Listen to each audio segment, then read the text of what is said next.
will be Mike Schaefer today. How about that? Who is also here, but He is. not actively available. So that's okay. There he is. Here he comes. That's all right.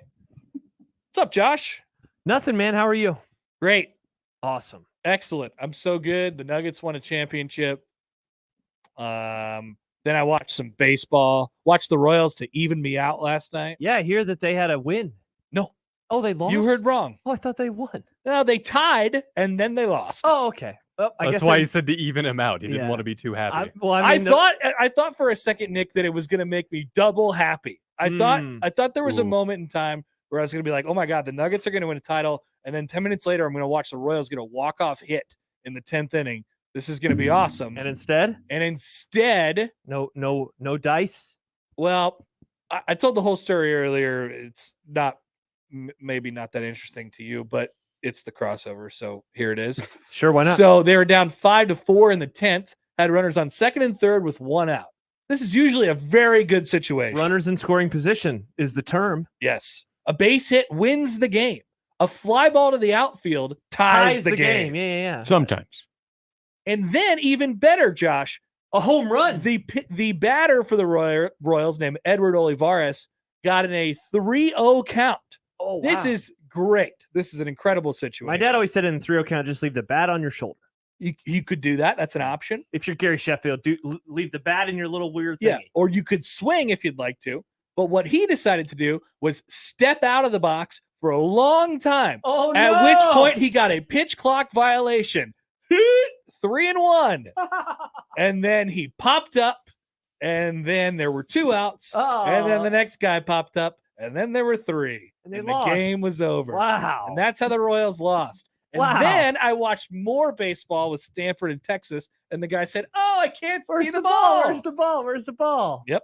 So it was like that was like an hour of TV for me last night. It was great. Did you get to see Oral?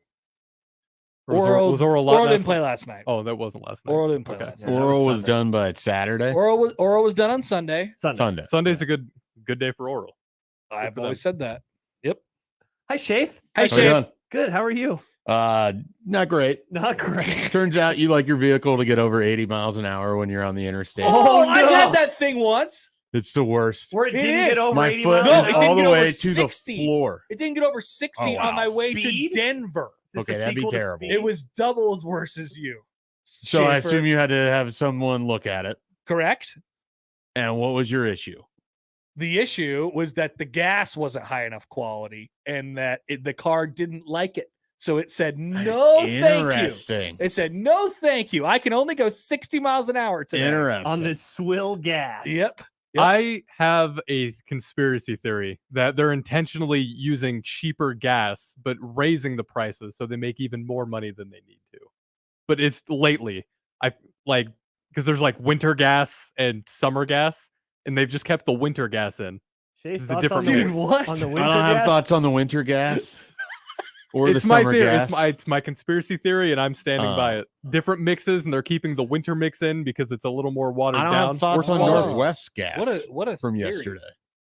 Northwest Did you gas? know that Northwest was flatulent? Oh, I heard this in the link thing. Yeah.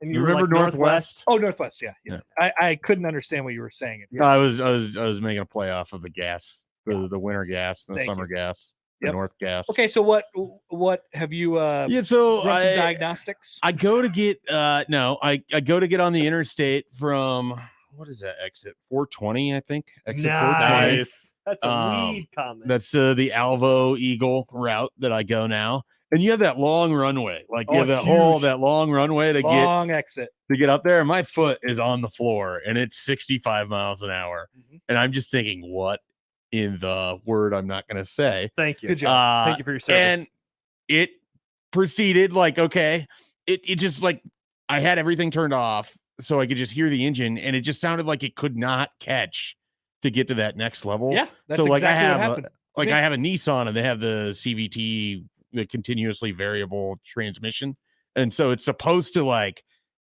be easier to just gently flow into whatever your rate of speed, which also means it has absolutely no ability to just get to where it's going right away. Correct. But it never got to that next level, and you could just hear it churning like it's just trying to catch. And so like I topped out at about 80 unless I was going downhill. And then I got up to about 85. And How you're much on the faster than interstate. 80 you need to go? What was that? 80's fast enough. It's when you're trying to get around vehicles that are slow in the center, That's true. or when there's 15 semi trucks that are lined You just across, gotta zip by them. I got yeah. you. So you don't really have that option. So I passed someone going 75 on the right lane, and I felt like a moron. They clearly were a moron because I just passed them going 75 in the right lane. Yeah. But no, it was a terrible experience. Car trouble is never fun. Like Have you considered- I don't want have you anything considered out of my summer vehicle. gas? Like yes. I mean, we'll have to learn more. We about can't this. get summer gas. It's a conspiracy. They're Here's all the putting thing, the though. cheaper gas. It's cheaper for them. We joined Sam's Club, which I didn't really care about, but then I was informed that I can only get my gas from Sam's That's Club. not true. You can get gas anywhere. Well, no, according to Chief Financial Officer Shelby Schaefer, I can only get the gas. wife. Only get the gas. I've started referring to her as that, and she does not like. I hear that. I told you, Josh. So I forgot that I texted you that. Yeah, we never talked about it on the air. About 3 days into my trip, nobody's listened. Nobody on this trip has listened to the show. And so I start busting out my wife. And I was like, it's really working. It's really doing well because everybody's got their wives there. Yep. So I had to text Josh. I was like, dude, I've done a lot of my wives and it's killing. They love it. Just landing. Yeah. And they thought it was Everyone's my eating it joke. up. They thought it was my joke. Have they not seen Borat either? Stolen I valor. ripped it from Borat and Josh. Wow, a double rip. Yeah. So I've been informed I'm supposed to get gas from Sam's Club now because it's cheaper. So is it? And Is you Sam's lived in to Lincoln. blame? You understand what gas is like in Lincoln. It's 70 cents higher there than anywhere. I do in understand Nebraska. this. Yes. Um, it's not 70, but it's Yeah. It's, Does the PIF have their mitts into the Lincoln gas scene right now? Big gas. So basically, like is this big is gas. apparently I went and got gas last week, and this is the first time I think I've had to. So if the gas theory dude, is it's the correct, gas. It's the gas. oh, because no, that's terrible. Whatever it is with these new cars, I don't know how new your car is. 2016, not that new. Maybe. I don't know. But I have a newer car now. And like the computers, they You know have a newer car now. Yeah. You got a different vehicle? Oh I yeah. didn't know this. Yeah, fancy. He's a fancy boy now. Yeah. Wow. So the They computer changes cities, changes cars. I know, it's amazing. The computer knows everything though. So it tells you, my car wouldn't work. And then all of a sudden my phone starts going off and it was like, your car doesn't work. I'm like, thanks. I appreciate it. But then here's the problem with that. It tells you that your car sucks. And then you're like, okay, what's wrong with the car? And then the car tells you to call the dealership and they'll help you. Well, that doesn't work when you're 4 hours away. Sure. And the from- dealership's just like, bring it in. Correct. And the earliest we can get you in is 4 weeks from now. Correct. The only option is to bring the car in. So I just had to play a lot of, what's that called? Process of elimination. Mm-hmm. I had to do a lot of that. And I also stopped at a place in Sutherland. Big And- Mike's or whatever. Big Mike's. Yeah. Big D's. Yeah. I just something like that. talked to him for a little while and he gave me the idea of the gas and I have him to thank. So how Why much? it's good to always have a code reader on you too. You can just plug it in. Yeah, no, I don't have that. You should get one. How much did it cost you to replace the gas?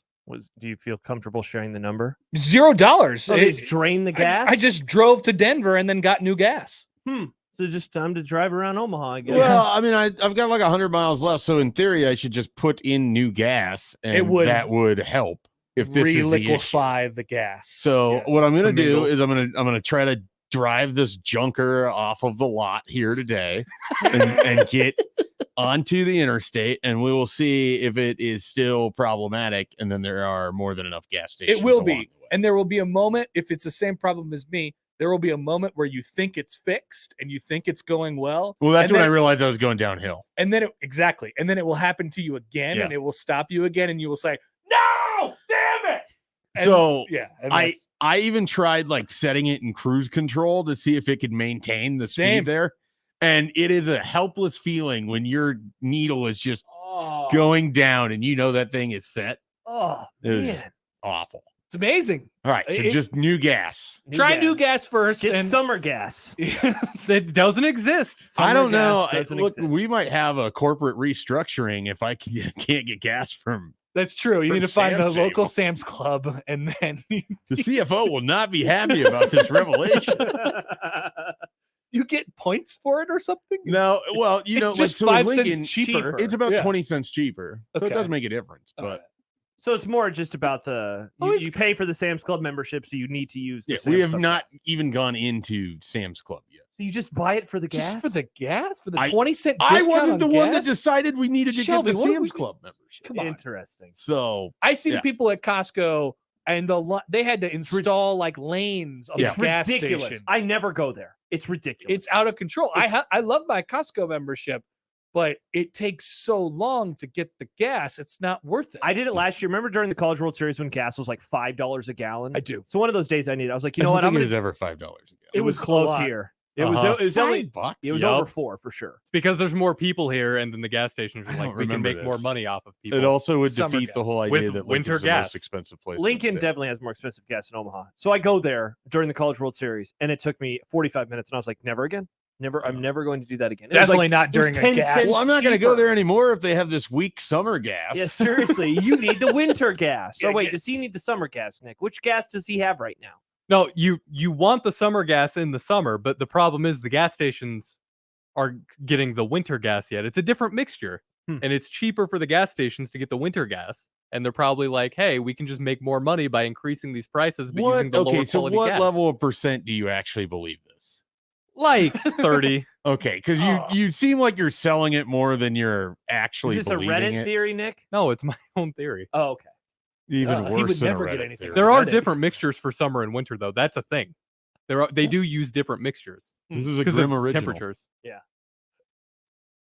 A grim. I don't know if this production. is and Jimmy Allen's listening right now. Jimmy Allen one time had a conspiracy theory that the NBA wanted LeBron James and the Cavaliers to beat the Warriors in 2016, so he would go to the Lakers. I think this might be a wilder conspiracy theory than that Jimmy Allen theory. By the way, Jimmy mentions to you, Schaef, make sure your gas cap is on tight.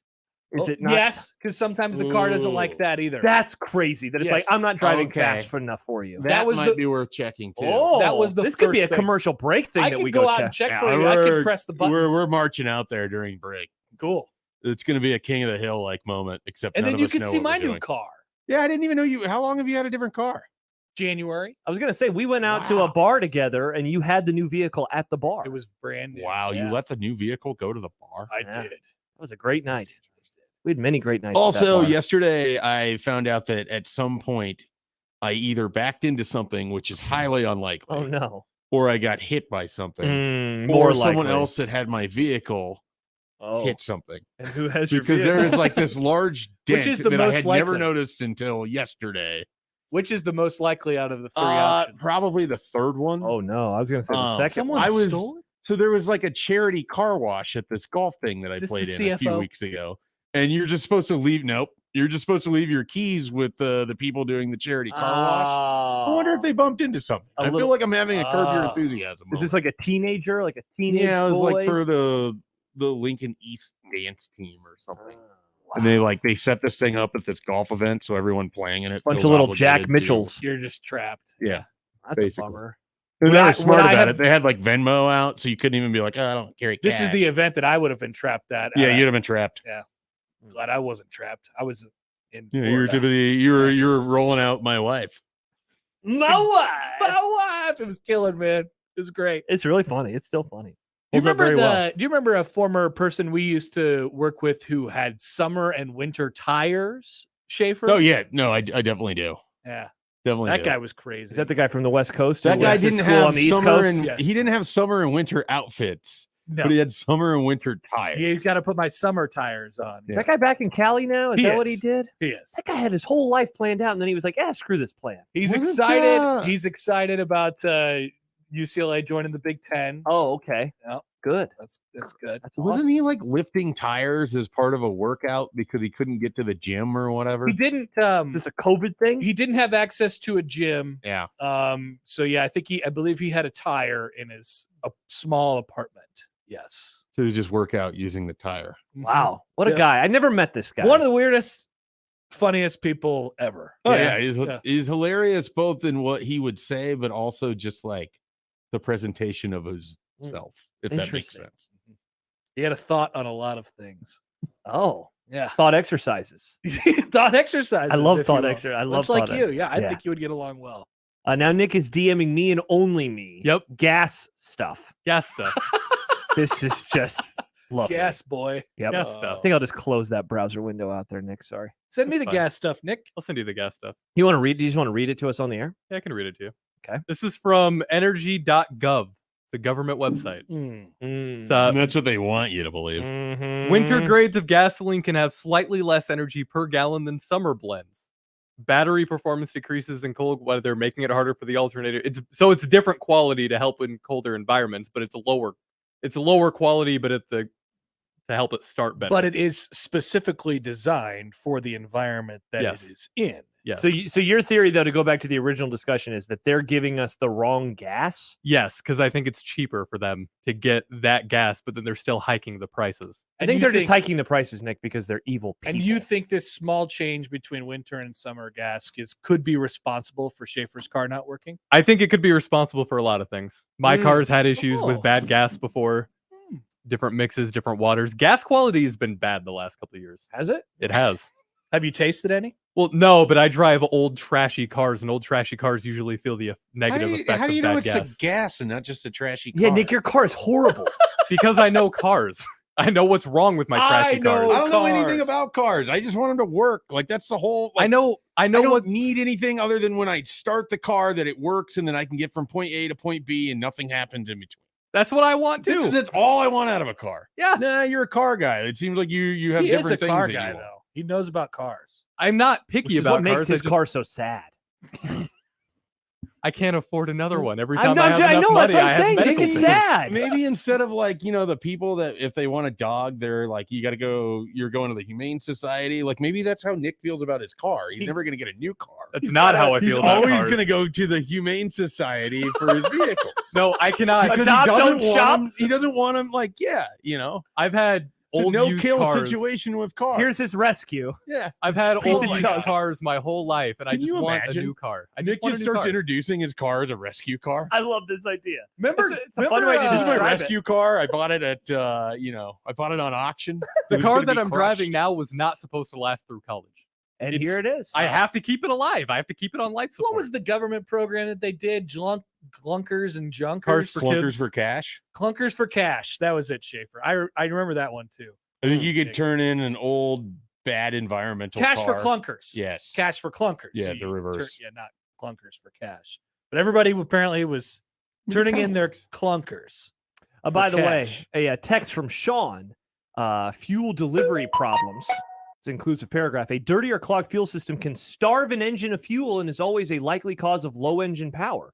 Culprits include a dirty fuel filter, clogged fuel tank strainer, clogged or failing fuel injectors, Injector. or a defective fuel pump. On most vehicles, replacing the fuel filter is a DIY operation. Oh. Yeah, that's not going to be a But Schaefer's- hopefully it's the Jimmy Allen thing. You just got to twist it a little tighter. That'd be Well, sweet. I can't wait to It check the shouldn't gas be cap. any of the other stuff because my car was just in like 2 weeks ago and checked over. So Maybe they wouldn't know. Maybe they couldn't see it. I don't know. I would hope they would know. Oh, was that at a shop or a dealership?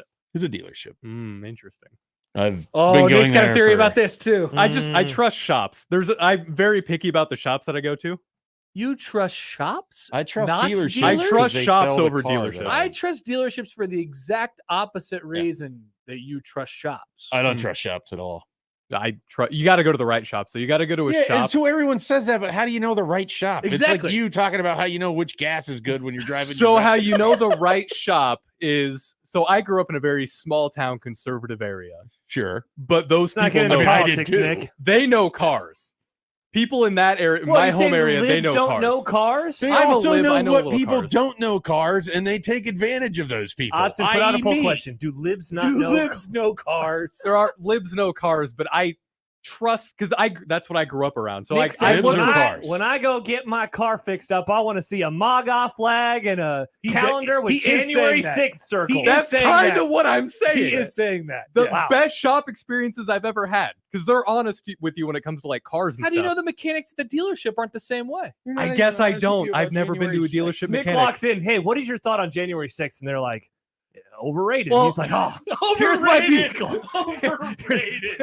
I went to a shop once during COVID and I had my mask on and they're like, you don't need to wear that here. I'm like, I'm And you're still like, going. oh, I feel so comfortable It's here. like I'm still going to gonna- wear it, but thank you for fixing my car. Take my car. He got so excited. Yes, these guys know what they're talking about. Well, the other They're reason spreading the virus with my car. Conversely, I go to the dealership where they sell the exact make and model of my car and know it inside and out completely. Mm.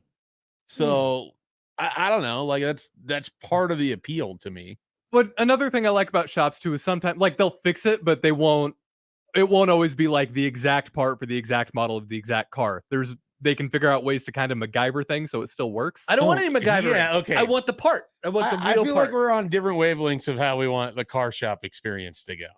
I don't want a MacGyver. If you can fix. get the same I- fix if for I'm the same MacGyvering quality something at for my a house, cheaper price, great. why I wouldn't don't you? disagree with. I like the idea of that they know how to fix the problem. It's not a one size fits all thing. I know what you're going for, but at the dealership, they have the one size fits all thing every single time. and they have know it. the car. And they They know the make and model. I feel like that's a big. And if they Part of don't have it, they'll give you a loaner car. It's great. They just say have you drive around one of their other cars because they got so many cars. The shop I like to go to has loaner cars. They have so many cars. They do There's have a a lot of whole cars. lot of Are they dealership. loaner cars or are they more of the rescue cars? Potato, potato. I love this. The term. rescue You loaner made cars. sense. I'm pretty Society sure the shop cars. you go to also sells the rescue cars. They do. Yeah, they're not loaners. Rescue cars. This is an all-time. They don't actually want you driving them back on the lot. You take it, it's yours. Paul says that there are 600 different blends of gasoline. Wow, 600. 600 blends. Man, That's a good band that's name. like more than going to Juice Stop. You know? Juice Stop does have a lot of blends. Mm. You should go to Juice Stop and say I want diesel. It's called summer gas. Summer gas. No, it's heard on 1620. Oh, Summer gas. man. Summer gas. That's our new drink at Juice Stop. We're going to Got a have that few- together at the College World Series. Oh yes. He'll be there with us driving 50 miles an hour to Omaha on Maybe. Saturday. You might have to like find someone if I can't get here. I Wow, don't we've been know. planning this for over a month. and I they're gonna know. back And then out I'm on like us? driving here and I didn't even think I was going to make it to the show today. Just carpool with John. You guys could have like a fun little buddy trip. Carpool with John. That'd be fun. That's content. That's a John. solution. That's content. I You was could gonna talk say, about it that on the sounds show. like a podcast. It would be a great podcast. Carpool with John. Co-hosts in cars getting coffee. John and I John's talking very listening. deeply about the 1996 Cubs that I remember and that he worships. for Road whatever trip with reason. Bish. John's not paying attention to you at all. He's listening to Sirius XM radio. Yep. Hey. ACDC, baby. Huey Lewis in the news. He does like so Huey. what's his? Is he actually a Huey Lewis fan? Oh, he yeah, loves he Huey. loves Huey.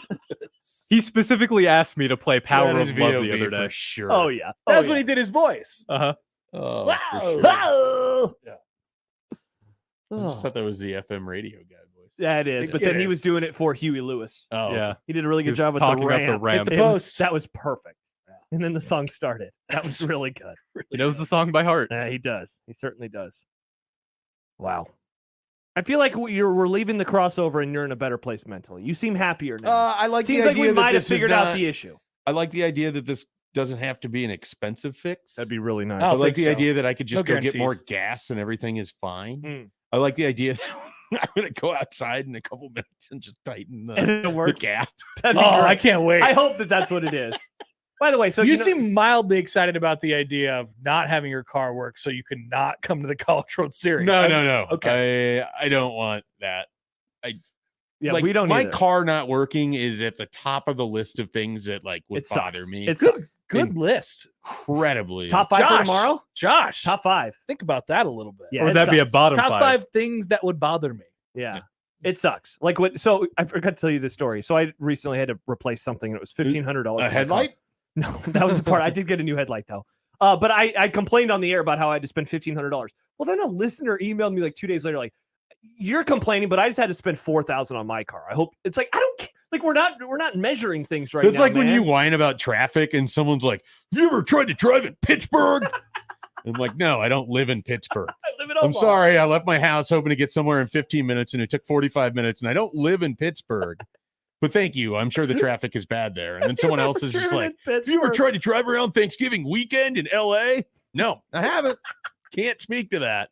But I am trying to go roughly less than a mile, and it took me 25 minutes. That's what happens whenever I'm I sorry. complain about the Orbit buses. When I get stuck behind the Orbit buses, and he was like, "Oh yeah, all these people are like, oh yeah, well, minor inconvenience to help a whole bunch of people get around town." And I was like, dude, nobody's in those buses, first of all.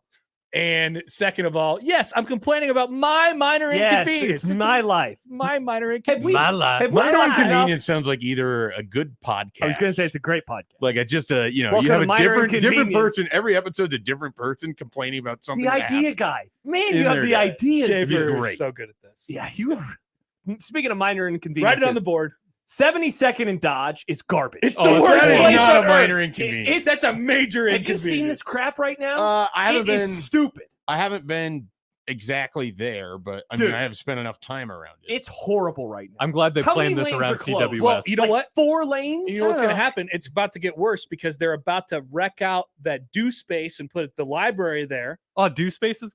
Oh, Yeah, they're Wait, what gonna, are they doing? they're going to put the library there at the do space. Do At space. 72nd and on the yeah. southwest corner. Our old boss Dave, his wife used to work there. It's like a tech kind of place. Oh, that place. I know the look They're of that about to place. take out 2 more, Didn't another they just lane. build that building? Uh-huh. Yeah, they Oh, did. wow. Yeah, the library.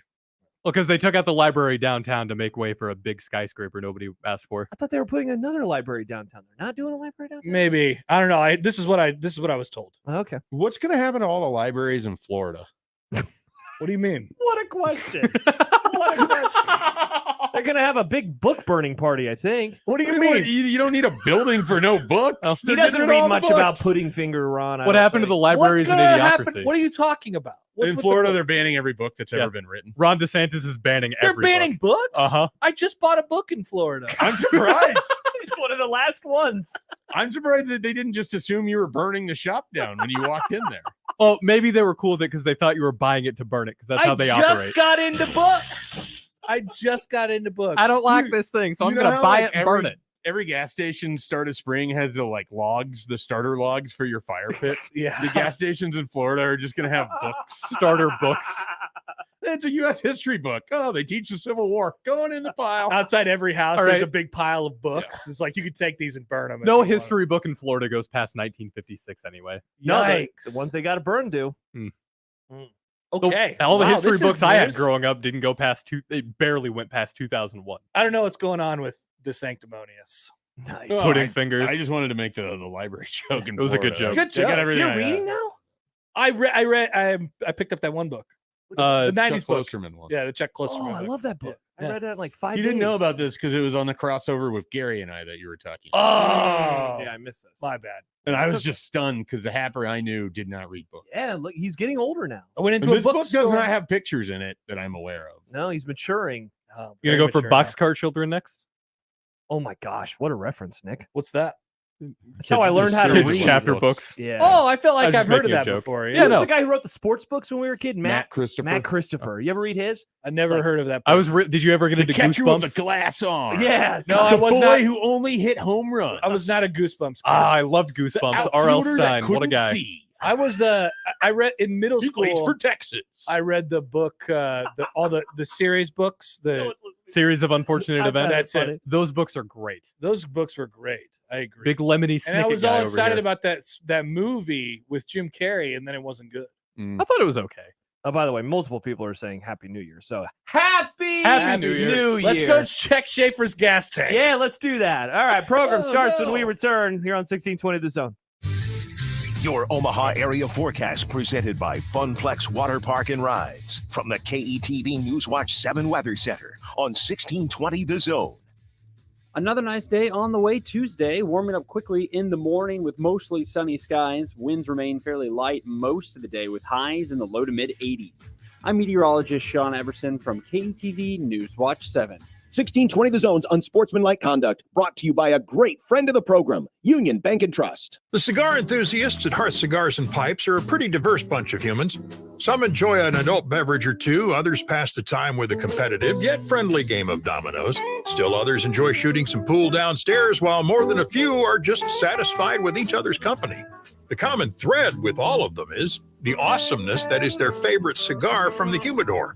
Hearth Cigars and Pipes, just off the 48th Street exit from I-680 at the corner of Mormon Bridge Road in McKinley, and at hearthcigars.com. Ever walk through a door and see all the trucks?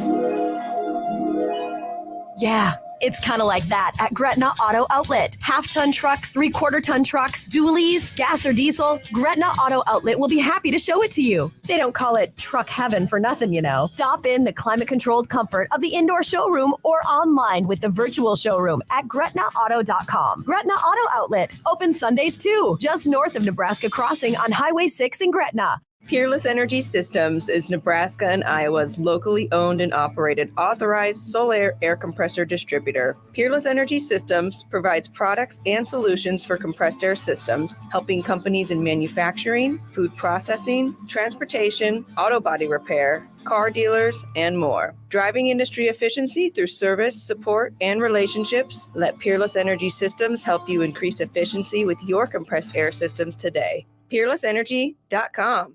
Did you know that radon is the #1 cause of lung cancer for non-smokers, and that our region has some of the highest levels in the country? Radon Defense Midwest can test and fix your home. Visit radonradio.com for an exclusive offer for 1620 The Zone listeners. That's radonradio.com. Turn your home into restricted airspace. Tell incoming flights you want them diverted. The new Raid Essentials light trap plugs into the wall and uses light to attract, then trap flying insects like fruit flies and mosquitoes. Its 24/7 continuous attraction provides insecticide-free protection that's people and pet friendly. Consider air service interrupted. New Raid Essentials light trap, insecticide-free protection. Gary Sharp here for Templeton Rye, a whiskey for the strong-spirited. Excitement is in the air. The College Baseball Championship returns to Omaha, and you know what? Fans are going to come from all around, and you can celebrate this year with Templeton Rye, whiskey for the strong-spirited. They've got 4-year, 6-year, 10-year reserve. This whiskey is a home run all around.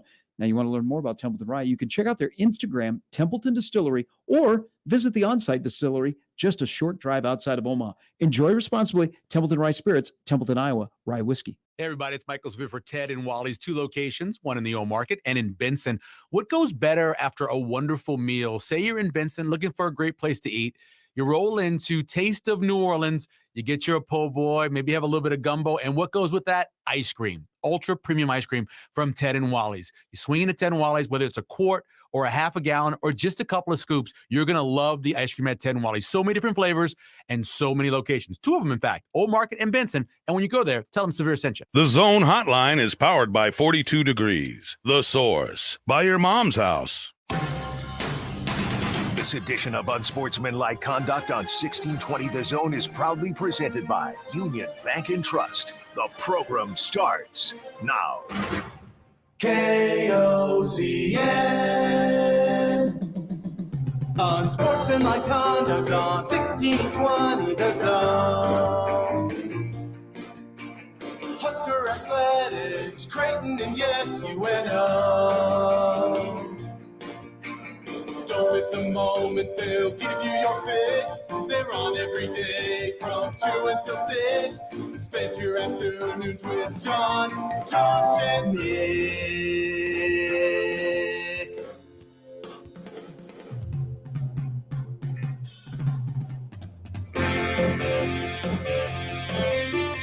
John, Josh, and Nick. They'll show you what sports talk really is. It is a Tuesday on the Grum, and Mike Schaefer is here to talk about sports. And we're going to talk a lot about sports over the next 3 hours and 34 minutes. It starts right now. Unsportsmanlike Conduct on 1620 The Zone. Husker Athletics, Creighton, and yes, UNO. Do those work? Good. Josh Peterson, Mike Schaefer, Nick Grimm with you on this Tuesday. Thank you for joining us here on 1620 The Zone and 1620thezone.com. You can watch us on 1620 The Zone TV. We just went and checked Schaef's car. Don't think that it was the whole gas cap. Yeah, the tightening and the loosening. It was tight. All right, so at the very least, it's not that. Yeah. I guess you're just gonna pump some other gas into it. Later, I think that's the plan.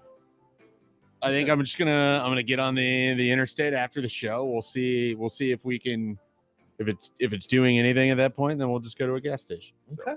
All right. I think fuel filter is also a decent candidate. Yeah, I would thought that they would have looked at that having just taken it in within the last 2 weeks. So they give you the big chart of like everything that they went through, and they check off where it falls on the green and the yellow and the red.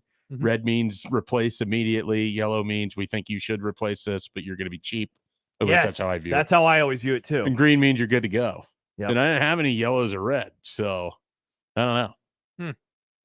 Well, I mean, maybe the problem started since then. Well, it very well could be this Sam's Club gas. It very well could be. I didn't know. I had no idea. Did you get the unleaded, or did you get a different kind of gas? I just got whatever the unleaded, the cheapest. Yeah, that's how I usually roll too. Yeah. So I don't know. I had to stop giving my car the cheapest one because it gets finicky. So I had to start giving it the regular, and it seems to be a little better for it. I've learned in recent years that I need to get the base gas for mowing and for like the snow blower. Mm-hmm. Because it operates better than if you have like too much of the ethanol in there. So I had no idea. I really spent most of my life not thinking about gas. Yeah. Other than just like filling up when I need to. Yeah, just thinking about the price of it is all. Probably. Now there's all sort of seasonal gas apparently, and there's good bass or good bass. There is a good bass, but good gas and bad gas. I mean, I had no idea. I just lived in my little bubble where gas was gas. Yeah, same. And now we have to worry about it, apparently. I do get very nervous if I'm driving someone else's car. Like when I took my car into the shop recently, I borrowed my dad's SUV, and I was like, you know what? I'm going to fill this car up with gas at the end as a token of my appreciation. I even got the car washed for him. But at the gas station, I was because I also didn't want to ask him. I wanted to just surprise him. Hey, the tank is full. But I got very anxious when I got to the gas station of like, what gas does this vehicle need? It should tell you on the it didn't cap. It doesn't just say said on the gas unleaded, cap. and so oh, there you go. Yeah, so I did the cheapest usual unleaded. And the car, I haven't gotten a text from my dad about what did you do to my vehicle. Well, that was a few weeks ago, so I think everything. Are you a big car wash guy? No, I do it probably a week or two after I should every single time. You know, I try not to let it get too gross because I don't want it to get rusted and everything. But yeah. The only time my car gets washed is if it's sitting out in the rain or when I take it in for an oil change or whatever. Oh, wow, really? They do a car. So you don't like post-winter, one of those first like nice days when it's just as disgusting. You're not like, it's time to get it washed. Generally, no. I'm not like a car wash individual. I'm not responsible for the proliferation for the car hundreds washes. of them. Yeah, interesting. Across the country. Joel says, great summer topic, reminiscing about Matt Christopher titles, and it is a screenshot of a book, Undercover Tailback. That wasn't as good as the names that you came. The boy with the glass arm. No, that's a real one. Oh, is that the a real catcher one? with a glass arm. Oh, yeah. okay. The boy who only hit home runs. Was the outfielder who I made can't up see? the outfielder Okay. who couldn't see. I was interested. And then I said in... that he played for. Yeah. Yeah, so yeah. that was made up. Okay, the third one was not real. We all read very different books as children. You didn't read Matt Christopher books? No. I guess you're not a sports boy. I was big on the Goosebumps, some I read Boxcar those. Children, series of unfortunate events. Didn't read Boxcar Children. Alex Rider, which is like a James Bond 14-year-old. Those are good books. How about some sad breaking news? We were just talking about. I don't want to be too sad. Well, I mean, I don't know. I guess I don't know how you'll feel about this. We were just talking about books. Cormac McCarthy has passed away. Oh, okay. I've not read anything that he's written. I have I read. know you're a big fan. I read The Road. The Blood Meridian is up. I know. I didn't read that one. I read No Country for Old Men, and I Gotcha. read The Road. The Road was. I mean, No Country was good. I'd read it well after I'd seen the movie a bunch of times. The Road was spectacular. Very dark. Very dark. I've not read any of it. He just had a couple of books come out. By the way, speaking of books, I got to tell you about this Jonathan Franzen novel that I am just flying through. Okay. Yeah. I texted The one that Schaef. you asked me if I'd read Jonathan Franzen, and I thought that I had, and I realized he was not the mass popular fiction author that I thought Correct. he was. Yeah. Because I texted There's another Schaef. person with a similar name. Yeah. I wonder who that was. I don't know. It's Stephen Jonathan King? something. Jonathan something. Well, no, the last name. It's not like Joe somebody. No, Tim yeah, Allen movie. yeah, But yeah. I figured that it's Jonathan Blank. And Gotcha. But I described him as like his prose is very fart sniffing, but man, is it just good? It's really good. All right, it's time for the Grum Down. R.I.P. Grum Down. R.I.P. Cormac McCarthy. The Grum Down today, powered by the rooferys of John Higgins Weather Guard. People forget, Schaef, that I bet on the Nuggets to win the title back in January. Nice. What did you get the number at? 9-1, so I could have gotten it a little higher. Yeah. I waited like 2 weeks, 3 weeks too Is long. it a Jack Mitchell bet or a real bet? No, it was a real bet. I used it this morning to buy stuff. I already Nice. bought stuff. Yeah. You already bought stuff. I already bought stuff, even You though I didn't haven't gone even, over to let that Iowa. money sit in the account. No, because I'd been ruminating on it. Oh wow. I wasn't really telling a whole lot. Okay. I guess I did talk about it on the radio. So If I ask a question and it leads you to say something that has you put money in the jar, I'm assuming it's related to that. Oh yeah, 3 pair, baby. 3 you pair. are like obsessed, 3. dude. Oh yeah, did you figure that out? Was You it the tattoos that No. gave it away? It's beyond that. It's Yeah. like the biggest thing in your life, dude. It's pretty sweet.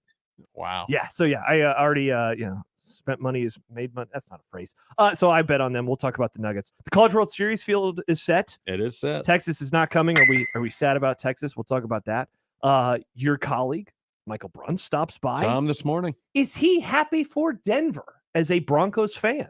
We'll talk about that. Is he a Nuggets fan? I have no idea. Does he even care about the NBA? I can answer that, and it is no. All right. We'll talk about. I'll ask him the question like I didn't know that answer when he joins us in 45 minutes. Mike Farron stops by. You love Mike Farron. I like baseball. You used to give me questions to ask Mike Farron. It was like the Mike Schaefer question of the week. But then we switched it up where you used to pick a random team, and I would have to ask a question related to That that was team. great. That was and a fun that's how we bit. ended up asking about the Reds rotation. And then for some reason, I cared about the Reds in their rotation many times.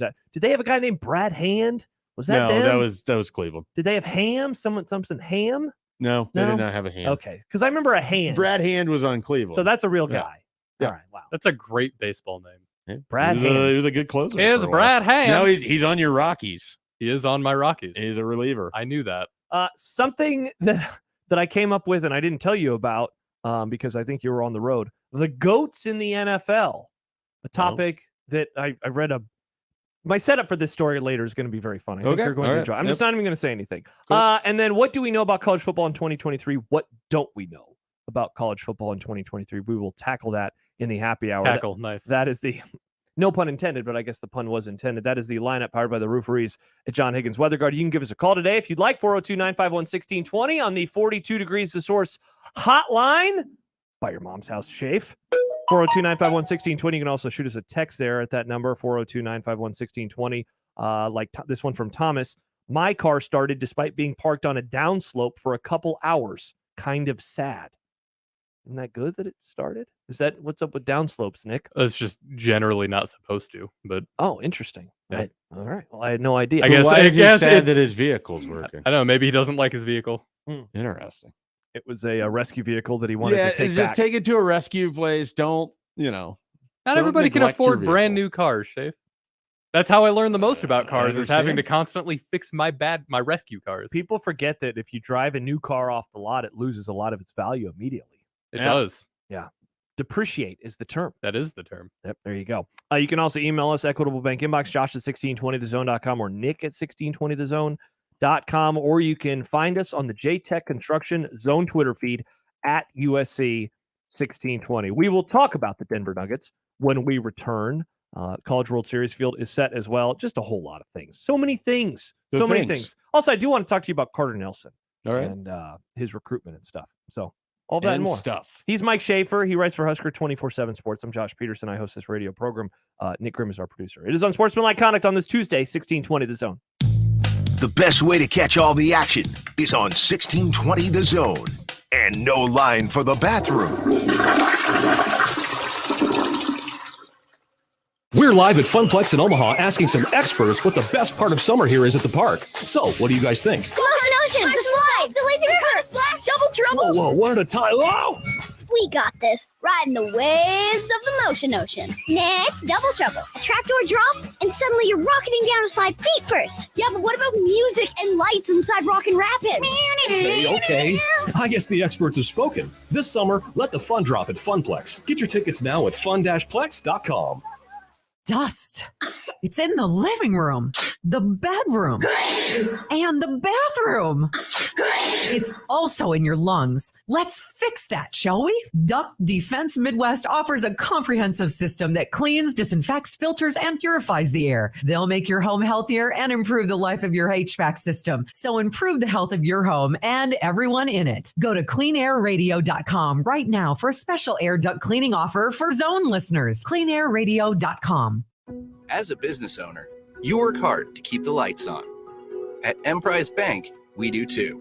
We understand the challenges that growing companies face because Emprise is built for business.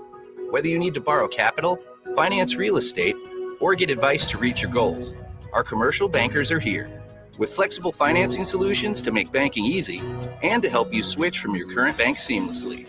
This is the power of possible. Visit emprisebank.com to learn more. There are some things that happen every day. In the morning, my paper gets delivered. Thank you. Around noon, my neighbor waters his flowers wearing a bathrobe and hip waders. Hello, Mr. Willis. Where's my paper? After dinner, the lady up the street walks her 14 poodles. And just before the 10 o'clock news, the Nebraska lottery winning numbers are drawn for their daily games. Nebraska Pick 3, 2x2, and My Day. With Nebraska Pick 3, you choose your bet type. In 2x2, there's a $22,000 top prize. And with My Day, you choose a 6-digit date. They're all just $1 to play, with drawings every day. Oh, excuse me. Hi, Mr. Willis. I'm still looking for my paper. Guess which part of the day is my favorite? Nebraska Pick 3, 2x2, and My Day top prize odds vary by game. Nick Handley here for my friends at DJ's Dugout. Everyone at DJ's Dugout says welcome to Omaha baseball fans. June is a fun and exciting month in Omaha, and we welcome all the college baseball teams, little league teams, and visitors here in town. DJ's can accommodate teams in large groups. Omaha is known for getting a good burger, and DJ's fresh, never frozen half-pound Angus beef burgers are absolutely delicious. DJ's is locally and Vietnam veteran-owned. Dig in at the Dugout. My friend and I are taking a trip to Mexico this year, but neither of us speak Spanish. So we downloaded Babbel and started learning Spanish fast. Want to start getting conversational in another language in as little as 3 weeks? Babbel's quick 10-minute lessons were designed by language experts to be the most efficient and effective way to learn a new language. ¿Cómo te llamas? ¿Cómo te llamas? ¿De dónde eres? ¿De dónde eres? Babbel's interactive lessons are created by real language teachers and voiced by real native speakers using a modern conversation-based method. So in no time, you can start speaking confidently about real-life topics in another language. Nosotras vamos a México en 2 días y ahora hablamos español. Gracias, Babbel. Sí, muchas gracias. Babbel, language for life. Celebrating 10 million subscriptions sold. Now try Babbel for free at Babbel.com. Just go to Babbel.com and start learning a new language today. That's Babbel.com. Babbel.com. If you're hiring, it can feel like you're trying to find a needle in a haystack. You can hope the right person comes along, or you can just use ZipRecruiter. And now you can try it for free at ZipRecruiter.com/radio. In fact, ZipRecruiter has helped a lot of business owners find their needle in a haystack, like Marco, president of operations at Telly Tires and Auto Centers. Because Telly Tires has grown a lot in the last few years, Marco needed to hire everyone from a receptionist to a store manager to a head mechanic. ZipRecruiter helps me find all the right people, even the most difficult jobs to fill. ZipRecruiter helps me keep my business running. Take it from Marco and millions of other businesses who've used ZipRecruiter. ZipRecruiter can help you find the needle in the haystack. See why 4 out of 5 employers who post a job on ZipRecruiter get a quality candidate within the first day. And right now, you can try ZipRecruiter for free. That's right, free at ZipRecruiter.com/radio. That's ZipRecruiter.com/RADIO. ZipRecruiter.com/radio. ZipRecruiter, the smartest way to hire. This is Unsportsmanlike Conduct, the 1620, the Zone.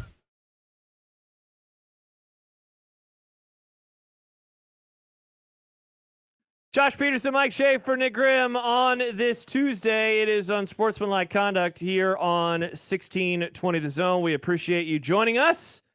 Mark emails in about the Nuggets, and this is perfect. He says, serious question, has any NBA team had an easier path to the championship than the Nuggets did. They beat 3 play-in teams and a 4 seed, which lost its point guard, Chris Paul. They beat an 8 seed, 4 seed, a 7 seed, and an 8 seed. They really didn't play a single team that was good.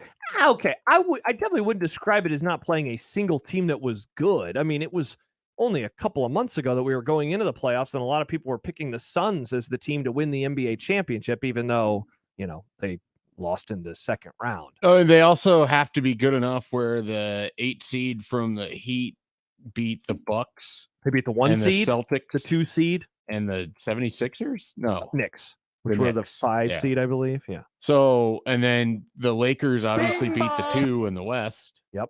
So and then so I think that should count. Yeah. For something. Yeah. Plus, you only play who you play. Like it doesn't, whatever your path is, it doesn't matter. They got there and they won. There was at the end of that game last night, it was kind of amazing watching sort of the players' facial expressions as they got inside the 25 seconds left to go. They're leading. They have the ball again. I think it was Bruce Brown was stepping up to shoot free throws. And you could just see, like, in both his expression when he's shooting it and then the relief, like he made it, like they're that much closer to like just when they're that close to winning a title, and especially a title for the first time. Yep. And a first championship for the city, and it's at home. Like the facial expressions were wild in that final minute last night. It's really cool. Yeah. And you and I, we have spent a lot of time on and off the air over the last few years talking about how our relationship with the NBA has changed. And I saw this tweet last night from Chris Vanini, and it reminded me of it. He said the NBA has had 5 different champions over the last 5 years: Denver, Golden State, Milwaukee, the Lakers, and Toronto. Everyone feels like they have a chance. Regular season attendance hit a new record, playoff TV ratings up, new stars everywhere. The NBA is in such a strong place. And yet, I couldn't help but read that and think, so why are we all struggling with getting into the regular season? And I know some people are saying, Josh, I don't even care about the NBA in the postseason. I don't even care about the NBA in the postseason. But I know I got into the postseason like I always do. And I think back to a discussion. I feel like you and I were on the air like right before the playoffs started. And we kind of discussed that. And are we going to be back in? Is there anything that the league can do? And I kind of felt that, I don't know, tinge of sadness last night and this morning of, I really enjoyed this. And yet I don't think that that relationship that I have with the sport is going to change when it returns in October, November, December, January, etc. I'll be back in April for sure. I just don't know if I'm going to be back in any of those other months, which I don't know why that bums me out when I could just be appreciating a great championship run and a few $100 in my pocket. I would push back on the idea that anyone can win it. So of those 5 teams that were listed, 4 of them have generational talents. Who would you say is the one that didn't have generational talent? The Raptors. I mean, yeah, because Kawhi probably. I think Kawhi's really good, but we're not below, putting Kawhi on the level of Giannis or Jokic or LeBron or Steph. Yeah, fair. He's probably 2 rungs less than that. Mm-hmm. At his apex, he's maybe 1 rung lower than those guys, but generally probably 2. So I would push back that you still have to have, like, more often than not, a generational talent to get to the NBA finals. And then you just look at it like the Grizzlies, and they have a lot of issues going on, were pretty much taken care of as a 2 seed. And so were the Kings as a 3 seed going against older generational players in LeBron and Steph. And obviously LeBron has Anthony Davis and Klay Thompson and everything else. So, it's not just individual guys, but it's still, I think, harder to win an NBA title than it is to win a Major League Baseball title or an NFL title. Mm-hmm. Like I think it's more difficult to do that. Just because of the disbursement of stars. Well, you have smaller rosters, so the best players matter more. Yeah. Like in baseball, that's objectionably not true. Who's the best baseball player over the last decade? Mike Trout. And he's been in the playoffs once, and they didn't win a game. Yeah. They went 0-3 against the Royals in 2015. Yeah, and that seems like 14. It's like impossible to do that in the NBA. Like you cannot have the best player and just fail to win a game. Giannis has gone out early. Yeah, he's had a couple of rough ones. And then you could get into the argument that it's harder for a center to pull his team through than it is for a guard forward. And I think that's true. Which is interesting because it used to be the exact opposite. Well, and then yeah. Giannis, excuse me, Jokic showed that over the last Right. few weeks. Like, oh, that's right. That's what they can do if they're really, really good. But I don't know that when I look at the Bucks and I look at the Nuggets, the difference of like a Jamal Murray, like without Jamal Murray, they're not making the finals. Mm-hmm. And when they didn't have, like, they lost Jamal Murray in was it the bubble playoffs? They missed 2 years ago. Each of the last two playoffs, he didn't play. Yeah. So when they haven't had, like, that's a big difference maker for as good as Jokic is. And then Middleton, you think of the Bucks last year and how they didn't have him and how that changed everything. And because, like, I think they would have beaten the Celtics, and who knows, maybe they win the title against Golden State if they're able to make it through that. So, a text from Alex in Lincoln. He says, "Are you into it because you had money on it?" I mean, look, that certainly helped. I watched a lot of Nuggets during the playoffs, but I was probably my usual self in terms of just overall enjoyment of the product. I've always liked the NBA playoffs.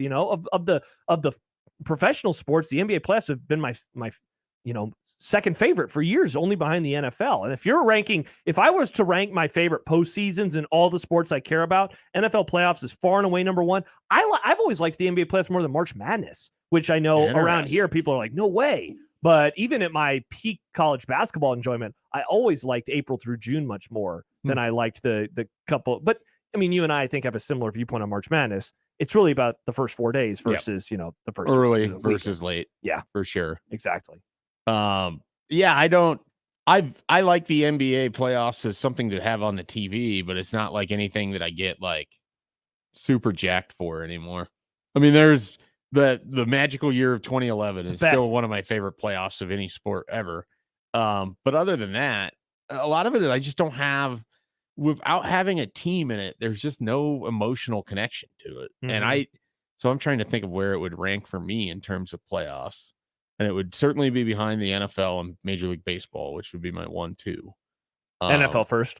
NFL's probably first, yeah. Just because of that second weekend, that divisional round weekend is my favorite weekend in all of sports.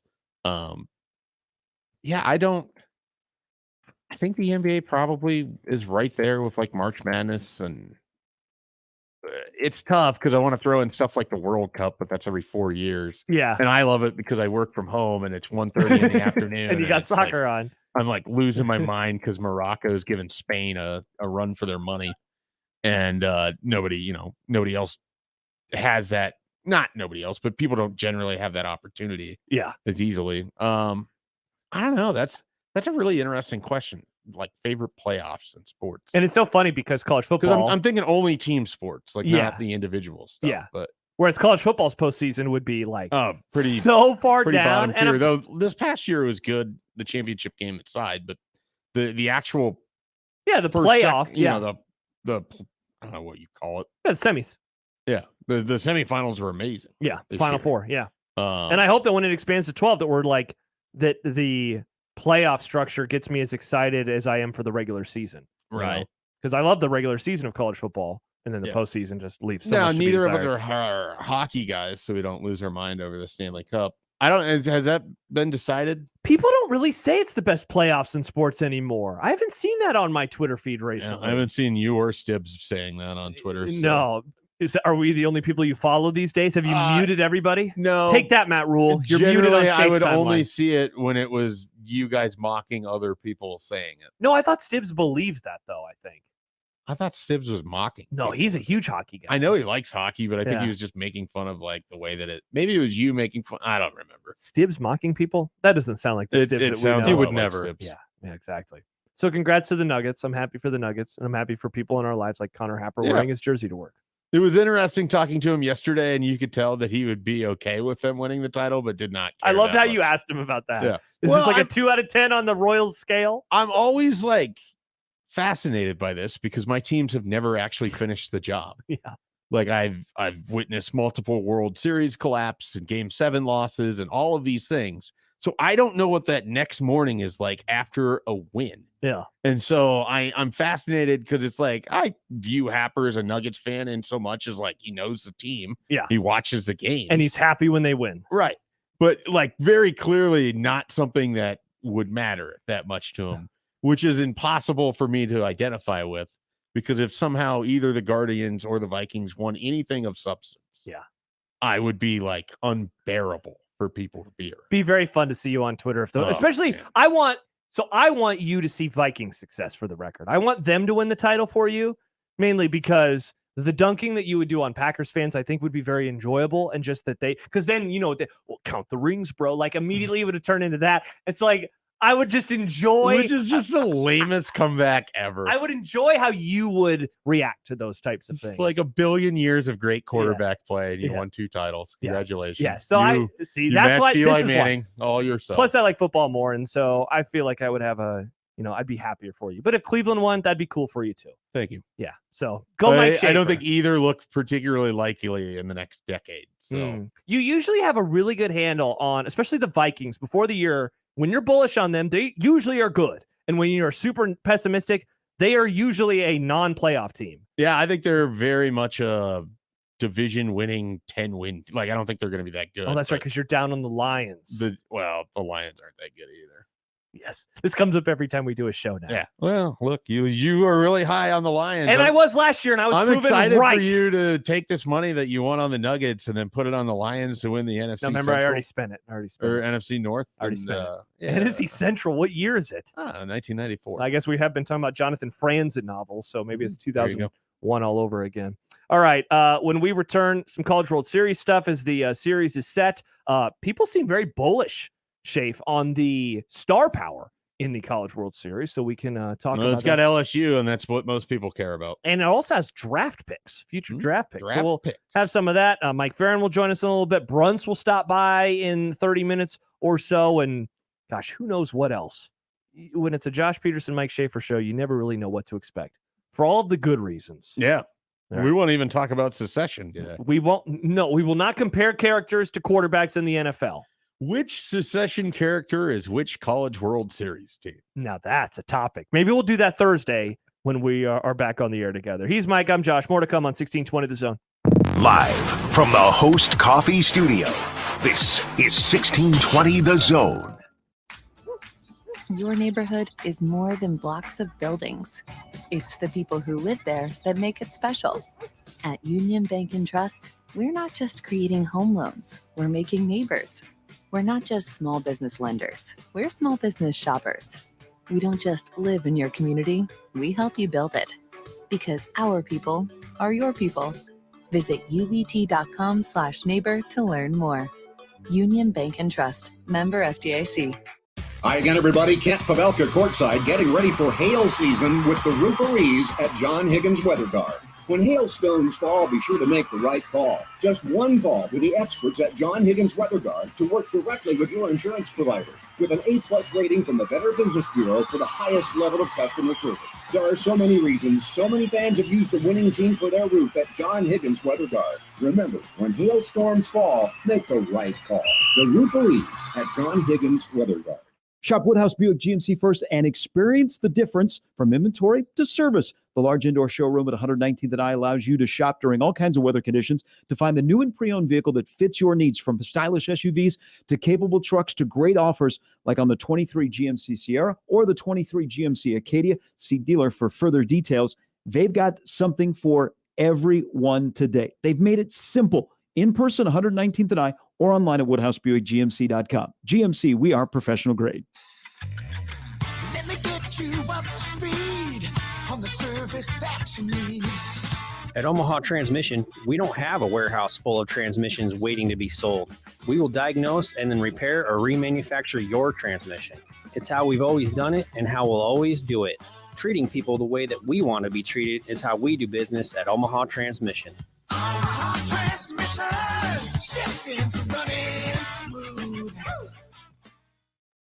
Nick Hanley here for Templeton Rye Whiskey for the strong-spirited. Excitement is in the air as the College Baseball Championship returns to Omaha, and fans come from all around. Celebrate this year with Templeton Rye Whiskey for the strong-spirited. With a 4-year, 6-year, and 10-year reserve, the whiskey is a home run all around. To learn more about Templeton Rye, check out their Instagram, Templeton Distillery, or visit the On-Site Distillery, just a short drive outside of Omaha. Enjoy responsibly. Templeton Rye Spirits, Templeton, Iowa Rye Whiskey. Attention homeowners. Are you ready to unleash the power of savings? J-Tech Construction and Solar, the official exterior experts of the Huskers, has an exclusive offer. Purchase any 2 trades from our winning lineup of services: windows, doors, siding, roofs, gutters, and solar, and receive a 10% discount on your entire purchase. Click yourexteriorexperts.com to schedule your free consultation today. Double up on savings and save with J-Tech Construction and Solar, the official exterior experts of the Huskers. Click yourexteriorexperts.com. Ray Magliozzi here for eBay Motors. Okay, easy now. You're teaching your kid how to parallel park. Ouch! Turns out he likes to do it by feel. Don't worry, eBay Motors has bumpers, trunk lids, license plate holders, and headlights. They've got lots of headlights. When you need parts, get it right the first time with eBay Guaranteed Fit. When you see the check, you know that part's going to fit. eBay Motors. Let's ride. Eligible items only. Exclusions apply. Prescriptions require an online consultation with a healthcare provider who will determine if appropriate. Restrictions apply. See website for details and important safety information. Subscription required. Price varies based on product and subscription plan. Hey guys, did you know there's a generic form of Viagra that works just the same, but is 95% cheaper? And you can get it online? Just go to 4hims.com/radio. Through Hims, you'll get a free medical consultation, discreet shipping if prescribed, a 100% online process, and trusted generic alternatives to the name brands at up to 95% off. That's right. Get generic for Viagra, the same active ingredient as brand name Viagra, but for 95% less. It's the same medication, still prescribed by a licensed medical provider, but with zero copay, no expensive appointments, and no awkward face-to-face conversations. To start your free online visit, you need to go to this exclusive address, 4hims.com/radio. That's 4hims.com/radio for your free online visit. FORHIMS.com/RADIO. PACE, Police Athletics for Community Engagement Organization, is dedicated to preventing at-risk and disadvantaged inner-city children from becoming involved in street gangs, crime, drug use, and victimization. PACE provides an opportunity to develop discipline, self-esteem, and positive moral values through wholesome competition and free participation in soccer, baseball, CrossFit, and flag football. To help PACE and local families make sure kids have access to safe and fun spring and summer activities, please go to paceomaha.org to support the PACE mission. Thank you. Tickets for less. Best seats, best prices, no per ticket fees. Ticketsforless.com. KOZN Bellevue, Omaha, Council Bluffs. This is 1620 The Zone. Josh Peterson, Mike Schaefer with you on this Tuesday. Schaefer will be back again, car permitting, on Thursday and Friday and Saturday. And then the If Necessary Championship Monday, like a week and a half later. Yeah. A lot. There's also another day in there I got to ask you about during a break. So remind me to do that. So yeah, you'll hear a lot of Mike Schaefer over the next couple of weeks. Speaking of the Men's College World Series, we now have all 8 teams. And last night, Nick, thank you. I forgot to tell you to turn up the volume for this one. But last night, Texas, if you missed it, here is what happened as they lost out on another bid to the College World Series. Bowser skies this one. And they don't spot it. Kennedy looking for it, and it drops. Stanford wins and is going to Omaha. Wow. Indeed. Wow. One of the more brutal ways to miss out on a College World Series bid. At least the game was already tied, like that's true. It wasn't like they had the lead and the guy catches it and you're definitely in. Like the game is tied, you would have went to extras, etc. Yeah. But it'd been a lot worse if it was like you're winning and you're the pitcher and you induce this like fly ball to right field that should end the game, and then it'd be even worse. It's already bad. Yeah, pretty bad. Pretty bad. But at least it was tied. Could have been worse. So they, the winner of that game, now Stanford, they will play on Saturday against Wake Forest. Also that day, Tennessee and LSU. And then on the opening day of the Men's College World Series in 3 days, Oral Roberts versus TCU in the early window, and then Virginia, Florida in the later window. I mentioned to you earlier, the talent level in this. So Mike Farron, you're Mike Schaefer. Mike Farron's going to join us in 50 minutes. So he tweeted out earlier today, crazy amount of star power in this Men's College World Series. At least 10 potential first-round picks for next month's draft, 5 of the top players for next year, name brand programs, and a 51-win underdog. Cannot wait to get there. And Farron will be on some of the games here on 1620 The Zone and Westwood One with John Bishop. I do feel, Schaef, that this is a nice balance of kind of the name brand teams. You know, I think Tennessee is a cool story after what happened with them last year. Of course, LSU. I mean, we all know about LSU. You mentioned the 51-win underdog in Oral Roberts. And then Wake Forest. And, you know, a couple of weeks ago before the tournament got going, I asked him a question. He kind of disagreed with me, full stop, immediately, because I said, doesn't seem like there is a team on the level of Tennessee a year ago, just like with how dominant they were and then how they fell apart. And he said, I think Wake is that team. And sure enough, they've outscored opponents 15-3 in their 5 NCAA tournament games, and they're looking to become the first, number 1 overall seed to win a national title since Miami in the late 90s, and they'd be just the second ACC program to win a title since all the way back in the 50s when Wake Forest won a national title. So Wake Forest is not generally a baseball power. Like, it's like the thing that I can't get over is they're the 1 seed, and this is not a program that I even, remember seeing in like regionals all the time. So they what's their year by year? Okay, you ready for this? So as I mentioned, they won the tournament back in 55. Okay. And so they were the last ACC team to win until Virginia did in 2019. Yeah. And remember, because you're like, well, what about Miami? Miami was a Big East school. When they won some of those. So they were a runner-up also in 1949. So they made those College World Series. This is now their next College World Series appearance. They've not been here since 1955. That is incredible. They won, Schaef, how about this? They won regionals in 99, 2017, and now this year. So they only made it to the Supers 3 times in the era of Super Regionals. Yeah. This is wild to me. And they're the 1 seed. And they're the 1 seed. And that this is their second overall or their second straight NCAA tournament appearance. What happened last year? Did they go out in regionals? So that last year they bowed out in the regionals. Before that, they hadn't made it into the tournament since 17. Before that, 16. And then before that, you got to go all the way back to 2007. It's a team shape that's been in the NCAA tournament 8 times this century. And now, I have the exact same reaction. I'm not going to pretend that I follow college baseball on a day-to-day basis. Yeah, and I'm no expert by any means, but you generally know the teams. The ebbs and flows, right? And so, I remember at some point, probably in May, I was like, wait, Wake Forest? The first time that I recall, like, looking at the bracket and being like, they're the 1 overall seed? Uh-huh, yeah. Because I don't follow college baseball outside of the Big Ten until you get to region. Until now, yeah. Because, I don't know why you would. Yeah. Honestly, I just don't. You got regular baseball to follow. Well, you got that, but it's also just there's only so much capacity that you have to so much knowing. bandwidth. Yeah, and like I cannot imagine being like, oh, Vanderbilt's playing Mississippi State on a Sunday afternoon. This is what I'm doing. I don't know any of these players. Shelby, cancel plans. Yeah. We're not going to Sam's for gas today, dear. We're watching college baseball. I had the same reaction. I think that was partly why I asked that question of Farron a few weeks ago. But I'll also admit, I just didn't sense any chatter in the limited, participation that I have of college baseball chatter in April and May. I didn't sense that, though, with Wake. Whereas last year, I knew Tennessee was a juggernaut in March. Yeah, but you also follow Alan Bell on Twitter. So I do follow Alan Bell on Twitter. Yeah, if he would have tweeted a bit a more one-man, about Wake. Hype machine of Tennessee. How about he's coming here? He's coming to Omaha. Is he coming here? He's coming to Omaha. All right. Yeah, we're gonna have to. You know what? We're gonna have to hit him up and see if he should come on. We should send him a group text during the commercial break. We should see if we can get him on Saturday. Yeah, I don't know how early in the tournament he's coming. What we need to do is figure out a way to get him in person and then just slam him with food, because the way he talks about food, is amazing. So Tennessee plays the Saturday, and we'll be there for both shows. We're gonna hit up Alan Bell during the break and maybe see if he'll stop by. By the way, Brandon tweets in Schaef and says, so Schaef would be unbearable if his team won. You mean more than he already is? It's possible. There's always a worse level out there, Brandon.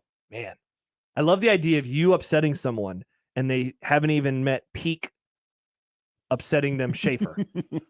There's a world out there. Be careful. There's a world. Yeah, Brandon, don't wish this upon yourself. Just be careful if you don't want it. Do you have a team that you care to root for in the tournament? This is a solid field. I like Stanford being back because it reminds me of being a little bit younger. You would see Stanford in there.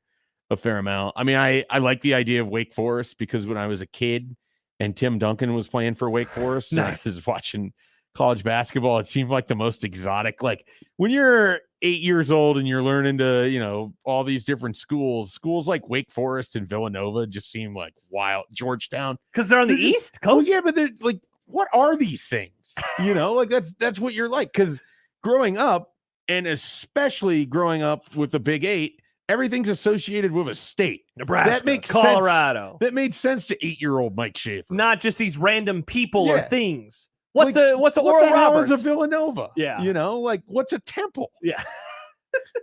You mean like the church? Yeah, well, you come to find out there's a whole religion There is. associated with a temple. But, Yeah. that's beyond the point. Yeah. We'll do that next segment. I just remember like being really young and there'd be these good college basketball teams. And I'd be like, well, that's not a state.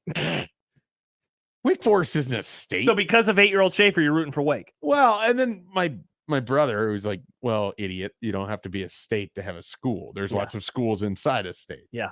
My brother always looking out for me, letting me know that I'm being a moron. Hey, at least you learned that at 8. Unlike our good friend Laney Holstein, who was like 14 when he realized that Nebraska, the university, also had a basketball team that was under the same umbrella as the football program. Laney is an elite level tunnel vision individual. Oh yeah. So it's not. I hope he had a great time in Denver last night. No, he doesn't. He hates the NBA, so he probably he's probably annoyed the He's traffic. probably busy just tweeting about the Big 12 and quarterbacks being protected. So, and we miss Laney around here. That's a guy that I was still in our media ecosphere. Is that a word? Ecosphere? Ecosystem. Yeah. I'm rooting for Wake. I'm rooting for Wake. I want to see a 1 overall good with seed that. win. Plus, I want to see them win a game like 23-5. right, I'm going to see if I can name all of these. All right. So we got Wake Forest, you have Oral Roberts, you have Tennessee, you have Florida, you have LSU. You got 5. So that's 5. Yep, you got and 5. then there's still Stanford is 6. Yep. 2 more. Virginia's 7. Wow. And is it a seeded team that I'm missing here? This graphic doesn't have seeds. Okay. No, it's not. I know that this is not a seeded team. TCU. Boom. Wow. Look at you, man. You just ripped right through it. And I mean, I obviously no one's impressed when you're doing this over radio because I could just be looking at a computer. He's screen not, right for the now, record. but, Schaef doesn't take out his computer when he fills in. But what I mean to get at is there's some notable programs in here that have been to Omaha, had success. You get the plucky underdog story of Oral Roberts, and they're not that plucky; they're genuinely good. And then you have people like Nick that are going to celebrate them because they're Oral is people. Yeah, I did write that down. That people are just going to root for them because they love saying Oral. Go Oral. There you go. Oral on a Sunday. Which I guess it doesn't hit me the same way. Yeah. I'm surprised that Nick is rooting for an institution that religious, to be honest, is where I'm surprised. I've always said I'm a big fan of Oral. Yep. Oral's the exception for me. Mm. If it's Oral, I'm cool with it. There you go. How long can you keep that going? I have. Oral can last a long time. Oral can last. I was going to say, where are you going with that? I was Nick? trying to set you up, Nick. The and gears were. I could see the gears. The hamster stops. I lob him a pass into the post. There's no one around. He pump fakes air 3 times, dribbles, goes up with it, and I just walk up and block him myself. The hamster We're on the stops same spinning team. to catch its breath for half a second. Good He lord! said, "Give me the ball back." I'm not throwing it to you in the post ever again. That's exactly what happened when I tried to play My basketball as a kid. goodness. Oh, that was funny. Thank you, Shay. You guys have had a fun little thing so far on the show today. If you I missed brought him any of it, candy. I check out feel the like I can say crossover. whatever I want to him. Yeah. Now, a question: am I supposed to have the candy like during breaks, or You is have this the candy whenever you want. Because I think I'm going to take it home and have it tonight. Okay. I don't think there's any rules You to can the eat candy. the candy when you want. I don't want to offend you. Be Once like, I why didn't handed you Josh the open candy, the it is candy? your candy. All right, You can determine I'm going to when take you're it home. gonna I'm going eat to the see if I Liz- ate some of my candy. I'm going to put the rest in my desk, eat it, maybe tomorrow. Yeah, see, I don't you're want to do gonna the have desk thing. candy. I don't I'll want have to desk I candy. don't want to do the thing where I have to fold over the. You got to fold I'm it gonna, in. I'm gonna ask Riss if we could have a little popcorn tonight. Put the Reese's in there. And There you go. Man, it's nice to get Reese's get all melty, and then we'll watch a movie or something. Nice. Ooh, that's what I'm gonna do. I We've like been that. rewatching The Bear ahead of season 2. Oh, So okay. maybe we'll rewatch. I another- gave up on You're gonna that watch like the movie club movie? 3 episodes in because it was too intense. Oh for me. man, that's a bummer. I will probably get back to it at some point, but the intensity of that show I was unprepared for. That's okay. I'm happy that that's why you gave up instead of like I didn't think it was good. No, I think I'm interested. It just was like a lot of jump editing and Yeah. fast paced. There's an episode that you have thus not watched that might actually have you quitting the show again because of how intense it is. All right. So I kind of hope you get back into it just to Yeah. watch. I'm now curious to see how I would feel about that. Yeah, me too. Before we go to break and talk to your colleague Michael Bruns, Jordan says, just wait until the bleachers get a "We want oral" chant going. I'd be disappointed if they didn't. That will definitely. I hope that you cut that out for a highlight, and John You can think say, there's going and to the be fans oral were and into left and then oral and right? and they'll just chant that oral. I like that idea. I think you need to cut this out. I want a shirt that says oral on it. I'm sure you could find one, but you're not allowed to root in the press box. I'm not going to root in the press box. Okay. I'm just trying to. I just want to find the shirt. I'm not going to say. I don't know what I'll do with the shirt. I just want to find it. I'm thinking of that like 1950s chant of "We've got spirit," except you just replace spirit with oral, and We've got oral. Yes, we do. We've got oral. How about you? Yeah, I like that. That'd be fun. O-R-A-L. This is going to be quite the Men's College World Series. And it starts on Friday afternoon. Mike Schaefer and I will be down there at the Omaha Baseball Village. What will you be doing? I hope that you're coming and stopping by and saying hello. And then other people bringing us food. Are people going to give Every us baseball pitch. facts again? Oh, my gosh. I forgot Do you about the remember baseball. how many people struggled with just baseball facts? Yeah, because they give us opinions. Yeah, and they I think come up Babe with, Ruth is the best player ever. That's an opinion. Pete Rose should be in the Hall of Fame. It's an opinion. Yeah. Give us a fact. Let's bring back the baseball Yep. facts. You and I will be there on Friday starting at 10 a.m. We'll be back all day on Saturday as well. Are you going to come up into the press box with me, or what do you want to do? Should we go grab We'll some figure food? something out. Grab some lunch somewhere? Yeah, we'll see what the special Can we for Block wander 16 away is. and go to Block 16? Yeah. Yeah. Okay, cool. That's what we're gonna do. Yeah, let's do that. I already know how Because that's we'll gonna be go. done at 12:40. It'll be Yep. perfect time. All right, we'll be there at Block 16. During the break, we're going to text Alan Bell, but more importantly, we're going to call Michael Bruns, and we'll talk to him. There's a lot of stuff we could talk about with Bruns. Is he looking at the Nebraska fan base wondering, why have you gotten so soft? That's a question that we can ask him. I guarantee you, Brunt on June 13th is not looking at the fan base wondering anything right now. Really? I He's promise He's you. not? All right, well, we'll ask him that question and many more when we return here on 1620 The Zone. The Connor Happer Show. Fourth place in 1944's Running of the Roses. The horse's name, Shut Up. Simple, tasteful. So this was also probably a little vulgar. And they probably had a whole segment on 1944 Sports Talk Radio about how they were a horrible example for the kids. Is society crumbling because the horse's name was Shut Up? This is 1944. We're trying to win a war here, and your horse's name is Shut Up. I love your 1944 guy. The Connor Happer Show. Weekdays from 10 to 2 on 1620 The Zone. Your Omaha area forecast presented by Funplex Water Park and Rides from the KETV Newswatch 7 Weather Center on 1620 The Zone. Another nice day on the way Tuesday, warming up quickly in the morning with mostly sunny skies. Winds remain fairly light most of the day with highs in the low to mid 80s. I'm meteorologist Sean Everson from KETV Newswatch 7. 1620 The Zone's Unsportsmanlike Conduct, brought to you by a great friend of the program, Union Bank and Trust. How powerful is Cox Fiber? So powerful that one day, your daughter will be able to simulate a soccer match against some of the world's best players right from your backyard. Introducing Cox Fiber. With fiber-fast speeds, it's internet built for tomorrow, today. Limited availability in select areas. Speeds vary and are not guaranteed. Cox terms and other restrictions apply. Doctors Bimbo and Vince Petro provide quality and caring dentistry for the entire family in a friendly, relaxed environment at the northwest corner of 144th and Dodge. New patients are always welcome. Look no further than Doctors Bimbo and Vince Petro, dentistry for the entire family.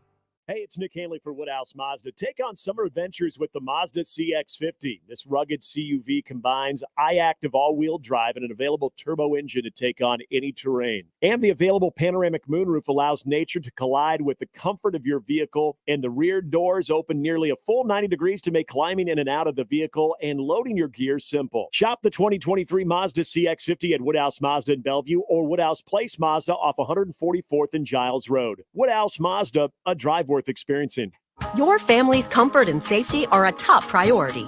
If your current air conditioner isn't getting the job done, Thermal is here to help. We understand you need affordable equipment you can count on. This spring, get a high-efficiency Lennox air conditioner installed with no interest and no payments for 6 months. You'll save now with rebates and federal tax credits, and later on your energy bills. Call today and you'll be cool before the heat of summer sets in. At Thermal, we make you and your home comfortable. Visit thermalservices.com. Usually, to get a skybox view of a Nebraska football game, you need to be a drone, a hawk, or a fighter jet. But sitting in an actual skybox is a lot more comfortable. So, enter the Nebraska Lottery's Lucky for Life ticket snap. Until July 10th, buy a Lucky for Life ticket and enter for a chance to win Nebraska football skybox season tickets or other great ticket prizes. Sure, fighter jets are cool, but there's no legroom. Lucky for Life top prize odds 1 in 30 million. Are you here for the job interview? I just saw that ad that said, apply here for dream job. What qualifications do you have? What exactly would I be doing? Well, this is a dream job. You would be daydreaming. All day? Start at 8 a.m. and spend the day dreaming about all the millions you could win playing Mega Millions from the Nebraska Lottery. I'm good at that. We want people with big imaginations, not just the usual yachts and exotic vacations. Like a city built with bouncy houses or limo for dogs. You're hired. Mega Millions top prize odds 1 in 302 million.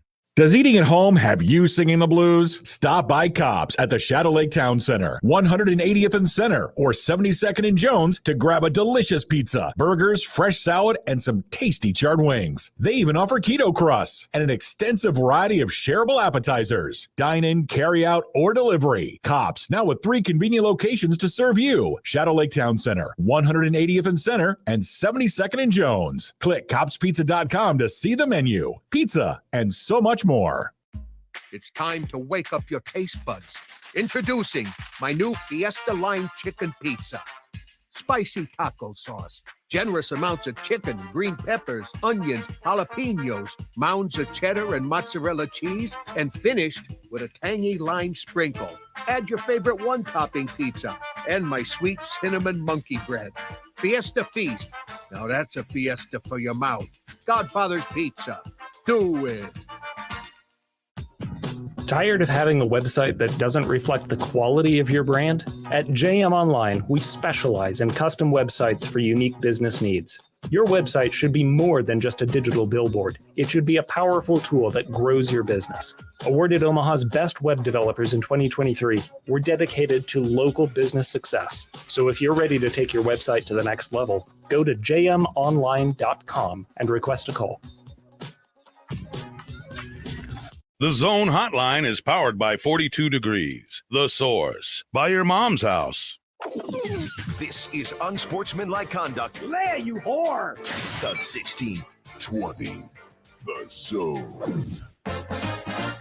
Here's a story of a man named Brunsey who covers Husker sports, boys and girls, like football and basketball, even weightlifting, like front squats and curls. Then one day, good old Brunsey called a talk show, and acting on what they thought was a hunch, John and Josh wanted to start a family. And now we get to talk to Michael Brunts. It's Michael Brunts. Michael Brunts. Now we get to talk to Michael Brunts. His name's Michael Brunts, Husker 24/7 Sports, and he joins us on Tuesdays at this time. Brunsy, what up? Nothing much. What's going on? Hey, would you rather me ask you about Jennifer Lawrence or Husker fandom on the internet? Can we? Is there a door number 3? Do you have a door number 3, Mike Schaefer? Would you like to talk about the camps that you've been attending at Nebraska? We can do that too if you'd like. Okay. I think in those three things, I would choose camps, Jennifer Lawrence, Husker fandom on the internet. Yeah, the fandom on the internet's been a bit wild lately. Which apparently Brunts like me did not know was a thing. Wow. Yeah, I needed Josh to explain something to me like I was 5 the other day. It's apparently happening underneath my right underneath my nose. Brunts, I didn't even go look it up. Like, I got asked twice about it on Monday on various radio shows, and I was like, yeah, I saw something, but I didn't really look at it. Did something happen? Yeah. And apparently, we missed like the whole thing. I say this to you, Brunson. I said it to Schaefer. I'm jealous. Like, I feel like I need to start pulling back a little bit more so I don't see the random things that people are arguing about. It's not even a matter of being pulled back or all the way forward. I just there's a certain amount of engagement that it takes to go down the rabbit hole, and I, believe me, enjoy a rabbit hole. Yeah, but I just I don't get it. And the baby Gronk thing is apparently a thing. Dude. I still don't understand what that is. Yeah. I mean, isn't it crazy how one day you're like, oh man, I'm young and everyone is older than me. And then another day you're like, holy crap, Everyone is now 15. No, I've been this way for a while. You have been. There was that day where the llamas got loose and I didn't watch it, and you were just like stunned by this. Oh, because wasn't that the same day as the dress? Yeah, the dress I had seen. Okay. And then you were out on the Harlem Shake. You never watched a Harlem Shake video. The Harlem Shake Nebraska video still pops up occasionally on my suggested videos What? on YouTube, and it kills me every time. What? That's crazy. Takes you back to 2013. Yeah. I read a thing today about the okay, I'm going to find the title of this story. Sports writers out, Zoomer TikTokers in. And it was about these twins, the Cavinder twins. Do you know who these people are? Cavinder? I have no idea. So you know who they are? Well, they play basketball for Miami, previously at Fresno State. Like they're going to join the WWE apparently. Okay. So they're a huge thing in the NIL world. Yeah, and just like TikTok, and it was another one of those moments of just like, man, I'm surprised you hadn't heard of them. Yeah, I guess not. Let me give you an example of how old people think I am. That just happened to me about 20 minutes ago. Okay. So I'm currently I'm at Memorial Stadium for the post-grad transfer portal camp right now. And I was directed to the area where the parents go because apparently I'm old enough to have a child who's a post-grad or in the transfer portal right now. Did you immediately tell them, no, you're here to work out? I'm a player. What do you mean? Yeah, I'm a fourth-year guy from UNK. Should be to the field. Oh, man. Coach Rule said everyone that wants to work out can. Yeah. No, I was just I kind of stood there and stared at the guy for a minute and then just went where the parents went. Apparently that's where I belong now. Bruns, I haven't seen you, I don't think, in person since Schaefer's wedding. Like, have you grayed? Like, what's going on? How do you look that old now? Same. I was going to say, I see him on the video Bruns has sometimes. looked the exact same since I met him in the spring game of 2011 to today. Today, yeah. He is the exact same glasses, looking, like the frames and everything. The only thing that ever changes is the style of Oakland A's hat that he might have on. Like, that is the only real thing that could possibly. The one I'm wearing is green right now, which you saw earlier. So besides the point, I was just I was a little taken aback by that. So had just gotten done picking up the kid from preschool, and now I'm apparently a grad transfer parent. Wow. So there's that. Bruns, have you had have you changed hairstyles in the last 12 years? Have you you know what I mean? You look the exact. If you brought a photo of you from 2012, would it look like you from 2023? I look more beaten down by life than I did 11 You don't years look ago. any older than you did in 2012. You really don't. My hairstyle has changed, but not by my own hand. Is that why you're wearing that beanie all the time now? Yes. Yeah. One more random nonsensical question. We're 5 minutes in. Might as well keep this going. It's the summer after all. You're an A's fan, as you just mentioned, in baseball. You're a Broncos fan in football. Are you celebrating this title with your fellow Denverites? Oh, the Nuggs? Yeah, the Nuggs. No, I'm not a big NBA guy, so I'm not going to pretend like I'm a Nuggets fan. My grandparents used to live about 10 minutes from the old McNichols Arena, so I feel like that's maybe where my basketball compass should point. But I've never really been a Nuggets fan. Were you ever a fan of anybody in the NBA? Well, I mean, I think every kid that's around my age, I enjoyed Michael Jordan back in the day, but that's about it. Lame. Yeah. Basically, when he retired, the first time when he beat the Jazz, the second no, time. when he actually retired, not the forced retirement. Nice. When he buried the shot over Russell, that was pretty much where me and the NBA split. Wow. And that was when you were in your mid-20s back then, since you're a grandpa now. You were so offended by the push-off. Oh, that he said, "I'm done with this game." To be fair, I'd had a kid by that point. Yes, so that's true. I was on to other things in 1997. Bruns is a member of the Shelby Christie's All-Stars, apparently. Bruns, I have this list of questions, and they were all related to the internet arguments over the weekend for Nebraska, and I feel like I can't ask you any of them. Let me hit on this just for a moment. The scheduling philosophy, that has been a discussion both on Twitter and off Twitter. And I feel like this is entirely in response to what the SEC has done. If the SEC moved to 9 games, I don't think that we would be openly wondering if Nebraska should like try to axe Oklahoma and Arizona, et cetera, off their schedule in future years. Is that something that you think that they should do? Or would you be disappointed as just someone who observes them if every game that you watched in the non-conference was some, garbage team that they were paying to come into Lincoln? Well, it's two schools of thought, right? I mean, as a person who wants to watch good football, you would like them to keep that from just like the pragmatic point of view where another league is playing by completely different rules. I think it makes sense to axe it. But I mean, the thing is like if the SEC is not going to face any kind of significant punishment for playing their November bye week game against Furman or I don't even know, Southwestern Louisiana or something like the Citadel. That's probably a good one. Presbyterian, I think they play football sometimes against the SEC. But yeah, I mean, if they're not going to be punished for that in the eyes of the committee, I mean, I just don't know how you, as a Big Ten program, make that work. So, I would love to see them continue to play, premium non-conference opponents, preferably not in neutral site stadiums.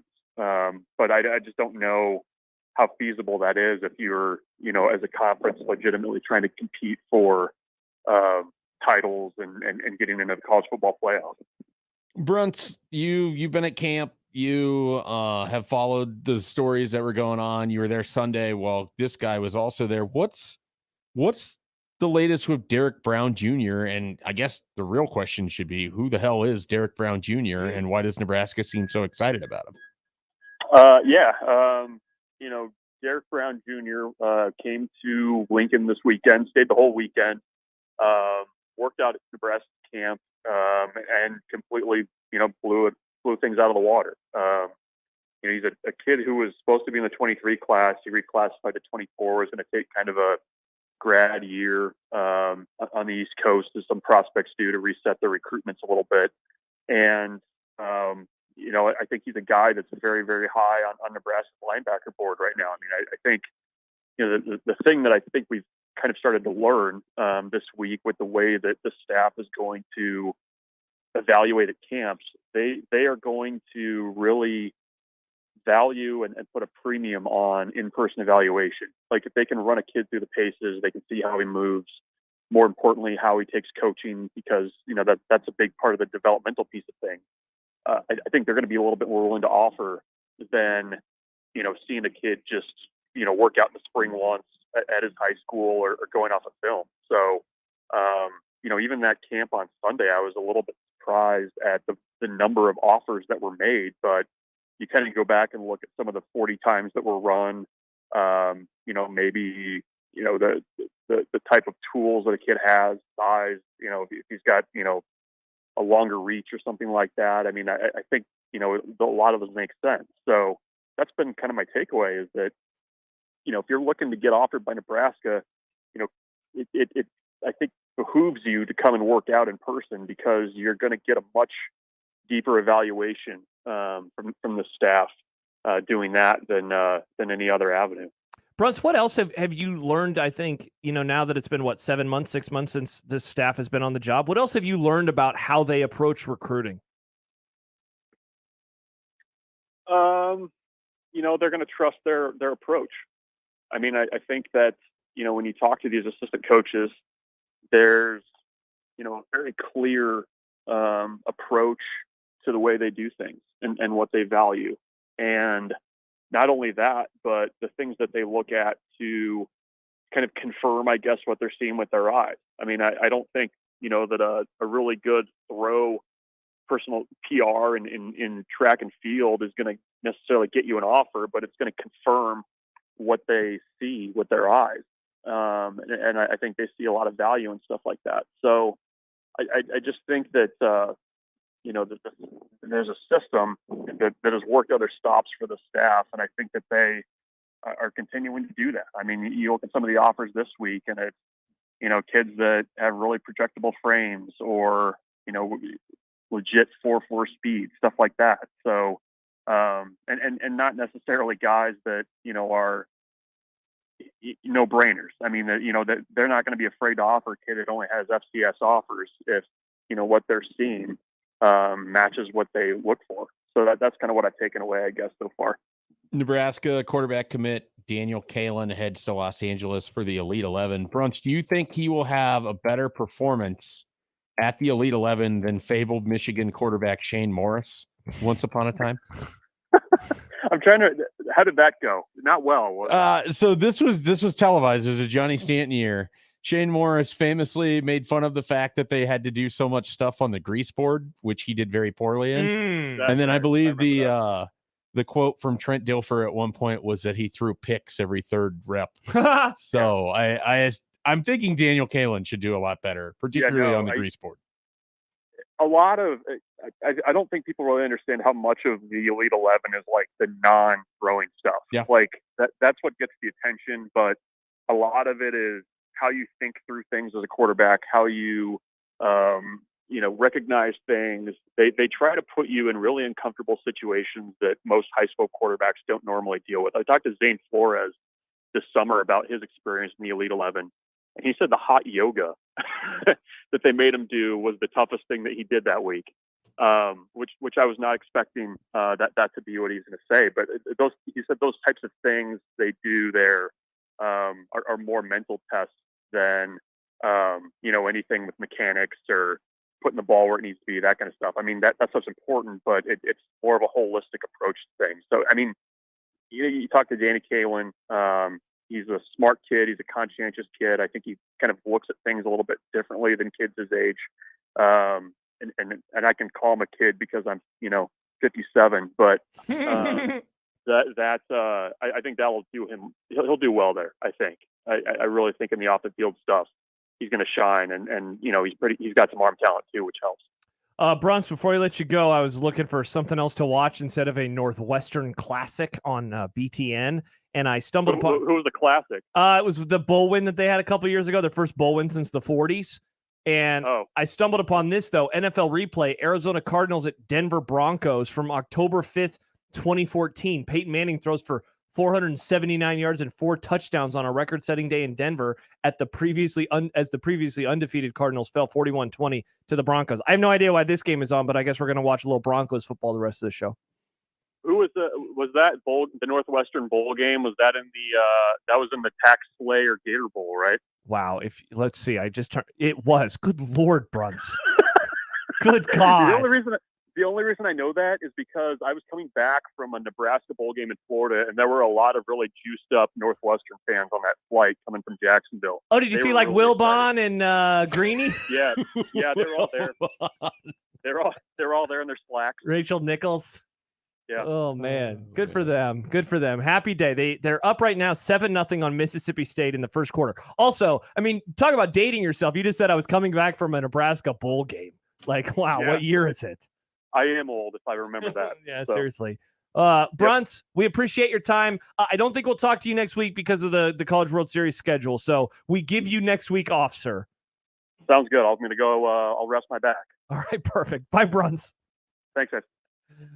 That was fun at the beginning, the prompt that we gave him of topics, and he said, can I pick a third door? Yeah, he wanted nothing to do with Nebraska fans on the internet or Jennifer Lawrence. Which is a shame. I like Jennifer Lawrence a lot. Yeah, what's up with this Jennifer Lawrence slander? There's no slander. I What's think she's going a great on? actress. Okay.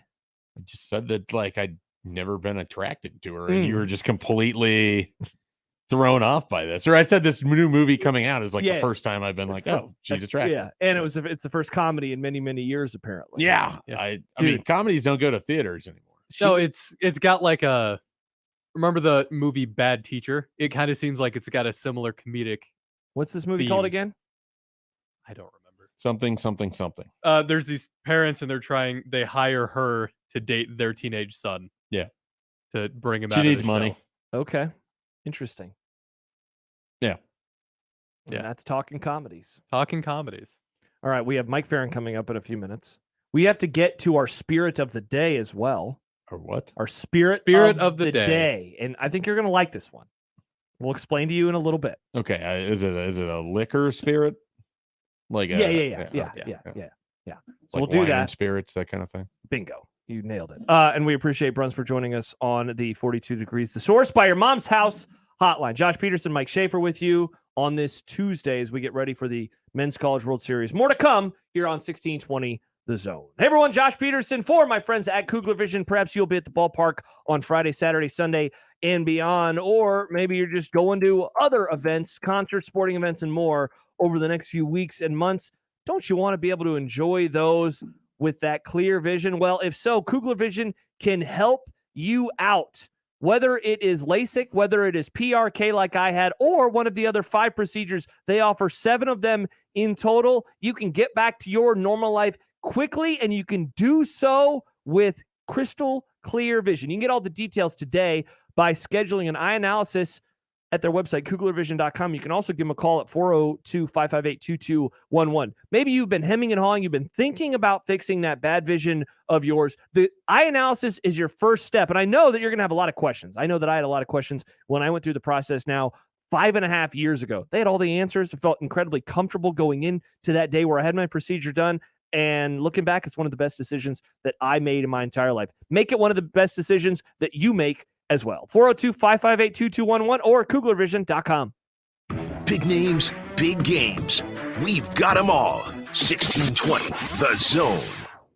Hey, everybody, it's Michael Saviv for Ted and Wally's, 2 locations, one in the Old Market, of course, the other in Benson. Ultra premium ice cream. You may ask yourself, what does that mean? Well, 20% butterfat. Been making it since 1984, and there's so many different flavors. And one of my favorite things about Ted and Wally's is they make an ice cream for you. They've got keto-friendly ice cream. They've got goat milk ice cream. Whatever you're looking for, they have it. It's Ted and Wally's, 2 wonderful locations, Old Market and Benson. And of course, tell them Severe sent you. Fun fact, did you know gorillas burp when they're happy? Really? I'm glad humans don't have that issue, as it would create some awkward moments. Dave and Ryan Osted here with Osted's Golf. Looking for your happiness on the course? Book your fitting appointment today with Osted's, the nation's top 100 fitter from Callaway, Ping, Mizuno, and Golf Digest. Why get fit? On average, golfers gain 19 yards off the tee and drop their handicap by 10%. Wow, results like that will make any golfer happy. Stop in today or book your appointment on Osteds.com. All burps will be taken as a compliment.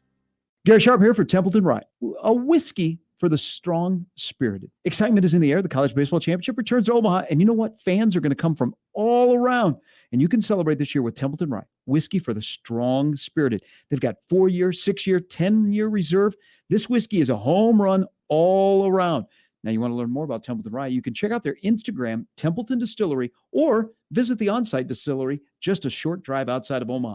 Enjoy responsibly. Templeton Rye Spirits, Templeton, Iowa, Rye Whiskey. PACE, Police Athletics for Community Engagement Organization, is dedicated to preventing at-risk and disadvantaged inner-city children from becoming involved in street gangs, crime, drug use, and victimization. Last year, PACE served over 5,000 area kids with wholesome competition and free participation in soccer, baseball, CrossFit, and flag football. To help PACE and local families make sure kids have access to safe and fun spring and summer activities, please go to paceomaha.org to support the PACE mission. Thank you. Businesses of Omaha, settling for a website that looks like it's stuck in the early 2000s? Then it's time to level up with JM Online. Our local team builds custom websites that solve unique business needs. We're not your typical web design company. We're your partners in online success. Ready to take your website to the next level? Go to jmonline.com and request an initial call.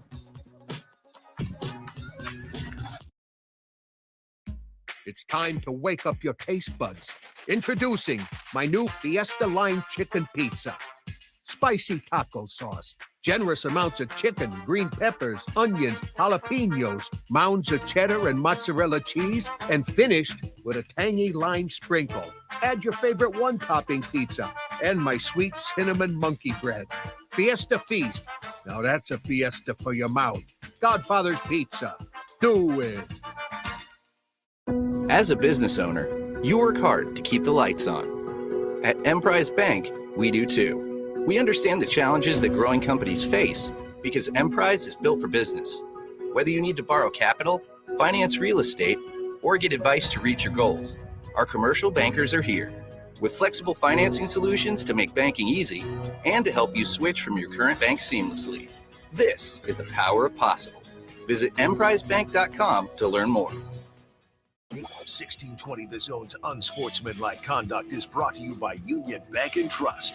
Now back to the program. Spirits in my head. Let us lift your spirits. It's time for the Templeton Rye Whiskey Spirit of the Day. All right, it is time for our Spirit of the Day. Spirit of the Day, of course, brought to you by Templeton Rye Whiskey. Whiskey for the strong-spirited.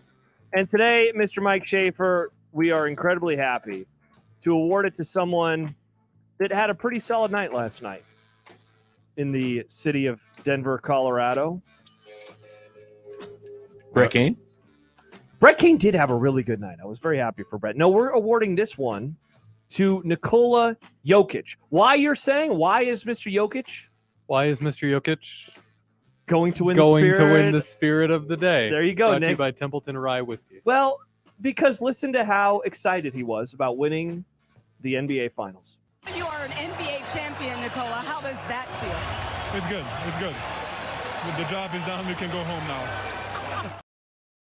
So that was him immediately after the game. Then later on, he was at the podium and he was asked about the parade by one of the scribes in Denver. Here was that. You said you were surprised that you didn't feel more. So I'm curious what you are feeling right now and if you're looking forward to a parade coming up in Denver. When is parade? When is parade? Thursday. No. I need to go home.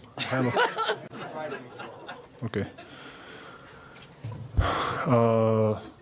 Man just wants to get home and watch his horse race, which I believe is on Sunday. Thank God the series didn't go 7. Yeah. Because it would have been played on Sunday. Congratulations to Nikola Jokic. Our Spirit of the Day brought to you by Templeton Rye Whiskey. Whiskey for the strong-spirited. You've had those moments, right? Where you're working and you just want to be done? And you just want to be done. Just want to go home. You'll probably have that, I don't know, for one of the games that How you cover mad this is year. Stephen A. Smith right now? That the NBA Finals are done? That Jokic won and the Nuggets won and this guy that he doesn't think is that good won and now he's not even showing any real enthusiasm about winning the title. It just seems like this would be the nightmare for noted everything analyst Stephen A. Smith. Yeah. Stephen A. get triggered a lot. He seems like a dude who gets triggered a lot. He definitely raises his voice. His voice. No, he had a whole thing like did he say something like this? Yeah, he was wow. JJ Redick had to like correct him at one point because he was talking about how Jokic wasn't a good enough low post scorer. And Redick's like, if you look at any advanced metric, the single most efficient play in the NBA right now is a pass into Jokic. Yeah, on exactly. the post. Wow. And it's just, I don't know, Stephen A. Smith's a moron. And every single time that you get, series and events like this where it's just nonstop him giving opinions, he just comes off worse and worse. Well, it was great on the day that the Live stuff came down. And if you went to ESPN.com, it was like Stephen A. gives his take on Live. And it was like, he's a fan. He's a fan of the move. It's just, why? Yeah. Of all of the great journalists that have worked for that company, how did he become the face? Because people watch him. I don't know why. Yeah. I don't watch. It's just train wreck television. Yeah. And the people apparently aspire to that. I don't get it. John writes into the Equitable Bank inbox. Only thing I can say about the Nuggets winning the NBA championship, since I don't watch basketball, is that I just realized I am older than the Nuggets franchise. More and more things make me feel old these days. Yeah, I didn't realize that they were only 47 years old until, that was like in the 76. call. Yeah, it was in the call for those people last night. I don't know. I figured they'd be Here's older than that. Here's the thing that nobody, and especially the people in Boston, want to admit. Basketball in the NBA really didn't matter until the 80s. Yep. So anything that happened before the 80s doesn't count. It's fake news. news. It counts. It counts. But we just don't care. But it really doesn't. Before my matter. time, so as far as I'm concerned, it doesn't exist. You know what I love? I love about the Celtics. They have won one title since I was born. One. That was 2008. Yeah. They've won one title since you were born, because you were born the year before me, right? I know. Or you were born 2 years 87. before. Yeah, you're 87. Since yeah. I was born. They've won one title since Nick was born. Like, that's just it would stand to reason it would be the same if you go, if Nick was older than us, that could have more of an effect. Or if he was born in 2009. Or that, yeah. Or if he was born in 2009. If he was born in 2009 and producing this show, props. That'd be impressive, but also could be a violation. I'm a prodigy. Yeah, I know they're voting that in. Now kids are allowed to work. Kids are allowed to work. Yeah, only in like coal mines though. I don't think they want them. I saw an amazing tweet about how kids used to work in coal mines and that got taken away, and now all kids do is play Minecraft. The children so really all yearn they for- want to do is be back in the mines. The children yearn for the mines. Yeah, you saw the same one? Oh yeah, I love that so I much. laughed so hard at that. It was like the only good tweet I saw today. In Iowa, if I was only good one. Twitter sucks. Yeah, it's bad. Twitter sucks. In Iowa, I could work in a factory if I was under 18. I have a factory job as a minor. Like sweeping the floor? If he was born in 09. It just says that minors can work in factories now. I like the idea that you could do a bit. Favorite tweet of the day from Mike Schaefer. It's just like completely random. You just quote it like, this is my favorite tweet of the day. That actually would be a pretty funny. Yeah, it'd be a good bit. Look at me. Who's the idea guy now? That's pretty much all it says is Yeah. just that. My favorite tweet of today. That tweet's not off base though. The one about Minecraft. I do like Minecraft. Someone tweeted at me last night and I quote tweeted it and I never looked to see if there was any more run on it, but he used Coors for his pizza crust for this homemade pizza that he was making. Yeah. And he's like doing R&D on homemade pizza crust. Wow. I was like, found the best beer for your That's homemade pizza. I love that. That's one of my favorite bits on Twitter. People tweeting at you Yeah. about Coors. It's great. Yeah. It's an easy retweet for me every single time. Riss and I were at Night Did Owl. you retweet the last one I put you in? I don't know, probably. Interesting. I had a banquet and everything. Did you tweet at him and I say did. found the best beer? I did. I think he liked it, but I don't The think it only got time it retweeted. doesn't get Wow. retweeted is if I just completely miss it. So But he says you liked it. You did like it. Wow, this is fun. when was this? A rivalry. That was a while ago. Okay. I have no recollection can't of you speak ever tweeting about Coors. So Find this tweet, Nick, and let's gotta find we'll this study it the, after. the, Mike the, Farron. the results will be there. Yeah. All right. When we return, Mike Farron will stop by. We can talk about baseball. There's a lot of things going on with baseball. Are the Guardians a team still? They're still a team. Do you watch They're them? a team in second place. Yeah. Are you happy with them right now? Oh, I hate them all the time. But Your owner is still cheap. They're very cheap. See, I know about baseball. I will be watching them tonight against the Padres. They're out in San Diego. There you go. A little late. And night one time I baseball. wanted to go out to this series, but it falls in June, and June is the 1 month of the year that I just cannot do anything. Yep. Except for co-host with me. Well, right. I can't leave the state. Yeah. Well, we appreciate you for staying in I Nebraska. can leave the township. Yeah. The township. All right. We'll talk to Mike Farron, who's coming to our township There you go. in a few days. Mike Farron joins us next. We'll talk College World Series and Major League Baseball here on 1620 The Zone. Live from the Host Coffee Studio, this is 1620 The Zone. 1620 The Zone. Traffic. From the Backlund Plumbing Time-Saving Traffic Center, we got a couple crashes to avoid this afternoon. A wreck has the right lane blocked on 144th at Dodge. We've also got an accident blocking the right lane on westbound I-80 at 680 southbound. It's causing stop-and-go traffic from the northbound 680 exit. And then if you're south on 60th, delays between I-80 and J Street. And if you're west on Center, delays between 102nd and 108th. I'm Mike Neville. Father's Day is right around the corner. Tools, lawn care supplies, homegrown trees, and more. Or give Dad a Lanahaw gift card. Let us help you make this Father's Day extra special. Lanahaw Nurseries, 192nd and Center. Your neighborhood is more than blocks of buildings. It's the people who live there that make it special. At Union Bank and Trust, we're not just creating home loans, we're making neighbors. We're not just small business lenders, we're small business shoppers. We don't just live in your community, we help you build it. Because our people are your people. Visit ubt.com/neighbor to learn more. Union Bank and Trust, member FDIC. At the Rib Shack Smokehouse, you have the best of both worlds, barbecue and soul food. We're open Tuesday through Thursday from 11 to 9 p.m., Friday and Saturday from 11 to 10, and on Sundays from noon to 8 p.m. Let us cater your next event or dine in and enjoy our delicious ribs, fried catfish, collard greens, and so much more. Don't feel like leaving the house? Then get your food delivered through DoorDash or call for takeout orders at 402-502-6695. Welcome to the Rib Shack. Turn your home into restricted airspace. Tell incoming flights you want them diverted. The new Raid Essentials Light Trap plugs into the wall and uses light to attract, then trap flying insects like fruit flies and mosquitoes. Its 24/7 continuous attraction provides insecticide-free protection that's people and pet friendly. Consider air service interrupted. New Raid Essentials Light Trap. Insecticide-free protection. Acura of Omaha has more than 50 new Acuras in stock and ready for immediate delivery. All models, including Integras, TLXs, RDXs, and MDXs. Get the best price in just minutes at AcuraofOmaha.com. Let me get you up to speed on the service that you need. Is your car making a howling, growling, or crunching noise? It could be related to the drivetrain, which consists of your transmission, your transfer case, and differentials.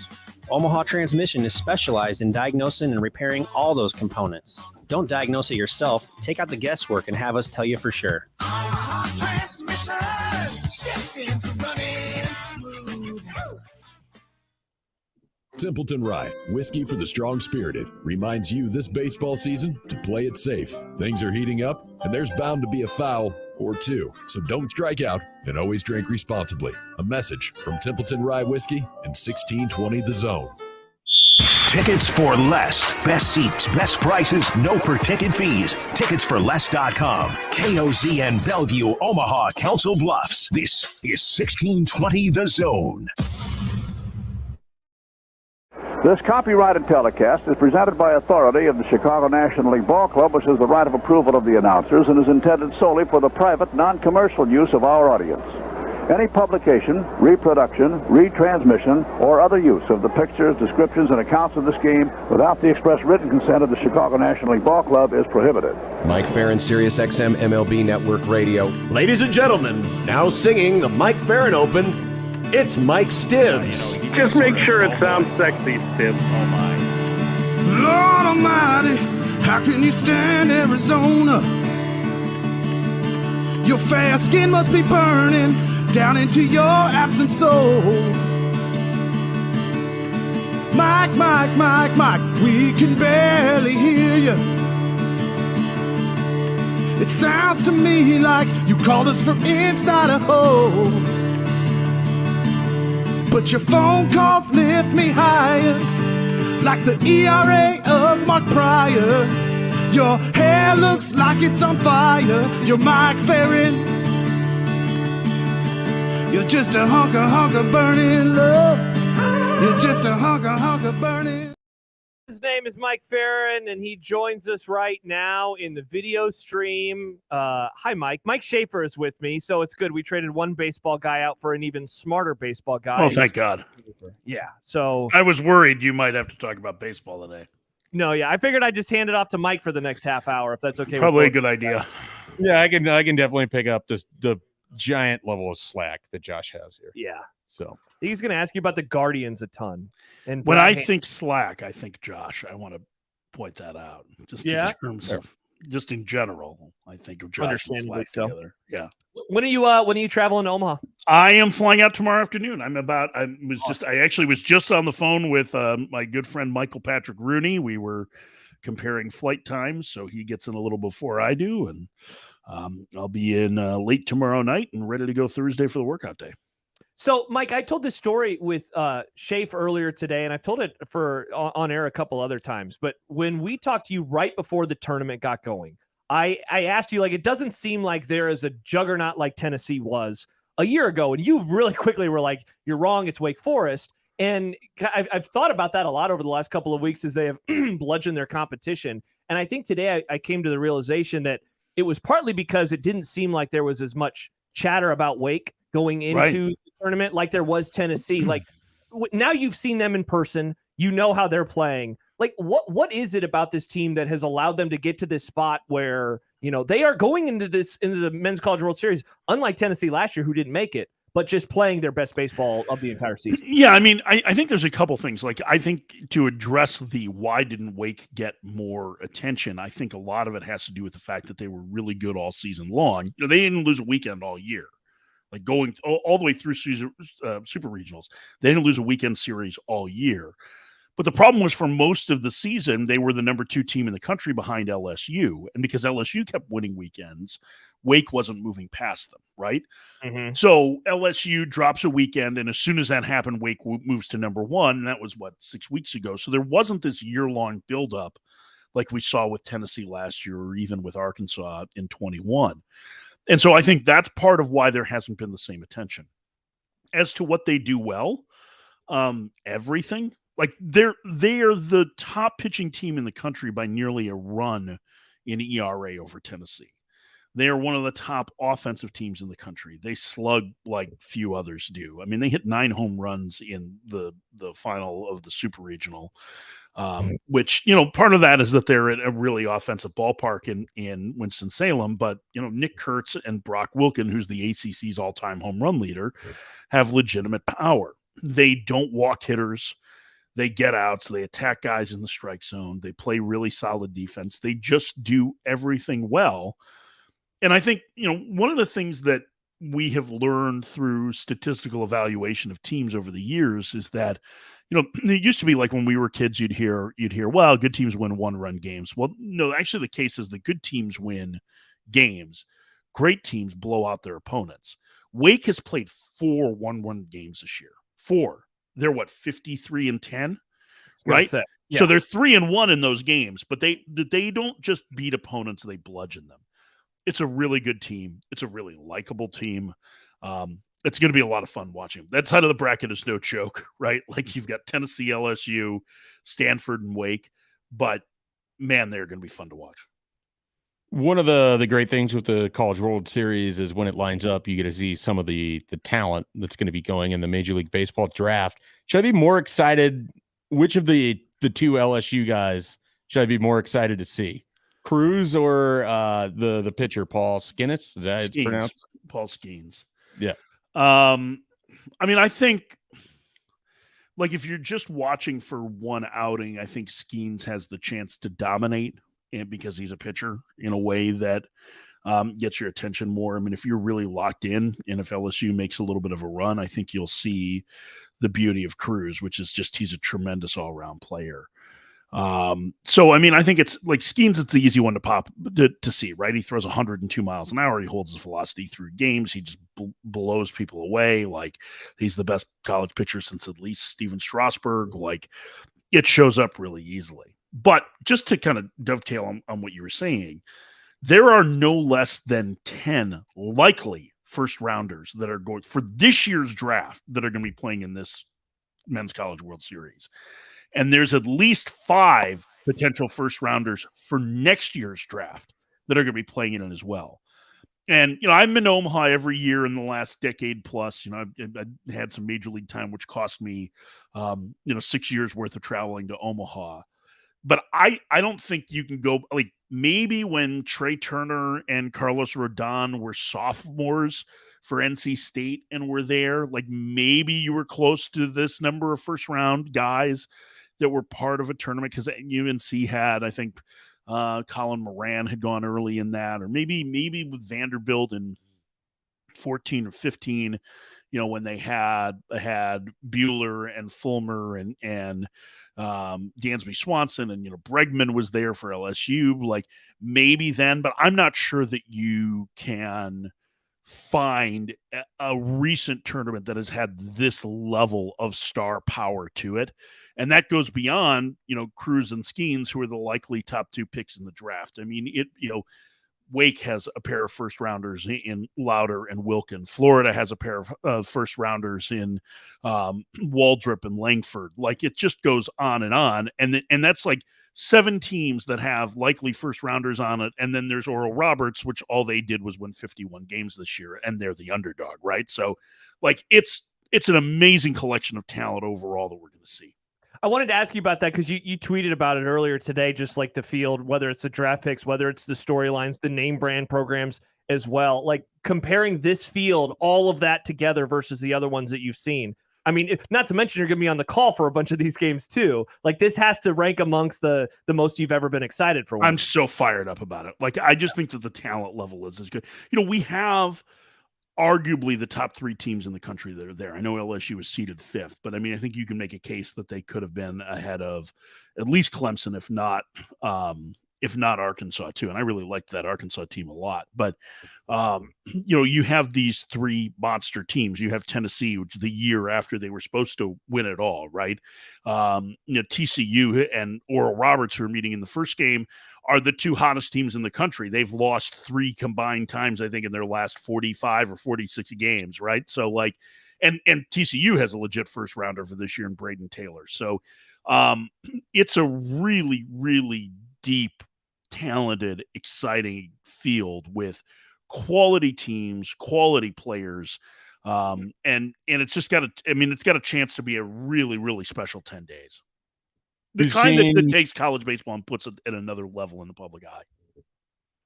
Sounds good. We've seen 4 seeds have success in the College World Series before. I believe Fresno State was a 4 seed the year that they won it. Stony Brook made a run, when they were here.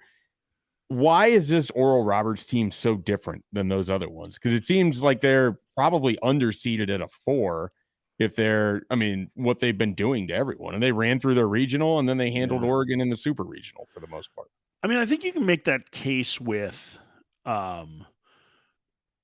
Stony Brook that they were underseeded too. I mean, that was a really good Stony Brook team. Remember, they went to LSU and won a super regional, right? Like that was a really good team that felt like was a dangerous 4 seed going in. And that was the underdog year, right? Kent State made it that year too. I think with Fresno, that was a team that had a ton of injuries. Tanner Shepard was kind of their ace, and he was hurt. They were the last team in the field, so it's a little different than that. I mean, I just think it's Oral Roberts has a really good baseball tradition, right? They are a consistent regional team. It had been a while. It had been 17 years since they'd been to supers. It's been, 45 since they've been to Omaha. But they're a consistently good team. They're an older team now. They have one of the hottest hitters in the country in Jonah Cox, who's got a 47-game hit streak coming in. Matt Hogan was an SEC player. Like, he knows what he's doing. And Cade Denton's one of the best closers in the country. So I think it's that they have a significant amount of talent. I think they have a really good history. I think the fact that you're able to return players because of COVID probably helps them a little bit as a more veteran squad. And so, they were probably underseeded a little bit, in part because they played their games in the Summit League, which is not the baseball power league, but it's a really good, talented team. They're going to have, this is going to be the best level of competition that they faced. And I know they played midweek games against like Oklahoma State and teams in the region there, so they shouldn't be afeared of playing some of the big name squads. But just the consistent level of talent they're going to face is really going to push them. But they execute well. They have star power, maybe not draft star power, but still they have college stars. And I think that's part of what makes Oral Roberts really fun in this tournament. Mike Farron joining us, Sirius XM MLB Radio. He'll also be on the call for Westwood One for a bevy of Men's College World Series games over the next week and change. So, Mike, it seems like we've spent some time so far in this interview talking about Wake, of course, Tennessee, LSU, and now Oral Roberts. Which of those other 4 do you like the most going into this tournament? But Sam, again, Oral Roberts, TCU. So we talked a good bit about Oral Roberts, Wake, Tennessee, and LSU. So of TCU, Stanford, Virginia, and Florida, which of those programs do you like the most? Florida? Yeah. That's a team that can win the last game of the season. They have 3 legitimate starting pitchers who, listen, Brandon Sproat was an unsigned third rounder from a year ago, and that's their Friday guy. Hurston Waldrop, who was the transfer from Southern Miss, is going to go in the middle of the first round. Jack Caglione is probably a first rounder next year and also leads the nation in home runs, right? They're a deep lineup, maybe the deepest lineup even over LSU or Virginia in the tournament. And certainly I think over Wake. Wake has a couple of guys that are more steady defenders at the bottom of their lineup than what Florida puts out there, where they're offensive up and down. They seem to have gotten the bullpen figured out. They always have, a host of arms.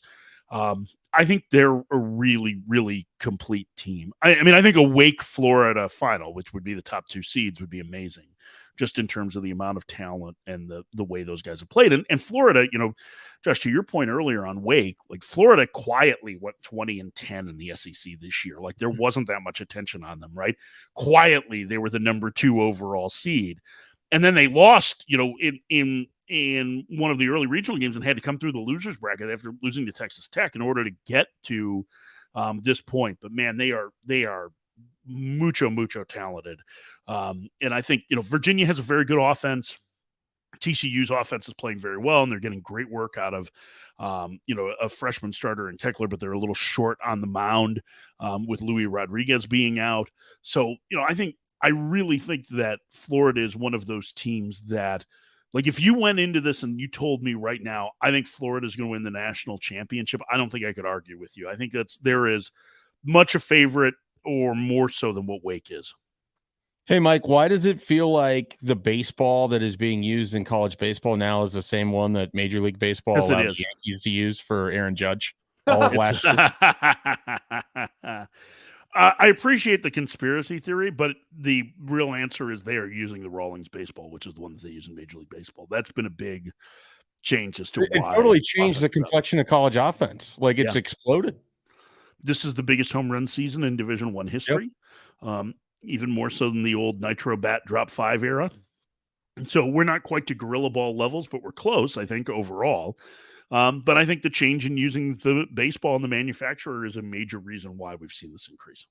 Yeah, I keep wondering, Mike, as I look at, the Wake Forest scores, especially over the last couple of weeks, and I'm like, are we going to be talking about a game where they're getting close to 20 at some point over the next? No, because because TD Ameritrade is Charles Schwab Field, the Chuck box. Thank you. The Chuck box is the great equalizer because that place is not easy to hit home runs in. And it's just like, I will put the over under at like 1.5 on ones we see go out to center field in this. And like 2 in center field in one College World Series, there would be like, ooh, look at that. That's amazing. Yeah. We saw Pete Alonso do that once, right? So like, I think it is going to be a little bit less offensive than what we saw over the course of the regular season, even though, John's been tracking the home runs that were hit during the regular year there. And it's a relatively high number, but it's a relatively high number for that ballpark, not for most other places in America. Yeah. Should be fun, man. Should be fun. Have you been able to dip your, I know you're still doing the radio show. Have you been able to dip your toe into the Major League Baseball waters over the last few days? Or has it been tough? I worked today, worked yesterday, man.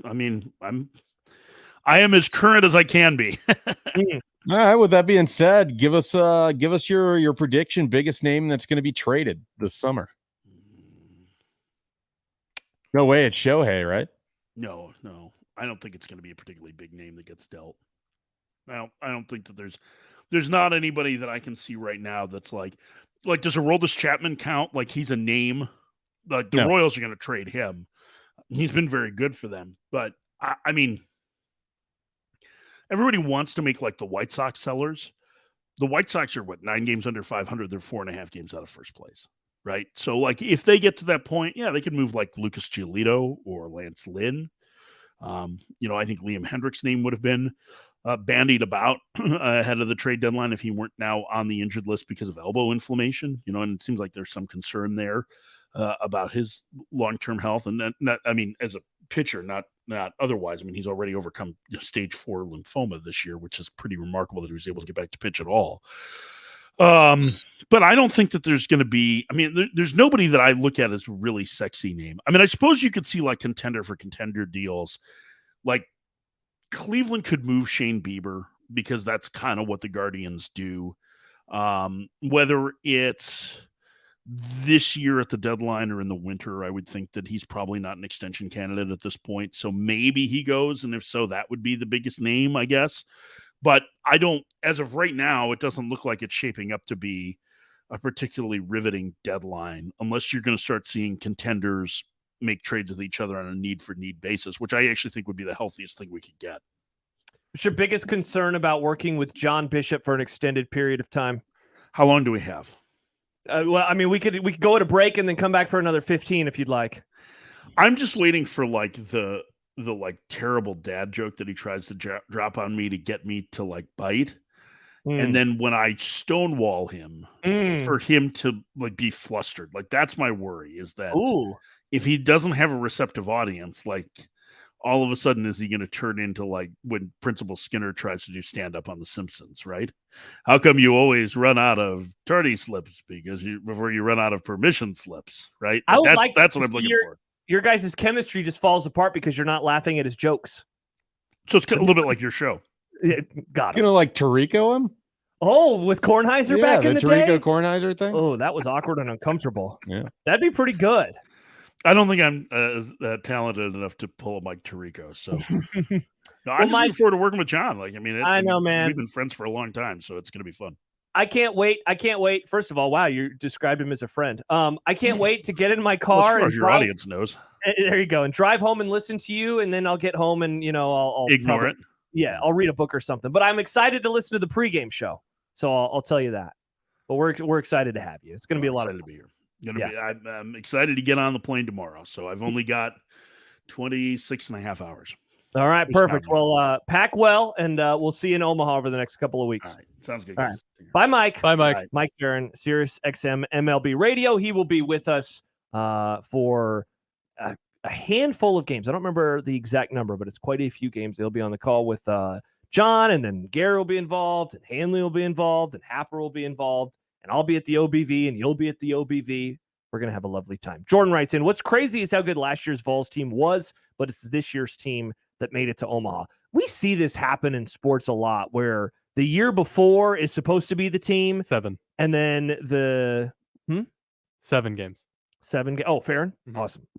And then the next year's team is the one that like breaks through, and we're just like, oh, I had this a year ago, and then I totally, it slipped my mind. Like the one that I think of, and maybe it's just because Tennessee is on the brain, but the 98 Vols in football were not supposed to be the team that won the national championship. It was supposed to be one of the many Peyton Manning teams, but it was the team with T. Martin, and they win the national championship. Very unexpected. So the equivalent to me, or what I'm thinking of, is Nebraska volleyball, and how whenever they win titles, it's usually like before the big run is supposed to happen. Mm-hmm. And then when they're the unquestioned favorite with all the All-Americans, they lose to Wisconsin. They don't win the title. Yeah. So it's sort of like I guess, reverse of that, I suppose. Mm-hmm. Yeah. Or that it happens before you think it will, but then it doesn't happen when you expect it to. Yeah.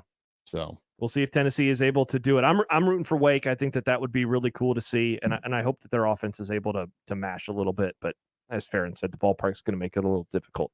I mean, Big Ten, there's still a fair amount of home runs being put up there. That's true. All right, when we return, a variety of things that we can get to that we have not talked about yet today. Yeah, how are we doing on the rundown? We have missed a lot of stuff that I had planned early, but that's a good thing. I like that.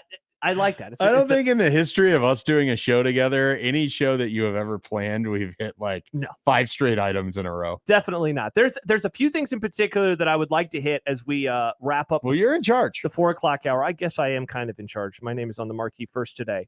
So I'm gonna give you you're driving the car right now. I'm gonna tell you not a whole lot, but a little bit. Guarantee we're not getting over 80 miles an hour if I'm driving the car. Definitely not. We're at a fork in the road. On one side, analytics in college football, a topic near and dear to your heart. Very. The other, goats in the NFL. Which way will we turn with your? Are we going to even hold the ball? Or we only get to one? We'll get to. I hope we get to both. Okay. You decide which one we're doing first. They put it on their horns. Goats Oh, is it a goat in the NFL? Boo. Which one are we going to first? Am I deciding right now? You're deciding right now. Let's get the analytics out of the way. All right. Well, let's get it out of the. No, we're excited to have this discussion. Is this more FBI stuff? We'll find out. Great. I actually think you're going to like this. Okay. I can't promise. I think you're going. Is there anything in the bathroom? FBI stuff, analytics? No, FPI. Oh, FPI. Stick to sports, please, Nick. Stick to sports, please. All right. Nick. We'll talk some college football analytics before we get to goats in the NFL. I am pumped for the goats in the NFL. Okay, good. So we'll save that one. We'll do that. We'll do that later on in this hour. We still have a bunch. We have college football stuff. We have not talked nary a Nebraska football topic today, except for with Bruns for a few. Our audience, insatiable thirst. It's June 13th. Insatiable thirst. I declared it football season yesterday on the show. We're done with the other sports. It's football season now. Not in Mike Okay. Schaefer's world, apparently. All right, so we'll talk about analytics in college football. Hopefully, Schaef is not triggered when we return, but we'll find out if he is on 1620 The Zone. Hey, everyone, Josh Peterson here for my friends at Miracle Hill Golf and Tennis.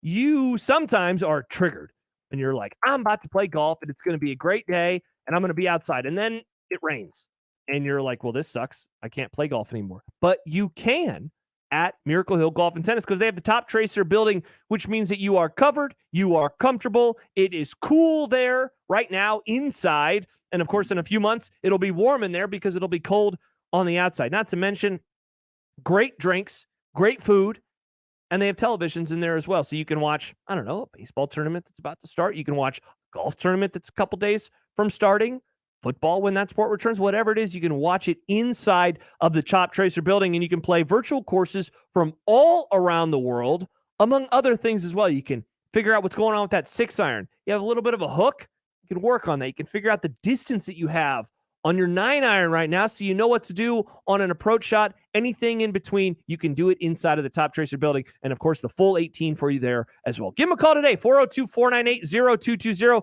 to book your tee time. And don't forget to go to miraclehillgolf.com/store and get signed up for their Independence Day Scramble. A couple of dozen spots, actually fewer than a couple dozen spots still remaining. So get signed up for you and 3 others today. They're located just north of Dodge on 120th Street, Miracle Hill Golf and Tennis. Mornings with Sharp and Handley. Is Omaha a Big Ten city? When you are in Omaha as a sports fan, not just football, men's basketball, the 2 top sports, does Omaha feel like a Big Ten city? Like Big Ten sports matter in Omaha, Nebraska? No. Nebraska sports matters. Yep. Which is kind of where college sports is going, is you only pay attention to the team that you love and follow and cover. And the rest is, yeah, you do, but not as passionate. Mornings with Sharp and Handley. Weekdays 6 to 10 on 1620 The Zone. Your Omaha area forecast presented by Funplex Water Park and Rides from the KETV Newswatch 7 Weather Center on 1620 The Zone. Another nice day on the way Tuesday, warming up quickly in the morning with mostly sunny skies. Winds remain fairly light most of the day with highs in the low to mid 80s. I'm meteorologist Sean Everson from KETV Newswatch 7. 1620 The Zone's Unsportsmanlike Conduct, brought to you by a great friend of the program, Union Bank and Trust. 1620 The Zone. Traffic. From the Backlund Plumbing Time-Saving Traffic Center, looks like a crash with entries on eastbound I-80 at 84th is causing delays. Same goes with a wreck on northbound Northwest Radial at Fontenelle Boulevard. Looks like a stall is blocking the exit ramp from southbound 480 to 20th Street, and then delays on southbound 60th between I-80 and L Street, and on southbound 72nd between Center and I-80. I'm Mike Neville. This time-saving traffic is brought to you by Saul's Jewelry and Loan. What does Saul's loan on? Almost everything, like jewelry, gold chains, bracelets, earrings, wedding rings, and high-end watches, guns, electronics, $10 to $50,000, super fast and easy with no credit check. Saul's loans on almost everything. Switch to Cox Mobile and instantly save $200 on a new iPhone 14. So whether you're keeping up with your book club, It all began in Manchester. or sharing your latest recipe, you've got a plan that fits you based on the data you need. Switch today and instantly save $200 on a new iPhone 14 featuring the most impressive dual camera system on iPhone. The new Cox Mobile. We're different because you're different. Limited time offer for existing and new Cox Mobile lines. Prices exclude taxes and device activation. Other fees and charges are subject to change. Other terms and conditions apply. Learn more at cox.com/mobile. Get ready to experience the excitement of college baseball's championship series in Omaha with Tickets for Less. Use promo code THEZONE to get exclusive savings on tickets for this year's games at ticketsforless.com. Shop the best selection of tickets with no fees and save at ticketsforless.com. For nearly 50 years, Woodhouse has been your trusted friend for new and used cars, trucks, and SUVs. In that same time, the corner of 112th and Dodge has been a familiar location where Omaha buys its Chevrolets. Today, both are together with Woodhouse Chevy Omaha. When I walk around the lot, I see a great selection of Chevy Blazers, Traverses, Equinoxes, and Malibus. And of course, at 112th and Dodge, you'll always find the dependable, tough Chevy Silverado. Visit Woodhouse Chevy today and save up to $6,000 off MSRP on the 2023 Silverado 1500. Along with Woodhouse Chevy in Missouri Valley, we'll have the Silverados with the styles, features, and colors you're looking for. Hit up woodhouse.com and look over their huge selection online. While you're there, chat with their knowledgeable, friendly staff and schedule a test drive all at your convenience. I've found new roads, and now you can find new roads to Woodhouse Chevy. Exit 75 off I-29 Missouri Valley or 112th and Dodge in Omaha. Woodhouse.com.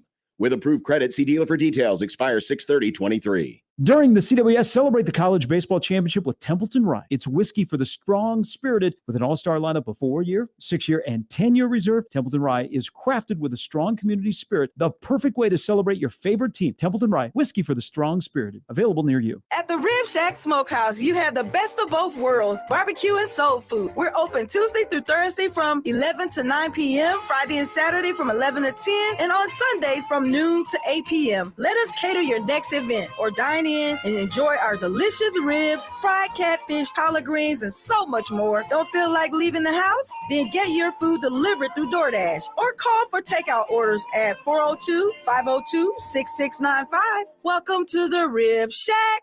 Car repair is car repair. Most places you go can change your oil or fix your brakes. The difference is the experience you'll get at Omaha Car Care. We're part of the community. We were born here. And we believe that our relationship with you should be built to last. We're going to consult you, not sell you. We're going to give you a free loaner car. We're going to treat you like a valued friend that we want to continue to see in the years to come. I'm Rick Betker, owner of Omaha Car Care, and we'll be along for the ride. Make the right call, fans. The Rooferees at John Higgins Weather Guard. Rooferees. Now, unsportsmanlike conduct. Unsportsmanlike conduct, you better ask it. With John Bishop and Josh Peterson. Josh Peterson and my dear friend Mike Schaefer with you today. It's Unsportsmanlike Conduct here on 1620 The Zone and 1620thezone.com. You can watch us on 1620 The Zone TV. If you're looking for Schaef, he's in the shot. He's in the wide shot. There you are. He's waving at the camera right now. We appreciate him for being here. He'll be here again on Thursday, we hope. Yeah. If his car can get faster than 80 miles an hour. Hopefully. I still think you should carpool with John. I don't want to. Well, John won't be coming here on That's right. Thursday. But yeah, Friday. I don't want to carpool because I have to leave earlier than John does. So then that Way doesn't earlier. work. Yeah. So, and I mean, you could spend the night on my couch, but Yeah, I don't think wanna you want to do that. I got to get back so I can go cover Friday Night Lights Matt Rule edition. Friday Night Lights. Wow, it's that season. Yep.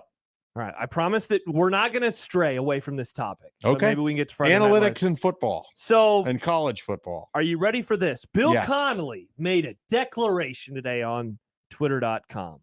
And I'm worried that you're not going to like it because you hate computers, math, and analytics. I do hate in math. general. Yeah. Science. You hate lots of things. Good I take. hate Math science. is dumb. Science is cool. I'm okay with science. Okay, good. In Yeah. on science, out on math. Math I'm out. I hate that you need so much math for science. Were you good at math in college? Not in college. Were you good at math in high school? Not in high school. I stopped being good at math Same. in 7th grade. If you need someone that can add and subtract very quickly, Boom. yeah. I'm your guy. You're Divide and multiply Yeah. quickly. Mental When math. we start to get into When they like added letters? Yeah. The algebra. What? That's when I Yep. turned on Yep. math, or when math Not turned even on really me. that. It's also like geometry. Ooh. theorems, and postulates. Yeah. Why do I need to give you a theorem? Why can't I just tell you? Because that's what it means. Geometry. Oh, you want pissed me to know a off so much. percentage? I Yeah. can do percentages. Yeah. Why is this a triangle? Yeah, It's like, look at it. Who cares? It's a Why triangle. triangle. This, thankfully, is not related to postulates or theorems. Bill Connolly tweeted today, updated my historic score-based SP Plus rankings, which goes back to 1883, Mike Schaefer. 1883. Based around some new, more effective tweaks.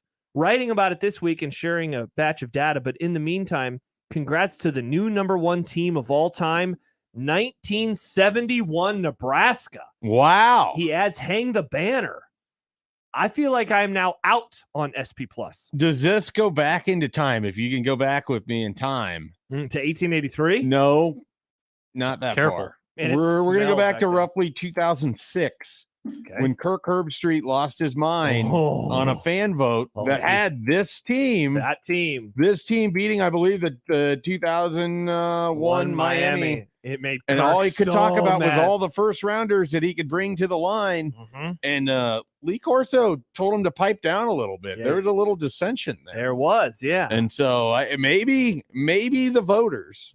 Maybe the voters are feeling better about themselves. They were today. onto something? Yeah. Congrats to the 2005 internet voters from Nebraska. Yeah, I think it was 2006 because I think I was in South Dakota State when this was happening. I thought it was right before it was the USC Texas Rose Bowl. I thought it was, I think, before the start of the 06 season. Oh, I thought it was like a Christmas thing. Yeah. Yeah.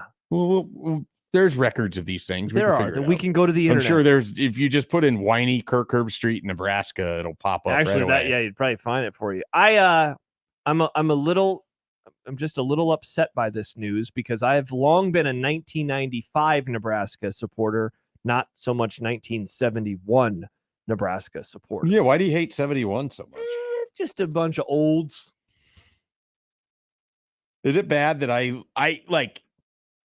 I cover Nebraska athletics? Yeah. I cover Nebraska football first and foremost. Yeah, you do. You do a great job at Husker 24/7 Sports Talk. That's not what I'm soliciting here.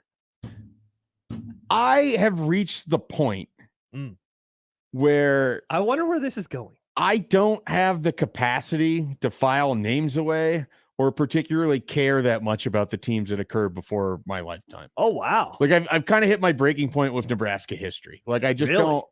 Is this a new development? No, it's just like you only have so much brain space, right? Sure. And I have to know hundreds and hundreds of recruits every single year. So many recruit names. And so I no longer have the capacity. Like I don't know, was Jerry Taggy the quarterback of the 71 team? Yes, okay. he was. Were they the ones that just demolished Alabama in the title game? This is the game of the century team. These are the I have a little bit Johnny of that. Rodgers just tore him loose from their shoes. Sure. It's your response to Johnny Rodgers? At this point, I just don't I didn't watch it. I have no connection to it. These names don't really mean anything to me. I have hit the point in my life with sports where I no longer care about the sports history near as much as I did when I was a kid. Yeah. When it seemed like the coolest thing in the world to you. Like, because, you're 12 years old, so you only have the 12 years that you've been alive. Yeah. But you have all these other years that you can look at stuff and be interested in it. Yeah. But now I'm 35. I don't care about that stuff. You're out on 71. I'm out on history. Out on history. Sports history. Those that don't know history, Schaef, are doomed to repeat it. You're not going to repeat sports history. That's true. It's very hard to repeat. Well, except when you're repeating champion. Or like the 71 Nebraska Cornhuskers were, because people forget they won in 1970. Or that thing that Shohei did that only Babe Ruth did, that's repeating history. He's repeating history, Yeah. Shohei Ohtani. That is sports history. Yeah. Yeah, that's great. You know how I feel? I don't really care about the 1970 team. That's the one where I'm just like, cool, congrats on the title, guys, but I really don't give a crap. They beat who? LSU. Okay. Yeah, All that's right. the one where Jerry Taggy reached that the over snake? the That goal was the line. snake? Yeah, My dad had okay. that poster as a child in his bedroom. I feel bad admitting this, but I probably shouldn't. It's also, I'm tired of being told by the olds of like, when they mention a player, I'm like, oh, I'd never heard of them. They're like, you've never heard of so-and-so? Yeah, sorry. I just haven't. Did this happen recently with a particular We've been doing kind of like these Mount Rushmore discussions, and like there's just these fullbacks sort of getting dropped that I have never heard of before from the 80s, and I'm like, oh, who's this? You've never heard of that guy? Is that what BC says to you? No. You've never heard of that BC guy? BC's Is that what diplomatic. old man Grandpa Brunt says? No. You've never heard of that guy? No, these would be more got a beanie. users or just people that are like listening to the podcast and they just text you and you're like, oh, I can't believe you didn't say so-and-so. It's like, yeah, it was -9. Sam I am tweeting at you.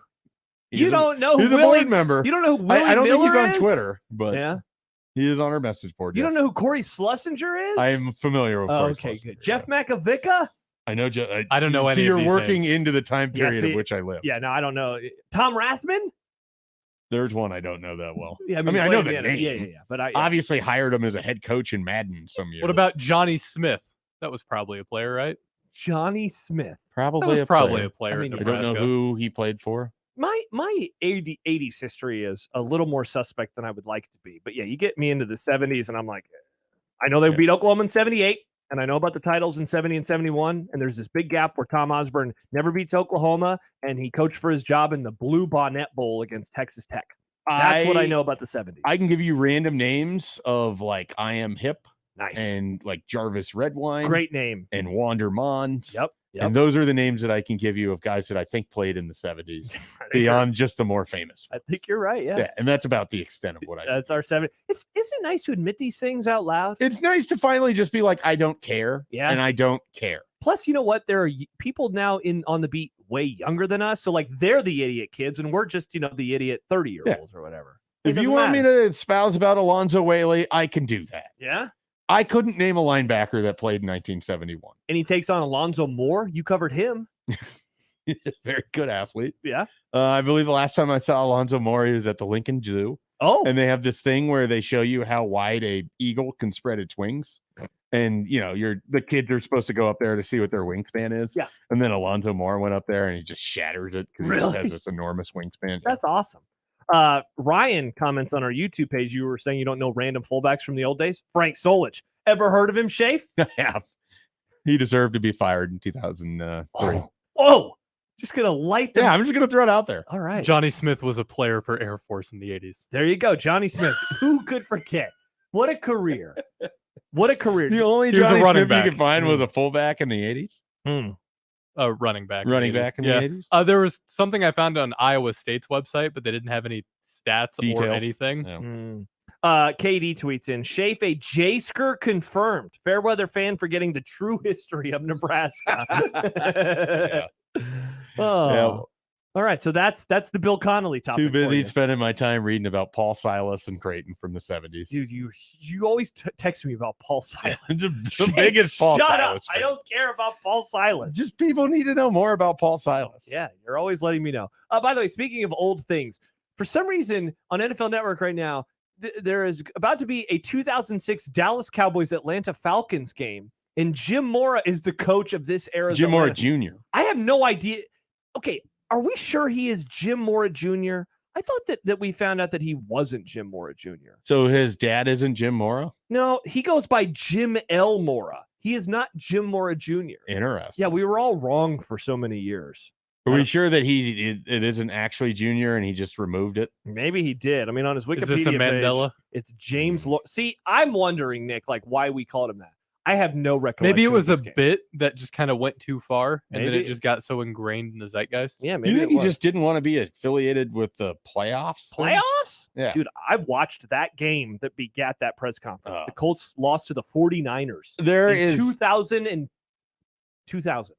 2000. There I was is 3. unlikely to have another press conference response that I enjoy more than playoffs. You kidding me? Playoffs? Hope we can win a game. Yeah. And I think it's the voice pitch. I Yeah. think it's his face. just a total throwing his team under the bus. Like Oh, it's everything. It's great. classic. Chris in Montana, Andra Franklin at fullback. That's a name. That was the name. People yeah. say Andra Franklin. Nothing. I'm like, sure. Sounds like a real human Yeah. being. I hope he had a great career. I feel better that I've just admitted that I don't care anymore. It's an NFL Network game between. I the care Cowboys about the and future. Falcons. You care about the Mike future. Schaefer for the future. Well, speaking of the future, goats in the NFL. Okay. How many are in the NFL? Literal goats or just goats? We'll find out when we return. Plus, a name. I'm going to begin this conversation with a name that we used to discuss with a mutual friend of ours. That's how we're going to start this. I am very excited for your reaction. We'll do that when we return. Josh Peterson, Mike Schaefer here on 1620 The Zone. For the Jays, the Huskers, and even you Jayskers, we are 1620 The Zone. Let me get you up to speed on the service that you need.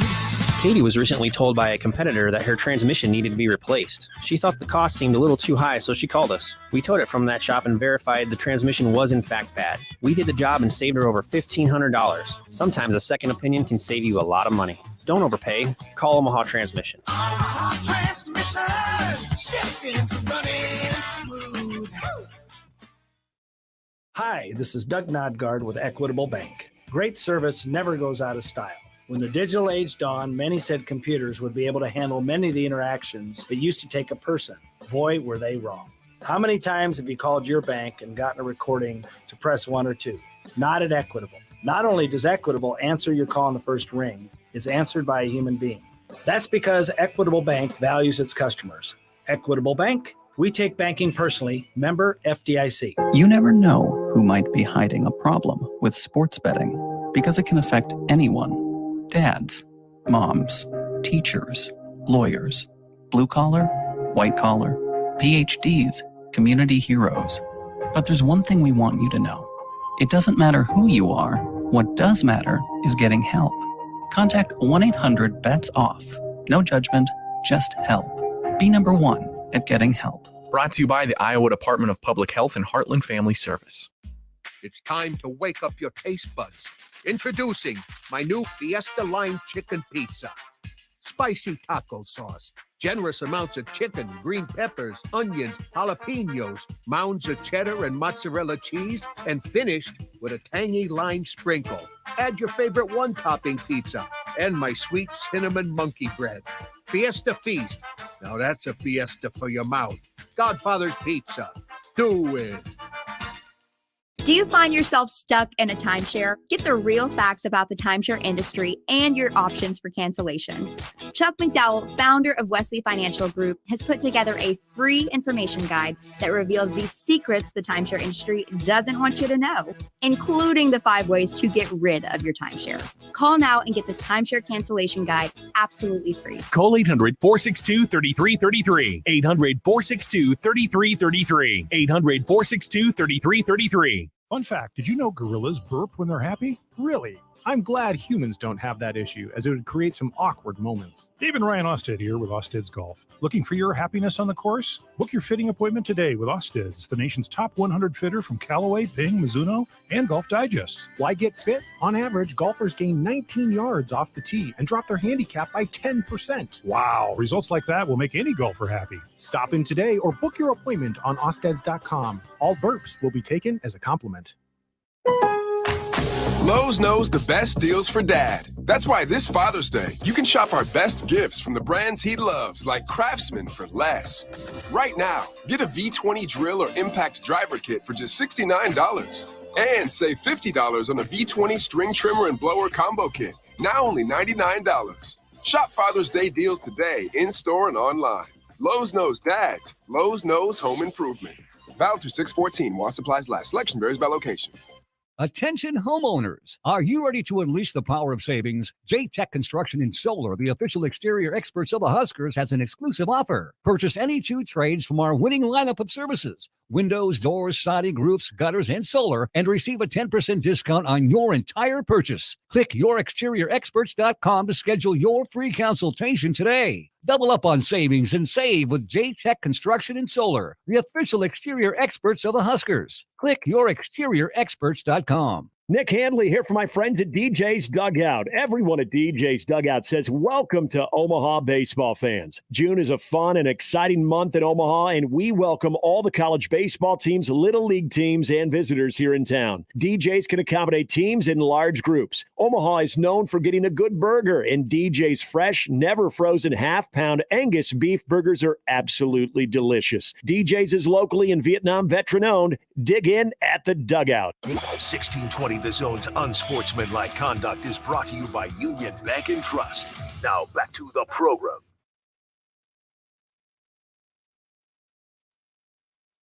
Thank you to Rusty for tweeting in. We were wondering, why is Jim Mora Jr. not Jim Mora Jr.? He has a different middle name. The Jim Moras have different middle names, and you pointed out off air, just like George Dub and George H. H-Dub. Indeed. So there you go. What's your middle name? Mine? Yeah. Christian, which is my dad's middle name, but he's Tim and I'm Josh. Gotcha. Mm-hmm.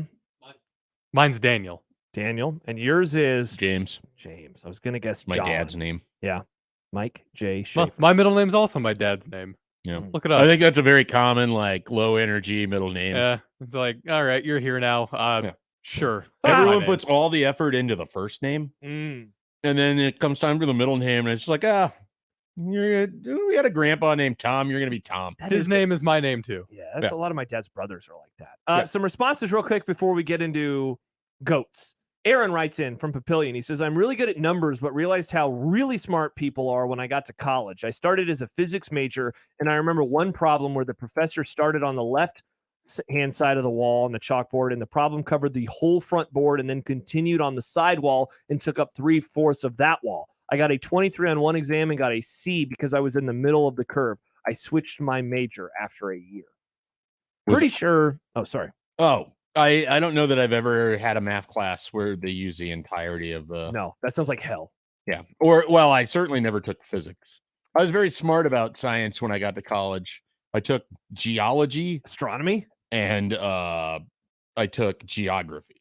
I did geography and I did astronomy, and then I was done with my science major. What was it called? Rocks for Jocks 155 or something like that? Did you do the math for contemporary math for journalism majors? Sure did. Classic. Almost didn't graduate because of it. Wow, that class they gave with- you guys special math? Hell yeah. I just had to do algebra again. It was awesome. Max Olson was in that class. That was how I met Max. That's where, like, the whole thing is about using math for different applications in life. Yep. It's like how you can create. It's how I like to use math. It's like how serial numbers get created, or credit cards, or how you would do election math. We started doing football. It was very stats. interesting, but I was my last semester of college, so I just blew off most of the classes. So you almost failed. totally didn't care. Money Chris says, OMG, I think he may be the first local sports guy / guest host ever to say Solich deserved to be fired. Thank you, Mike Schaefer. Thank you for being the voice of reason. And the subject line was, I love Schaefer. Well, thank you. I appreciate that. My Solich take is known. I mean, he had a nice run, but I think it was evident when you look at the talent on the roster that they were getting worse, and that, they went 9-3. The issue is they fired him after the wrong season. Do it after 02 or let him flounder in 04. But that's the story of Nebraska football this century, is they fire coaches at the exact wrong time for the most part. So hopefully it didn't happen this time with Frost getting 1 year too long. All right. Remember back in the day when we used to discuss sports with Dan Hoppen? Remember the old days when we watched sports? When Dan liked sports? Those are the days I'm talking about. When I say Dan Hoppen disliking someone, who is the first person that comes to mind? Tom Brady. Okay, think media though. Couldn't stand him. I'm guessing he still hates this guy because this guy said that the Colts were going to regress, but they didn't. Bill Barnwell? Bill Barnwell. Doesn't everyone kind of hate Bill Barnwell? I like Bill Barnwell. So do you remember Bill Barnwell? How much I know Bill Barnwell. Okay. I just read about how the Vikings had a terrible offseason, according to Bill Barnwell. Oh, he said the Cowboys had a good one. So yeah, let's go. I mean, I'm sure that'll really matter when he's writing his series of here's how these teams won games. They're not good, but they won. Oh, that's right. You don't like Bill Barnwell either. Yeah. And you didn't like Mays. That was my favorite NFL pod. I got to be honest. There's not a lot of NFL analysts where I'm like, oh, this guy's really interesting and good at what he does. Yeah, you definitely don't like people. Well, I'm hoping that you're going to enjoy this piece from Mr. Barnwell. I'm not going to read it to you in full, but he basically wanted to look at current players that could, at the end of their careers, be considered the best ever at their position. I thought that's a fun June topic, and so I wanted to scroll through and see if there was anything here. My original idea was maybe there's a content question, but then I read all 9 names that he included, and I was like, all right, let's see if we agree or disagree. All right. First quarterback, and this was the obvious one. Patrick Mahomes, of course, was going to be in here. And he also lists the current GOAT. And, of course, he has Tom Brady as the current GOAT, and he gave them a percentage chance at becoming the best ever. 0. He has Patrick Mahomes at 15%. You would say 0% that he will be considered by you the best quarterback of all time? What he would have to achieve to meet what Tom Brady did?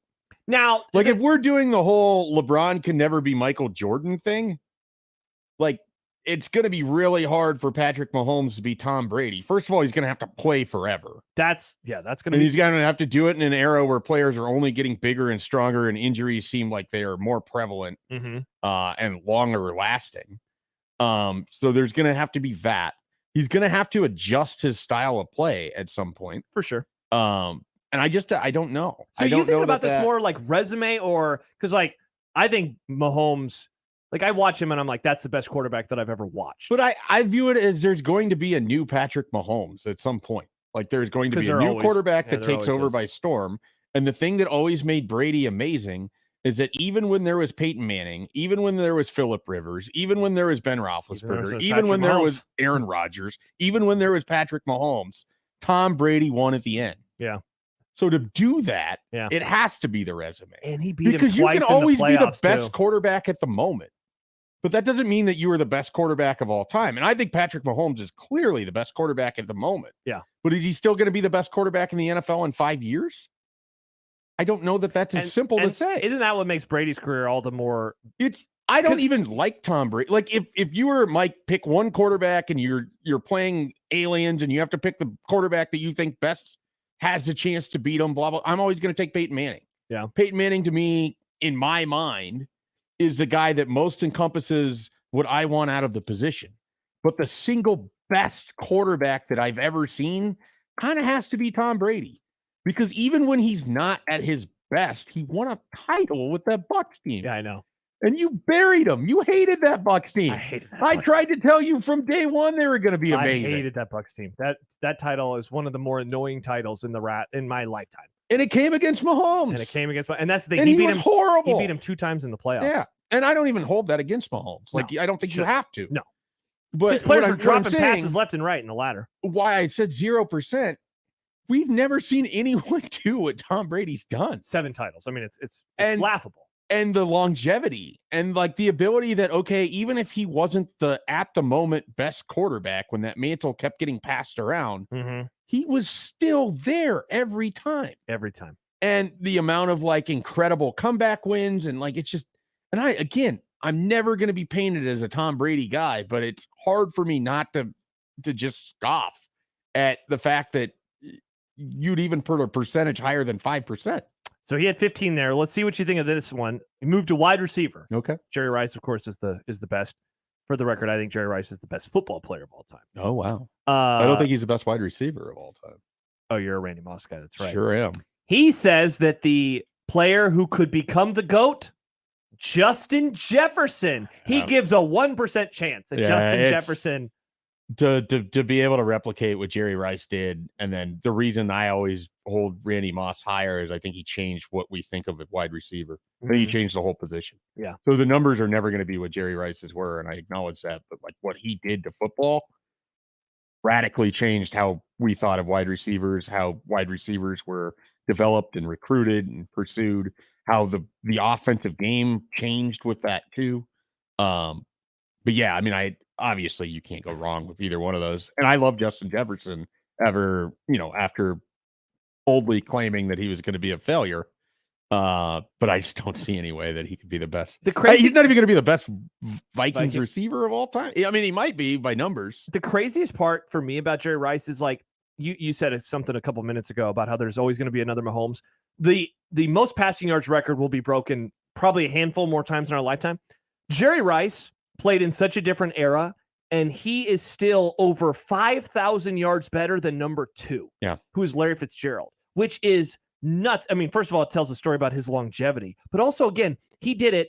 His career starts in 1985. I have to go all the way down to receiver number 7 to find another player from the 80s. Otherwise, it's Larry Fitzgerald, T.O., 96, Randy Moss, 98, Isaac Bruce, 94, etc. So it's like a bunch of dudes from this era and then him. Yeah. It's wild. Absolutely wild. So 1% chance for Justin Jefferson. Next was tight end. Currently of all time, he says, is Tony Gonzalez is the best tight end of all time, which I don't know if I agree with that one. You going Gronk? I would go with Gronk because of the blocking component that he had, while also acknowledging that I'm going off of what people tell me about his blocking ability for the most part. At least I'm being honest. He has Travis Kelce, and he gives Kelce a 60% chance of going down as the best tight end of all time. It's so hard because there's a part of me that wants to basically say Travis Kelce and Tony Gonzalez and Rob Gronkowski didn't all play the same position. It's the same label, like Shannon Sharp. It's the same label. Yeah, but is it the same position? It's so different. Especially what Kelce is asked to do versus Gronk. I mean, I know I just acknowledged I don't know about his blocking, but I've heard it's good. Kelce doesn't block. Like, that's not a part of his game. He's a wide receiver. He's a wide receiver that lines up on the line. Yeah. 60% chance. That seems high, but I mean, he is really good. And he is one of those guys that he's just going to continue to put up the postseason numbers, which is valuable. Mind-blowing thing to me about Travis Kelce is in a year in which it just seems like, well, to beat the Chiefs, you just got to take them out of the game plan. Nobody can take them out. No, never. There's His playoff no way stats to are just, hilarious. Yeah, just go it's look amazing. at every game. It's like 100 yards and a touchdown. It is absolutely amazing. Yeah, I need to remember this. Mark this down, Nick, for me, and do like a January 3rd reminder. Bet on a Travis Kelce anytime touchdown in the playoffs. Like every game. I can't wait for bet of the day because I just got sent like a stat from a Major League Baseball thing, and I'm excited for this. By the way, real quick, going back to Brady, Joey says, what year was the first year that Brady was considered the best quarterback in the league? That would be 2007, the 50 touchdown year. That's the thing that is mind-blowing about Brady is he's the best ever. And there's only a couple of seasons where I think we all Do you know why we don't really get to talk about that? Because the very next year his knee got blown out, and then Aaron Rodgers took over, and then it was... And then he didn't win a title until 14. And You said aesthetically, Travis Kelce anytime touchdown. like Tom Brady never looked like as he plays, it doesn't look easy. No. The way that Aaron Rodgers would play, it looked easy. Yeah, flick like of it the wrist. looked cool. Yeah. Same with Brady, Mahomes. Tom Brady like doesn't look cool. Like that's part of it. Yeah.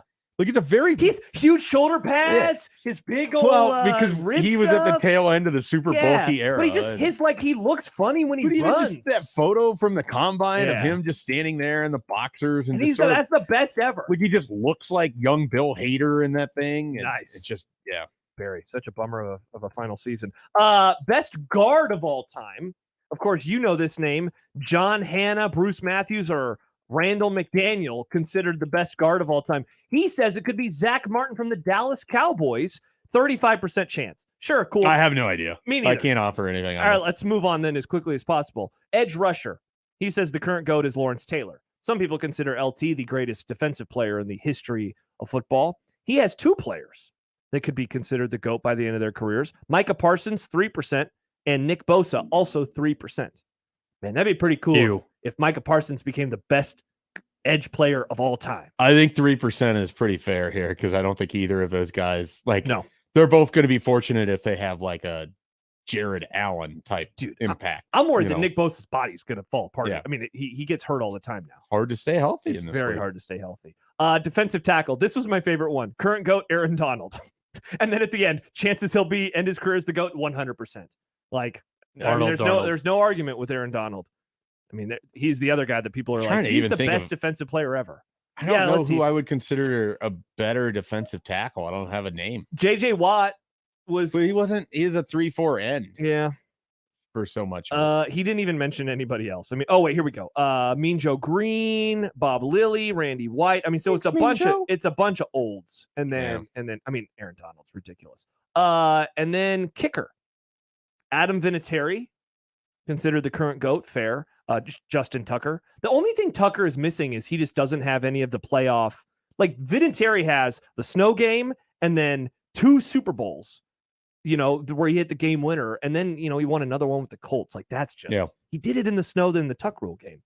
He has Tucker as 30% chance, and then this one surprised me. He says that Cordero Patterson is the best kick returner of all time already, and so he will finish his career as the best kick returner of all time. Yeah, I think that's fair. Yeah, over Hester. I think people with Hester, he had the Super Bowl return. The Bears were so bad on offense that I think he stands out because of that. Yeah, Cordell Patterson's insane. Yeah. On these kick returns. I mean, part of it I got to see early in his career when the Vikings drafted him as a wide receiver, and then he quickly became a gadget guy. But I mean, there was like this amazing moment with the Saints Bears game, I think it was, and I think he was playing for the Bears. The Saints kick off, and the camera just tracks him the whole way. The camera tracks the ball as he catches it, and then it flips around and tracks him, and he's weaving, and it was one of the coolest. Like, just happened to have it on my TV touchdowns that I've ever seen because of the tracking of and it was a live shot. Yeah. Like, it wasn't a replay. Yeah, it wasn't like, oh, we're going to go to the sky cam. No, they started on it, and they just happened to catch this amazing kick return for a touchdown. And he looks so effortless. Like, it's incredible. Yeah. He's one of those guys that I will give Barnwell a lot of credit for even including it. When we think of football, it's always quarterbacks or wide receivers or big plays or whatever. He's one of those guys that, like, in any given moment can have a play that you may never see again. Yeah. Just because of his combination of just elite athleticism and the fact that kick returns are become more and more rare. Yeah. And he's one of those guys that can absolutely punish you because everybody has a kicker that seemingly can kick it out of the end zone. But if you try to do maybe we can pin him, we'll try to angle it towards the 3-yard line. You don't want to do that with Cordero Patterson. Yeah. Too dangerous. So there you go. The current GOATs that could become the GOAT. All right. That's good. There's notably no running backs. No running back has a chance to become a GOAT anymore. No. I appreciated that no safety got listed because the idea that anyone could be better than Ed Reed, laughable. So I was thinking about this. If you were to power rank the GOATs, there is a good chance that I could put Ed Reed in my 2 spot. I was going to say top 3. Yeah, maybe even could maybe even put him at 1. Because I think the gap between him at his best and anyone else at their best is still so pronounced. Yeah. But I'm also admittedly just a giant Ed Reed fanboy, and I have been my entire life. And we're up against it. Who else would be in the top 3? I think Brady, for sure. Jerry Rice. I guess you're a Randy Moss guy. I think Lawrence Taylor. Jim Brown. Just from, it's funny because I just got done talking about it, but Lawrence Taylor, I've watched a lot of highlights of, and just what that ridiculous. Guy did was insane. Yeah. Absolutely. And just the way, and knowing what he was going on in his personal life and how he could have been even better had he been able to avoid some of that is insane too.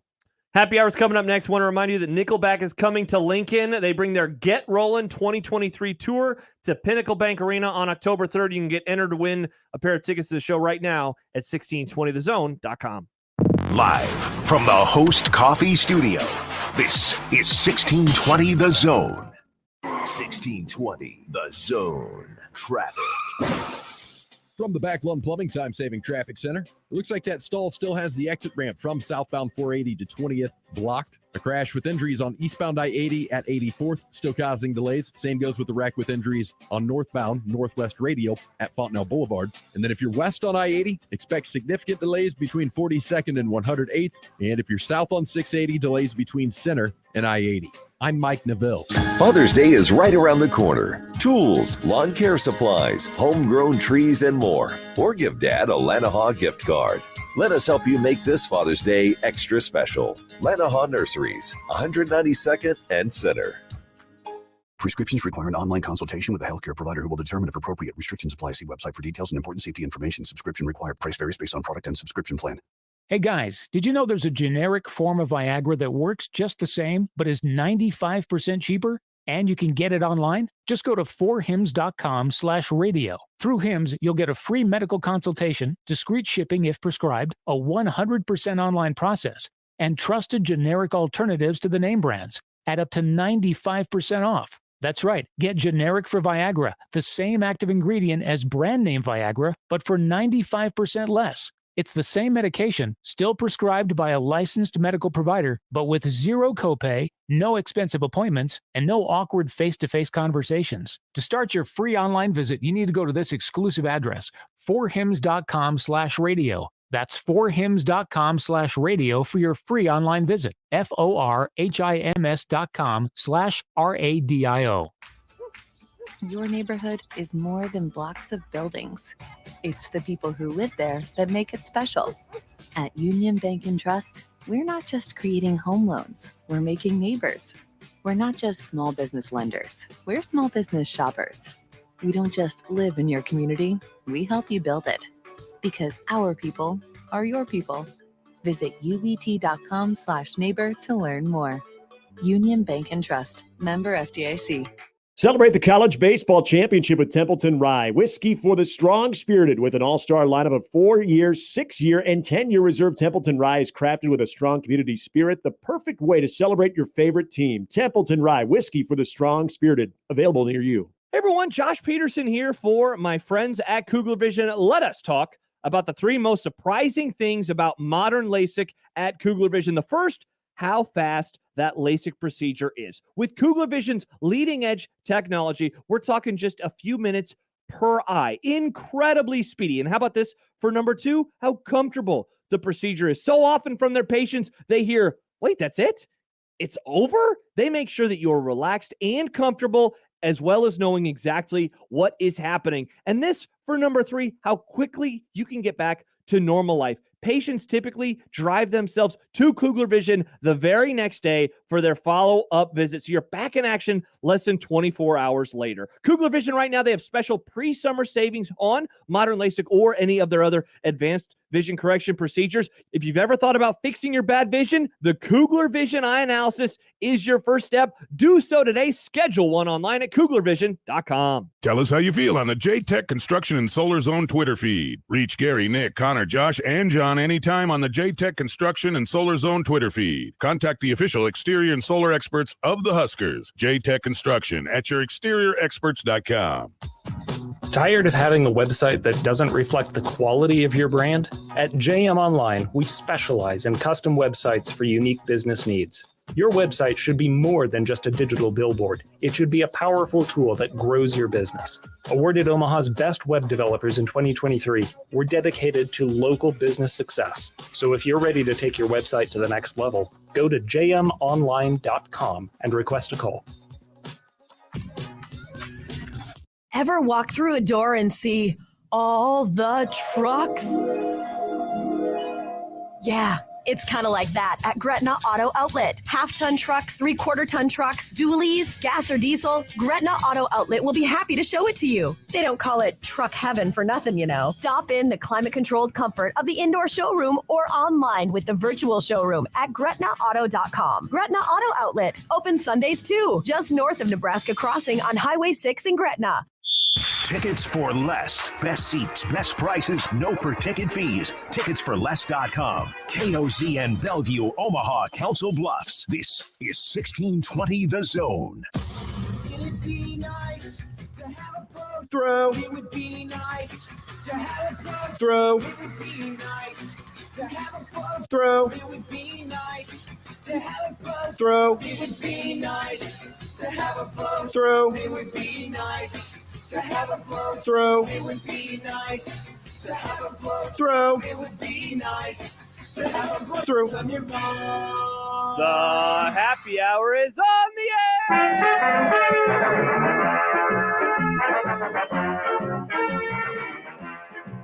Final hour of the show on this Tuesday. We appreciate you joining us on a Tuesday. Whether you agree with our takes or whether you despise them. I'm Josh Peterson. To my left is Mike Schaefer. Nick Grimm is producing. Hello. Schaefer will be back on Thursday. I hope you're used to his voice, friends. He'll be here a lot over the next couple of weeks as the Men's College World Series is about to start. Nice, Nick. Well done. That starts on Friday. We have just a bevy of responses to a bunch of stuff. Here's an email about a blow-off class. Here's another email about a blow-off class. Here are takes. Calvin Johnson versus Randy Moss. What do you think about this? Oh, that's a good one. Aaron Donald versus Ndamukong Suh. What do you think about this? Suh is not as good as Donald. Yeah. In the NFL. Collegiately, Suh might be the best defensive lineman I'll ever watch in my life. I would say so. But from the NFL, and I think Suh had a great NFL career. I mean, there was a while I would see these really stupid stories about how he was a bust. And it's like, did people forget the first 5 years of his career? He was amazing. And I think I saw the other day, because he was mentioned in a Deitch column about like having a meeting with NBC and stuff. Yeah. 3-time All-Pro. Yeah. Multiple-time Pro Bowler. Won a Super Bowl. And he picked up a ring late in his career. Yep. And then he went to another Almost Super Bowl. won another Super Bowl. Yeah. He went to 3. I mean, the Rams with the Bucks and then with the Eagles last year. That's crazy. Nice I think he's borderline a Hall of Famer. Yeah. I really do. Yeah, it seems like it. Adam writes in, I think that win by Brady at Kansas City in the AFC Championship game in the freezing cold weather is still one of his best wins ever. Arrowhead was rocking and KC was just getting going and super talented. Brady drove them down to tie the game and then slit their throat in OT. Same thing happened to MJ as Brady. They were both so good that they got taken for granted. Jordan only won 5 MVPs his whole career. He should have won it every year. That win by Brady is ridiculous. And I definitely think that we will look back on it just astounded the further that we get away from his career. That's the D Ford game? It's a D Ford game. Yeah. Yeah. And then, I mean, the comeback in the Super Bowl, against the Falcons is like, I think that that's where, like, if you're like, hey, what are the games that I need to watch to appreciate Tom Brady the most? I would begin and end with that one. I'd say watch the Falcons Super Bowl, because what he is able to do in the second half, and look, like the Falcons pooped all over themselves multiple times, but what he does in every drive when they needed to score late is ridiculous. There was last year, there was like a Bill Simmons recounting the greatest Tom Brady moments. And one of them was an incompletion in that Super Bowl on a pass that he threw to Randy Moss That ball Oh. looked like it would have traveled roughly 90 yards in the air. And I went, so I was like, I'm listening to this podcast and I scoffed. And I'm like, what do you know? More ridiculous. And then you watch it? And then I watched it and I was like, okay. He almost caught Dude, that. I'd totally That memory throw, hold that. That throw's incredible. All right, now I got to pull that up. And the best part is, again, we were talking about how you're playing like the bulkier pads and everything. And like, his slow scramble out to the right and just chucks that thing forever across the field. So it's listed on into YouTube. double coverage. It's listed on YouTube as Randy Moss SB42 almost catch. So there are 19 seconds left. The Patriots are down by 3 points. It is 3rd and 20. I'm trying to see. Okay, look at this. They're on their own 16-yard line. And because it's funny, I had the same reaction of, okay, I got to see this play because I really don't remember. He rolls right. He throws it from the 13-yard line. It goes all the way down to like the 18, and Randy Moss almost catch. Look, could you imagine? And that's not even like he didn't get a fully load up there either. He got rolling. time. Yeah. And so he got to heave it, but man, you forget like he could absolutely launch the that year, especially like Jack Mitchell loves bombing the ball. He untorqued some of those passes in the oh wow, what a great defensive play. Wonder if they would I thought it was closer to the end zone, but it wasn't. Yeah. It was about 15 I wonder if they had a yards out. timeout in that moment in time Probably where they could have gotten up, because it would have been tough to spike it, but in theory they could have. Can you imagine? I don't know why. I just remember Byron Leftwich's offensive lineman carrying him. Oh, at Marshall? Yeah, I don't know why. What a random player. But hey, the olds are going to get mad at you again. You don't care about 70s fullbacks, but you remember Byron Leftwich. He had a better career than most fullbacks. Also, I love this tweet from Stan, who must have been checking out the radio replay. My 2014 Jeep Grand Cherokee doesn't like lower octane fuel, runs funny, and won't keep constant cruise speeds. Hopefully it's gas. Hopefully it's the Sam's Club gas and the summer and winter gas. I'm gonna get like an email from some lawyer from the Walton family, and it's like, what are you saying on air? Yep. Can you prove it? I think you should be worried. And I'll just send it over to the legal team at NRG, and they'll have my back. And now an Eagles fan is sending me a gif of Brady getting sacked and fumbled in the Super Bowl. I don't care. He's still best quarterback of all time. And now, I mean, two things can be true. The Eagles could have won. The Eagles won a Super Bowl, and Tom Brady's still an amazing quarterback. Yeah, exactly. 0% from Mahomes, though. Wow, that surprised me. And that's not even. And I like Mahomes. Chance? He's so young. Any chance? None. But if I would have said to you, think of all the things that have to happen. Andy Reid isn't going to coach that long, so he's going to have to win with another coach. For sure. Travis Kelce isn't going to be there for the entirety of Patrick Mahomes. I got to catch Tom Brady. Like, we don't give Tom Brady enough credit, and I can't believe I'm the guy that says this. And I think I'm not arguing with that. I just like a 0% chance. Like I would say, especially like his last Super Bowl, Mahomes is I think incredibly impressive, given that they completely changed the offense with no Tyreek Hill. And I know that there were some incredible busts in that Super Bowl, but like that, I don't know. Last year tells me that he is someone who's going to be able to adapt to the changes of whether it's a head coach. This year he'll be without his offensive coordinator that he's had throughout his entire career, which I don't think matters as much. No, I would agree because of with Andy Reid's presence. But I just like, if I would have told you back in January of 2004 or February, and I would have said, "Hey, what % chance would you give Tom Brady being the best quarterback of all time?" You would have said, "Why are you even asking me this question? Right. I don't know who you are, Josh Peterson." And he became that. Sir, I'm a sophomore. Yeah. What are you doing at my high school right now? I just love the idea of me showing up. Hey, I could have been a junior. I don't even know. Yeah, I can't even do the math. I was a freshman. It all comes full circle. Mm-hmm. Yep. And now look at us. We're on the air talking about the NFL. God, I love talking about the NFL with you. Let's talk college football though right now. All right. We're going to talk NFL more on Thursday, but I was thinking this morning as I was reading another article about this season, about how little we know seemingly about the sport going into this year. And I've heard this kind of lamented from a lot of folks that cover college football, that on June 13th, I know less about the upcoming season than I've ever known on a June 13th. What do you feel definitively that you know at this point in time? Because I could only come up with like a couple things nationally where I'm like, and I think you're going to disagree with me. I think I know that Georgia's going to win another national title, which is weird that I'm that confident in it, given they're replacing 1 million players on defense again, and their quarterback, who apparently is impressing in Los Angeles with the Rams, which kind of surprises me. So, but that's like something I feel like I know. What do you feel like you know going into this season, which is now 2.5 months away? I know that Caleb Williams is the best player in all of college football. I know that Caleb Williams won't play in a college football playoff game. Oh, actually, I just think that. I don't know it, but yeah, I don't think USC is going to make the college football playoff. I think they'll stub their toes somewhere along the way. Yeah, I mean, they did their last resume. year. It's just going to be because there's still 4 teams, right? Like it doesn't go to 12. Correct. So I just think they have no room for error. They really can't afford. They certainly can't afford 2 losses. Correct. And even 1 loss, and you go up against a 1 or 2 loss SEC team, and I just think that they're going to get pushed out. Like, it's pretty wild that TCU last year, they did such a good job in the regular season that they set themselves up where they could lose to Kansas State, and they got it. Now, they had help because USC lost the night before to Utah in the Pac-12 championship game. I know the next big thing in college football is Drew Aller.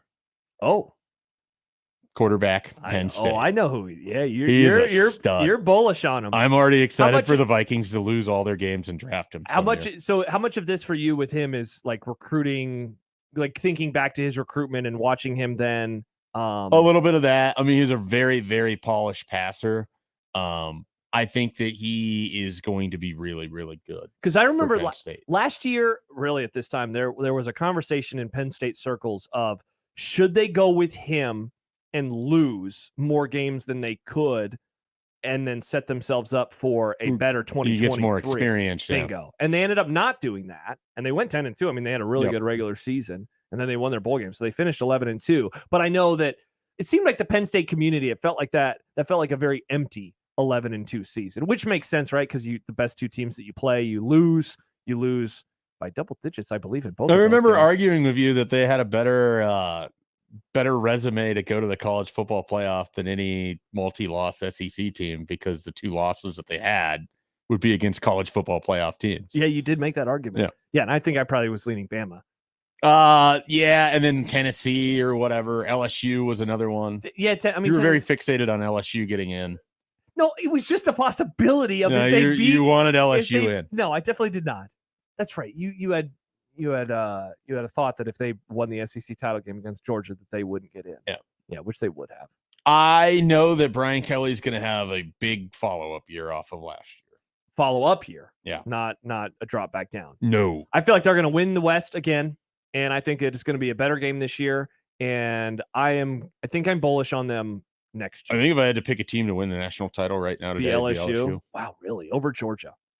Is that doubting? I think they have the right combination of guys that are returning combined with, I probably just feel like this is one of those years where, when you don't have a clear-cut favorite, that's when LSU just sort of shows up and wins a national title. They right now, I'm pulled up the odds. They are 1, 2, 3, 4. They are tied for 5th best with USC at 16-1. I like LSU to win the title way over USC. Michigan 10-1, Bama 6-1, Ohio State 6-1, and Georgia plus 220. Michigan is 6-1. 10-1. 10-1. Bama is 6-1. Okay. Yeah, Michigan is 10-1. I don't like McCarthy. That's me neither. If you took if Michigan had Drew Aller, I would feel significantly better about their something about McCarthy does not make me feel good when for me, and he destroyed Ohio State. He's too tiny. Like, I just look at him and I'm like, he's not a national champion. And it's funny because Bryce Young, it's not like Bryce Young was huge, though he didn't win a natty. But I just look at him and I'm like, that's not. There's something about the way he is as a thrower that I just don't like. I just don't have that much. Careful calling him tiny. Thank you. I mean, when they played Nebraska, he wasn't particularly impressive in that game either.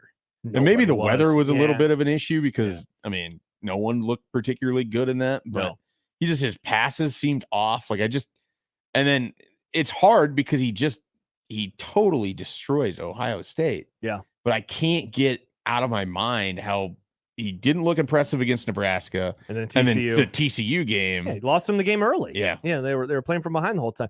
Going back to Georgia, because you like LSU more than Georgia. No three-peat. See, and that's the one part where even though I feel like I know that Georgia's about to do it again, it's like, but why is this the group that's finally going to three-peat? It is so difficult because no one does it. Yeah. No one does it. No one wins 3 in a row, It'll especially catch up right with 'em. now. You have to win 14 or 15 games to go to win 3 straight national championships. I like LSU to win the national title. Yeah. I am bullish on LSU, just not. I'm not willing to go on that limb. I think. What does a Brian Kelly national title do for how you feel about Brian Kelly? Does it immediately vault him into the upper echelon of coaches? Yeah, I mean, I'm pretty high on him already. But there's the but. Yeah, oh, for sure. I mean, okay, let me ask you a question off your question. Who's the best coach right now to not win a natty? Is it him or is it Harbaugh? Because that's the list, right? And Lincoln Riley is so impressive though too. It's probably Lincoln Riley. Yeah. I mean, he's been to the college football playoff more than those coaches. Has he? I think so. He's been 3 times. At least 3 times, right? 16. I'm trying to remember his first year was 2016, and they made the playoff in 2016. I don't think. Well, they played did. Clemson one of those years, and they got smoked. That I think Bob Stoops is still. Oh, their was coach that in that still one. Stoops? Yeah, so he took him in 17, and then he took him the year that they got rocked by LSU. And then the Kyler Murray, Alabama. So he did go to 3 straight. Okay, yeah. so he took them to 3 playoffs in a row, and I think that's it. Yep. I mean, so he has Kelly has 2, so this would be a 3rd. And then Harbaugh playoff. has 2. And then Harbaugh has his last 2. And none of them have won a game. No. in the playoff. And the closest to winning would be either Harbaugh last year versus TCU or the Oklahoma one versus Georgia. Yeah, I mean, look, to go back to because obviously the level right now is Nick Saban, Kirby Smart, and I actually flip it now. Well, right, but I mean, yeah, those 2, and then Dabo, and I think this would at least put Brian Kelly at the Dabo level, if not slightly ahead of He's the Dabo definitely level. above Jimbo. Yeah, definitely above Jimbo. The Jimbo yeah, I just wanted to throw him in there, and Mac Brown, throw other coaches who have won a natty out there too. I guess Ryan Day could have been in the discussion previously of those other coaches. I know that you wouldn't have accepted that, but he's taking multiple. He went to a title game, which is something neither of those coaches or any of those coaches. That's true. He's only been one. 3 times. He's been to the playoffs. So they were in the championship. They should have beat Clemson. The horrible call that allowed you to win your stupid bet. Let's go. You doubted me. I'm still mad about that because that The Ohio game would have State been a lot better. LSU game Would have been awesome. would have been incredible. It would have been really. I mean, honestly, might have had the most talent in one game. like ever. It would have been so much Yeah, fun. but instead, the worst officiating imaginable at that level calls that guy out or down. I can't remember what it was. Down, On the I fumble. think. Yeah. By the way, Clear fumble. Before we get back to the coaches thing, I was listening to something and Joe Burrow that season came up, and I'd forgotten that he threw 60 touchdowns, and they said that number, and I just laughed to myself, and I was like, he threw 4 touchdowns a game, but the majority of them are late in the year when in the playoff alone, I think he threw 10. Look what he did to Oklahoma. Oh yeah, it was. Man, it was Talk about the easiest it's money. total embarrassing. Yeah, that was a gross game. Honestly, the one that won me over in that game, where I was finally like, okay, this guy is really special. He was rolling out of bounds and sort of just chucks it 50 yards off balance to, I think, Thaddeus Moss for a touchdown. And I was just like, oh, we're just doing this now. Like, we're not, What a hilarious he's like, collection of talent. he's avoiding a sack and he's just going out of bounds and just kind of slings it. If people remember that, it was an incredible thrill. I'm with you on Kelly. I think he's at the Dabo level, and I think that it's okay if you want to make an argument that he's actually above it now, given that, I mean, by the end of the season... he'd have to win a title. That's what I'm saying. Yes, in this scenario that you created, I mean, Dabo's last title would suddenly be 5 years ago, and the sport's changed so much. I mean... no one thinks Clemson's that good anymore. It's interesting because they still have a lot of recruiting helium. Top players in the country still very much want to go to Clemson. Yep. But it doesn't feel like it feels like they're losing the ACC to Florida State in terms of preseason hype. You know what they feel like to me? They feel like a rich man's version of the end of Nebraska. Just the tail end. It feels like because they lost all their recruiting juice, as we talked about earlier. But they were living off that reputation for a while. They were a top 10 preseason team going into 2002. Like I said, a rich man's version. They are not gonna. I don't think they're gonna go 7-7 this year. I still think if I had to pick one unit that I just unequivocally, and it's tough because Georgia's at this point, they've had better defensive linemen, but that every year Clemson just has 5-star after 5-star after 5-star on that defensive line. Yeah. And it didn't drop off when Venables left either. Yeah. These I know things have turned way more into opinions, but I know Oklahoma's not winning the Big 12 in their last year. Yeah. Are you a Texas guy or just you're I don't think selling? either of them You're are going to selling win. on. I think Kansas State's going to win that Again? conference again. I think Kansas State's the best team in that conference. Yeah, I mean, speaking of like Frank Solich parallels, I just wonder what the hell's happening with Oklahoma. And if they're, I'm loving it. If we're going to look back at the hiring of Venables and we're going to be like, oh, so that explains why he didn't become a head coach until he had been a defensive coordinator for 25 years. Like I don't know. Last year was pretty problematic in a lot of ways of just like warning signs. Like it's one thing to lose and they finished the season okay, but the Texas game in Do particular. you think if they go 7-5, he could be fired? Yes, absolutely.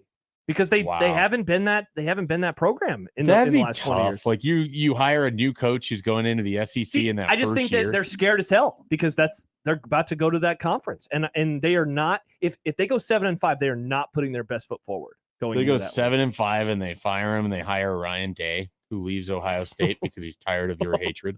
My hatred. Yeah. I'm out on this. That would be. All the people in Columbus are like, there's a show in Omaha, and this guy keeps talking about firing Ryan Day, and it's starting to make sense to me. Many people in Columbus, they're the reason that I say my take. I don't think he should be fired. I just think they want him fired. I think you don't like him. No, I think he's fine. I think it's your Michigan fanboy in you that very much enjoys the fact that. I think there's something to him being born on third base. Like, I think that's 100% true. He's a really good recruiter. They beat all the teams they should, but they keep losing to Michigan, who apparently is a bad program, says Mike Schaefer. So they lost to a team that was in the college football playoff.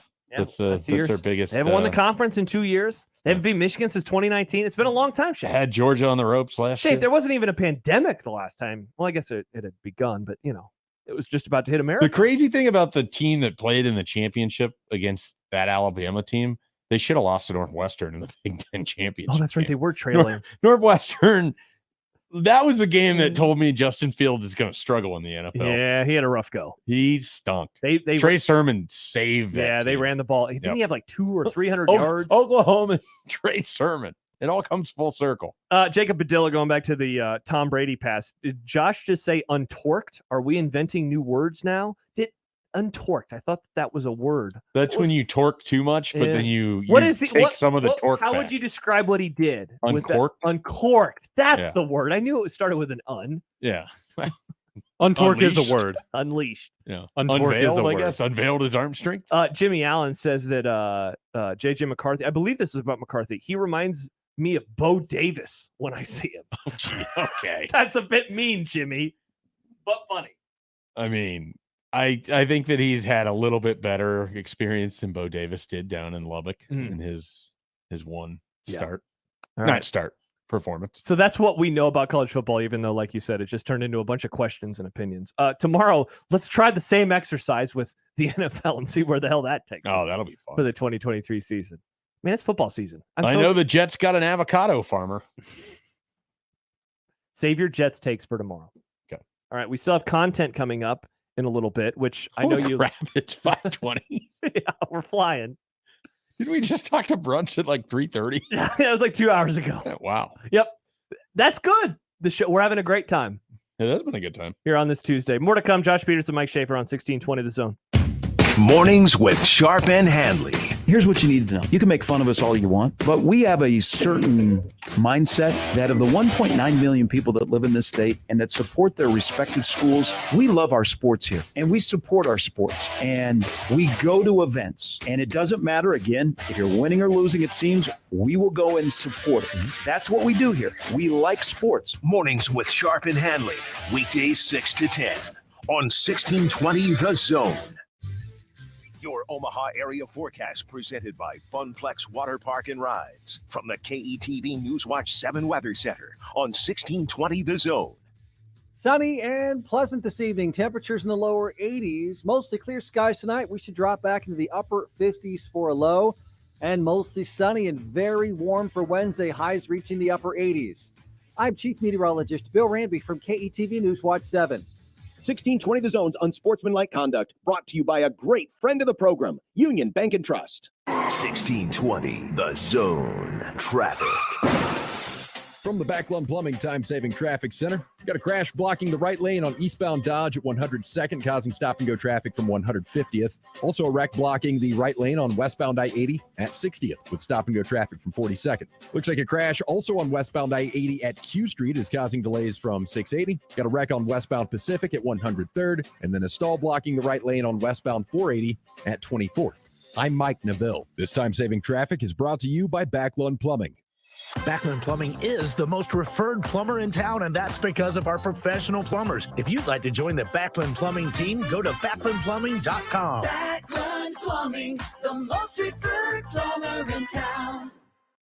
Hit a home run with $5 Dinger Tuesdays, just with FanDuel Sportsbook. Now, each Tuesday, all customers, you're going to get $5 in bonus bets for every home run hit by both teams when you place a $25 to hit a home run wager on MLB games. The best part? Nick, about Dinger Tuesdays, even if your bet loses, FanDuel will pay you $5 for every home run. That's right. If you pick Pete Alonso, he loses, you still get a little bit out of that. There's no better place to bet America's pastime than on America's #1 sportsbook. Head over to your FanDuel account or download the FanDuel Sportsbook app by going to FanDuel.com/zone to pick your home run hitter. That's FanDuel.com/zone.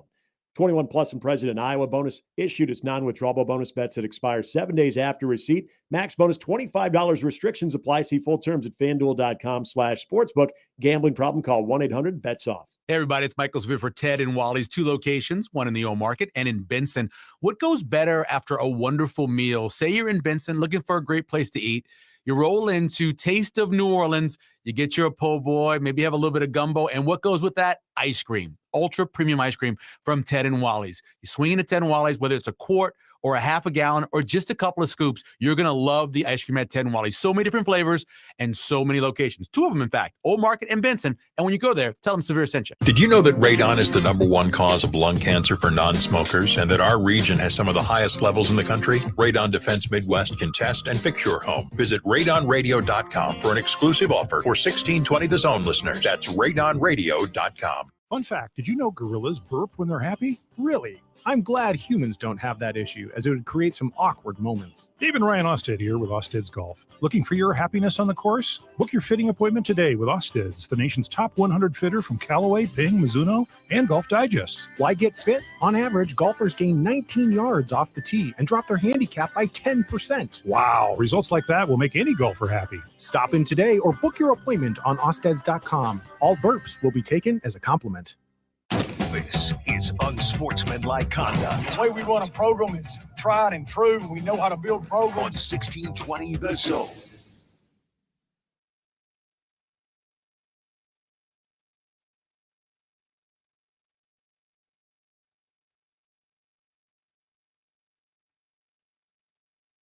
Rolling along on a Tuesday.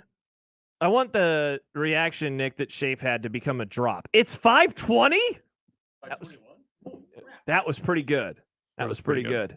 We are rocking and rolling. We'll have content in a few minutes. We'll also have bet of the day.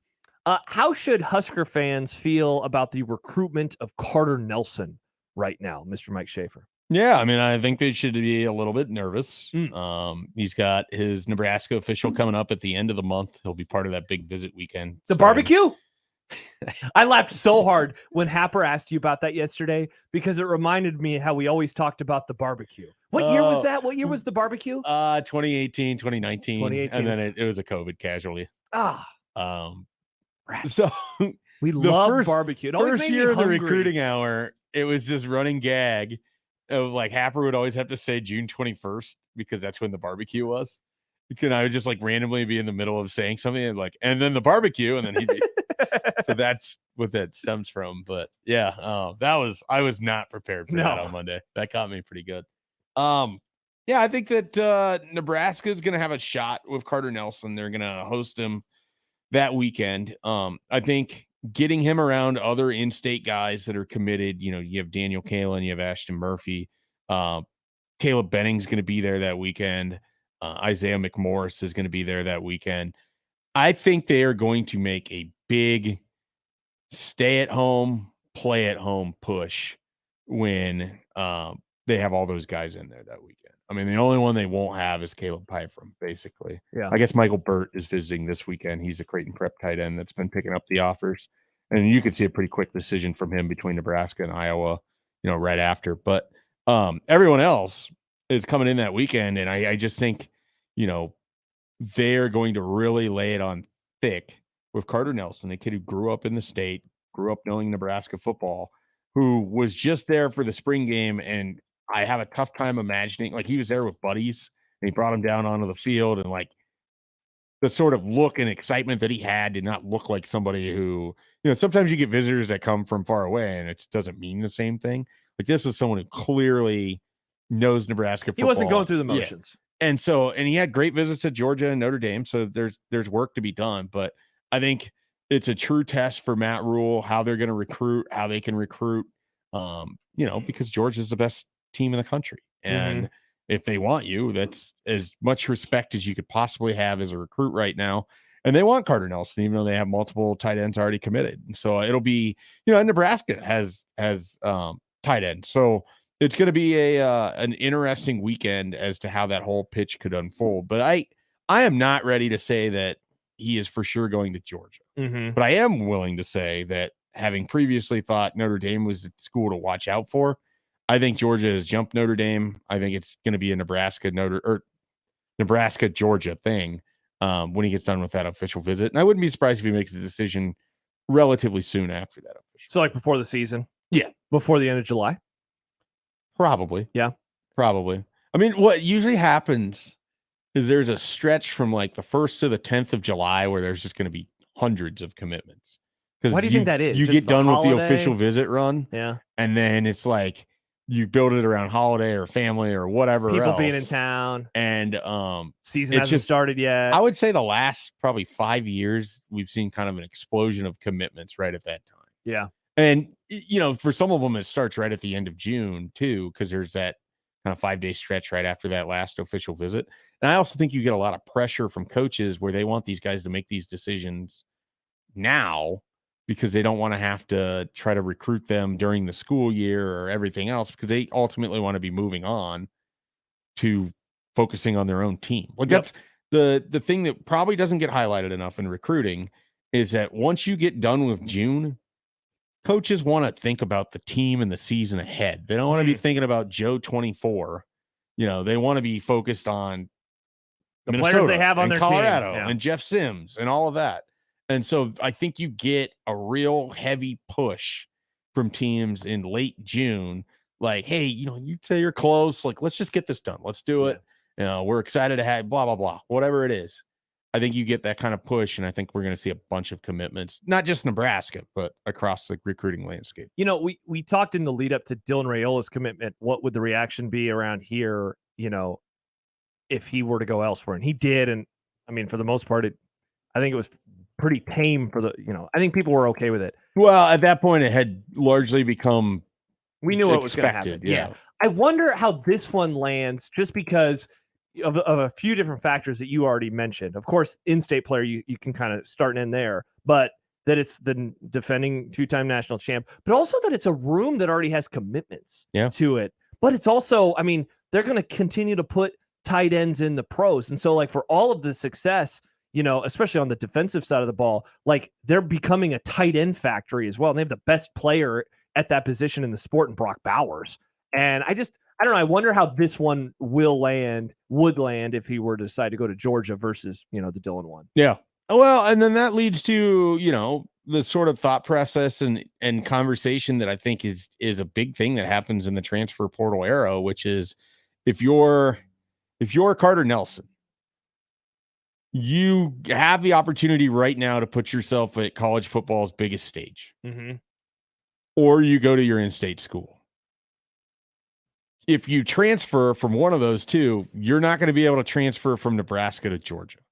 More than likely, Georgia's not looking at Carter Nelson as soon as he decides to go somewhere else, if he decides to go somewhere else. But he could always conceivably transfer from Georgia to Nebraska. Interesting. And I wonder how much of that thought process comes into things. Why not try Georgia first? Yeah. And if it doesn't work out, then And come that's, back home.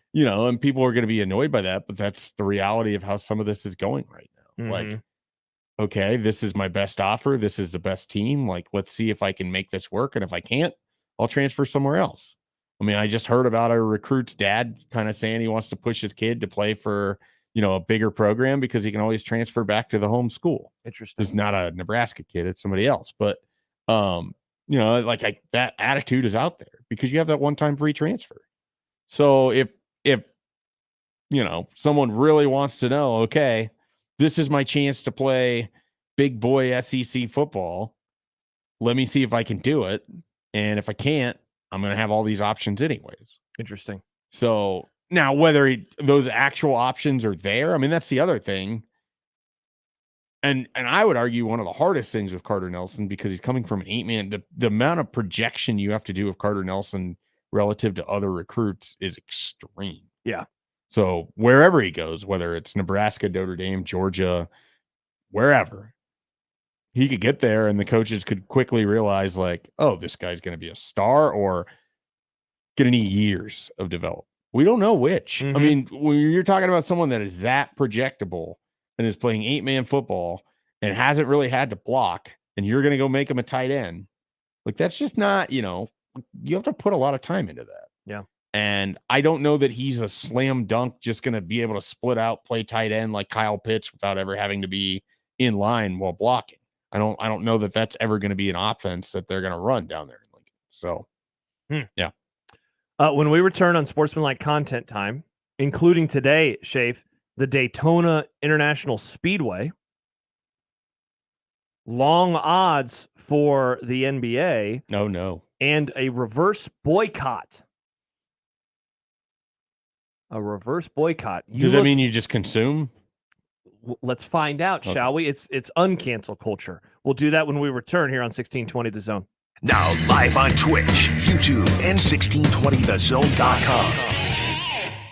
Attention homeowners. Are you ready to unleash the power of savings? J-Tech Construction and Solar, the official exterior experts of the Huskers, has an exclusive offer. Purchase any 2 trades from our winning lineup of services: windows, doors, siding, roofs, gutters, and solar, and receive a 10% discount on your entire purchase. Click yourexteriorexperts.com to schedule your free consultation today. Double up on savings and save with J-Tech Construction and Solar, the official exterior experts of the Huskers. Click yourexteriorexperts.com.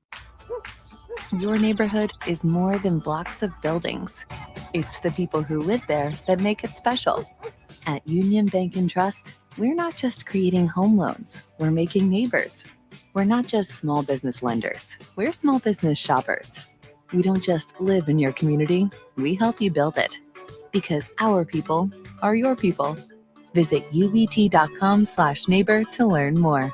Union Bank and Trust, member FDIC. Hey everybody, it's Michael Severe for Rotella's Italian Bakery Bread. You know, you have sports going on in the summer, but the number one sport, in my opinion, is the sport of grilling. You're going to be outside your house or your apartment and making hamburgers and hot dogs and brats and all of that, and you need Italian bakery bread to go with it, and Rotella's does it better than anybody else. Whether it's the hamburger bun or a special bun that fits your brat perfectly, Rotella's will hook you up. 108th Harrison for the main location, or swing by your store. Remember, 100 years of tradition, Rotella's Bakery Bread. We're live at Funplex in Omaha asking some experts what the best part of summer here is at the park. So, what do you guys think? Motion Ocean, the slides, the lazy river, splash, double trouble. Whoa, one at a time. Whoa!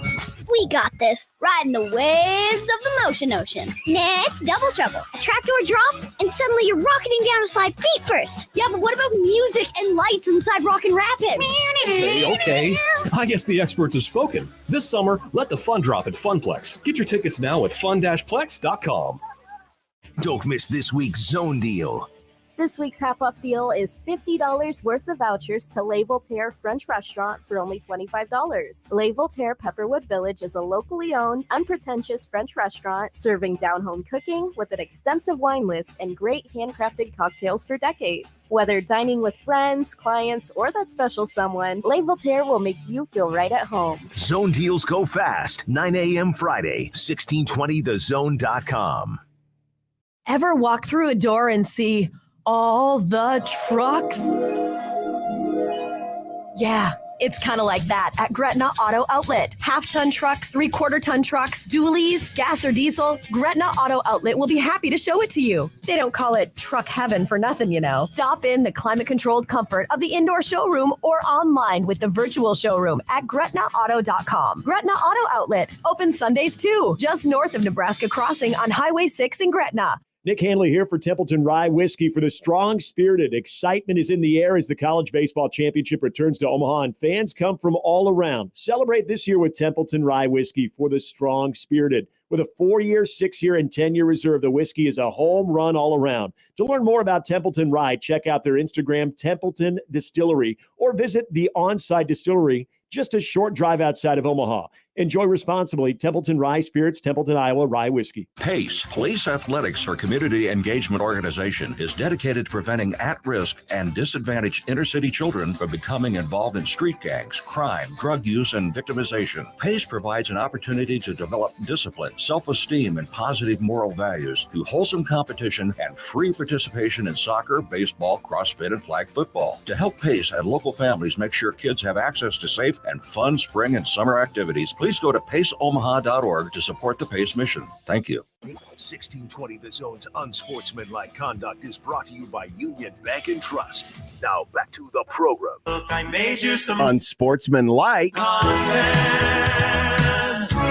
Unsportsmanlike content. Unsportsmanlike content. Content that's unsportsmanlike. All right, it is time for some unsportsmanlike content. Mike Schaefer is with me. Nick Grimm is with me. I'm Josh Peterson. Nick, hello. Hello. Hello. The odds for next season's NBA title are already out, and the Nuggets are the favorite to win the whole dang thing again. In a tie, they lead the way at plus 460 with the Bucks. Boston is next at 5-1 with the Suns and Warriors rounding out the top 5. Take a gander at FanDuel. Anything tickle your fancy? Has your fancy been tickled, Mike Schaefer? No fancy tickling. No tickled fancy. I guess out of those listed, the Bucks are the one that I would be most interested in putting Monopoly money on, I think. So I don't think the Nuggets are repeating. I'm not putting money on the Celtics. I don't believe in the Warriors. What about the Suns? It's kind of a dysfunctional thing, right? Like, I don't know. We don't know if DeAndre Ayton's even going to be on that team. My guess is he'd be gone. Yeah, I wouldn't put money on the Suns. I'm trying to think if there's any other team outside of it. Like, so you got Sixers at 13-1, Lakers 15-1, and then it's like Cavs 21-1, Clippers 23. Cavs would be interesting because they're, what I'm trying to do is trying to pick teams that I'd rather pick a team out of the East because I think it's easier to get to the finals out of the East than it is the West. Interesting, because this year was tougher. In theory, the 8 seed just made it. Yeah, that's true. And I obviously have no respect for the 76ers or Celtics. So I think you said the team right at the beginning. I think it's the Bucks. I like the Bucks, but I liked them this year too. I think I'm just in on Giannis. Me so too. Kind of like maybe to my detriment. Well, it's kind of like I'm always just going to think the Bucks have a chance because they have the best player in the league. Yeah. And I just got done talking about. Is he the best player in the league? I think he is. Even after what Nikola Jokic just did? No. But we saw what Giannis did when they won the title. I know. He was good. Yeah, I think it's still Giannis. But I would take either in a heartbeat. Don't get me wrong. You would take him on Nebraska basketball right now? Yeah. I think if you put Giannis on Nebraska with Casey, that is at least a play-in team. They maybe finally they're getting to Dayton. Maybe they finally win an NCAA tournament game. They're still getting picked 13th in the media poll. But they're at least getting to Dayton. How many points per game would Giannis average at Nebraska? A lot. If they were just like, we're just going to make sure that he's our guy. Yeah. That'd be so funny. Dunking on Northwestern nerds. That'd be pretty funny. Daytona International Speedway president Frank Kelleher told the Daytona Beach News Journal that the Jacksonville Jaguars and track officials were scheduled to meet this week to discuss logistics. Yes, logistics for the Jags to play there when their stadium undergoes renovations. Cool? Didn't the Vols play somebody? Virginia Tech. Yeah. 2016. Yeah. Is it like what? wasn't Nebraska the team on the schedule, and then that got changed and they got Oregon. And now it might get canceled because no one wants to play out of conference games anymore. Because everyone should. No.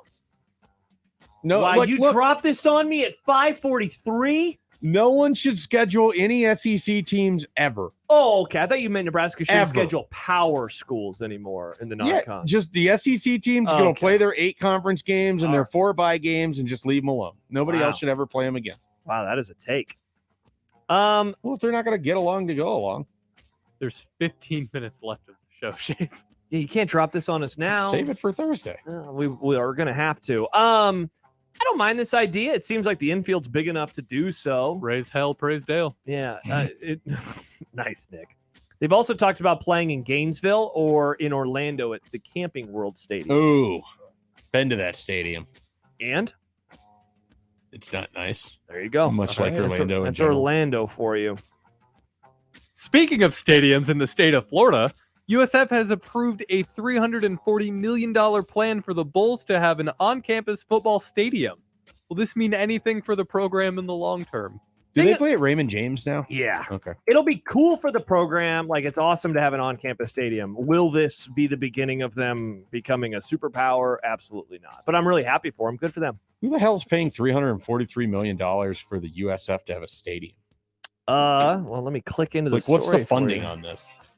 Because I guess the part of me that's like, yeah, this is cool, but it Also- better be privately raised because no public funds should go to USF having a stadium. Yeah, let me read you the first paragraph of the story. USF Board of Trustees chairperson Will Weatherford understands the risks of building a $340 million on-campus football stadium. The Bulls could continue to struggle on the field and in the stands, weighing down an athletic department with $200 million in debt. What the hell are they doing? So this let's is stupid. Let's see. It's a historic day. They can't afford a stadium. Don't build a stadium. All right, here we go. To pay for the facility, that's been discussed, they've authorized borrowing $200 million over 20 years and an expected interest rate of 5.5%. The other $140 million will come from $50 million in donations, $31 million from Capital Investment Trust Fund, $59 million from other funds, including the sale of broadband equipment and licenses, yada, yada, yada.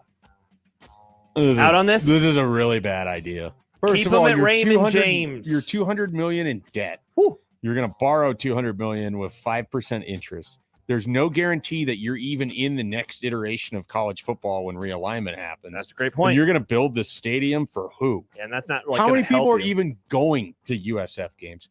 Secondly, why is it $343 million? Build a $100 million stadium because no one goes to your games anyways. You play in Tampa and no one cares.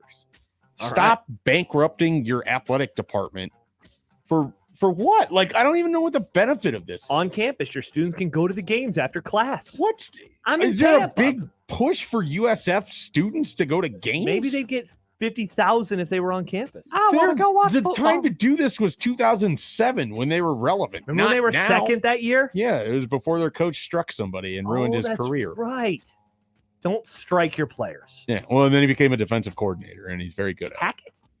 Haslam? Not Haslam. It's Leavitt. Levitt, Jim Levitt. Thank Yeah. you. Yeah, I don't know why I Leavitt, thought Levitt. Hackett. I don't know. Yeah, that's my rant. I liked it. Nice rant. Well, am I wrong? Like, this is stupid. No, yeah, I mean, I thought it If was Nebraska wants to build a big stadium, fine. Like They have can- the money. They They have can the money afford to it. do it. They're in the conference to do it. They Yeah. have the donors that are going to be involved. Maybe with they'll it. raise funds at a book burning party. But I was waiting for the laugh. But poor schools should not seek more debt to try to chase something they have no chance of obtaining. No one's putting USF in their conference. They're not going to get a pity invite to the ACC. They shouldn't get a pity invite to the ACC. Yeah. Like, it's bad because it's going to hurt the rest of your programs. And it's just not a good thing. Yeah. Not a good thing. If you can't build the facilities, don't do it. You already have one you could use. Stay there. Just play at Raymond James. Yeah. Fire the cannon. A reverse boycott's happening tonight in Oakland. Athletics fans will wear shirts imploring their owner to sell the team. Will it work? Was the reverse boycott the fans are showing up in the first place now? That's what they're doing. They're showing up and wearing shirts. Okay. The shirts say sell. Okay, I like that. It's kind of one of those cell phones, though, like the people that buy the Bud Light and shoot it with an AK-47. You've already given the owner Or your money. People who buy Nikes and then burn them And for some burn reason. them. People buy Keurigs and throw them out their office windows. Lots of self-owns. If Rob Manfred wasn't a giant stooge that only operates on behalf of what the owners want all the time, he would force the sale to happen instead of allowing this disgusting move to Vegas that don't even want him. Because it's 1,000,000 degrees in Las Vegas. Who wants to watch baseball in Las Vegas? Can you imagine? I mean, you would do it. I would love it. See, yeah, you're a sicko. Would love it. Oh, man, I'm going to Las Vegas. Oh, cool. Are you going to go to a baseball game? No, I'm not a psycho. I'm going to gamble and have fun like a normal person. You've never even been to Las Vegas. Yeah, I know, but if I don't even know what it's like. Yeah, I know you that don't know the experience. I know when I go, I don't want to watch of when baseball. you're losing money and you just need to get away. I need to go to a You baseball can go to a baseball game? game for a handful of innings. Oh, man, I hope I see Get a yourself psyched up. I hope I see a when you double. watch a double happen. Oh, look at that double. I'm in Las Vegas. And it'll help you double down the next time Nice. you are at the tape. Playing craps? Yes. That sounds, I do like craps. I'm craps. going to a casino Blackjack. very, very soon. I'm Roulette. Very, very excited. It will not be in You're Las going Vegas. to a casino very soon? Yeah. Are you going down to Lincoln to the sparkling, beautiful slot machine? Not going emporium? there. No, I'll be in Kansas. Yeah. I think the sports betting allegedly is supposed to be happening. Yeah, let's see about that. Remember when we voted on that almost 3 years ago? Yeah, in I'm 2020? sure we're going to have multiple things that no one voted on and acted well before we get the sports betting that the state at wide voted for overwhelmingly. Hard to Funny how argue that with works. Mm-hmm. So here's a weird story. Bills coach Sean McDermott called Stephon Diggs' absence very concerning prior to Tuesday's minicamp practice.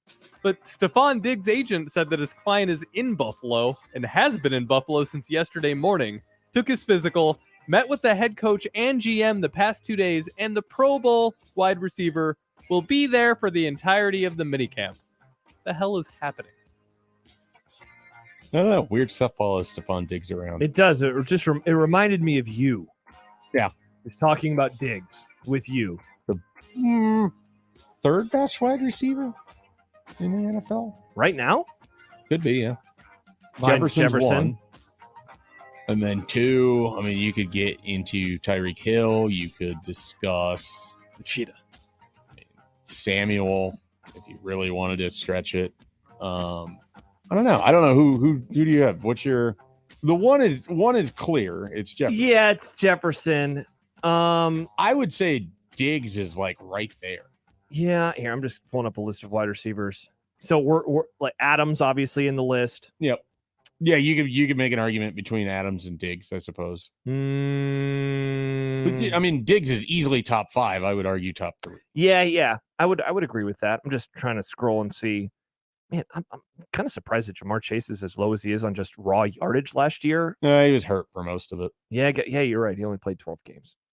Yeah, I think I think you're probably right. A.J. Brown, by the way, was in the top 5 in receiving yards. Adams was 3rd. Diggs was 5. CeeDee Lamb 6. Jalen Waddle, et cetera, et cetera. Yeah. Aaron texts in. No real concern on my end about my boy Stephon Diggs. No. Aaron, you know Aaron. He says, I know been Aaron. busy AF all day, and Schaefer is, oh man, past time. Sorry. On Vikings suck BH. Butthole is what he says. And he says, me, Aaron, is someone that will always do this. I'll listen to your advice, Mike. It's really good. He wants your advice. On? I don't know. What would you like advice about, Aaron?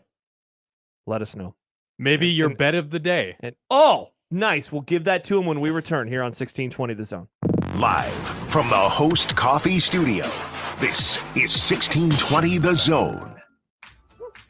Your neighborhood is more than blocks of buildings. It's the people who live there that make it special.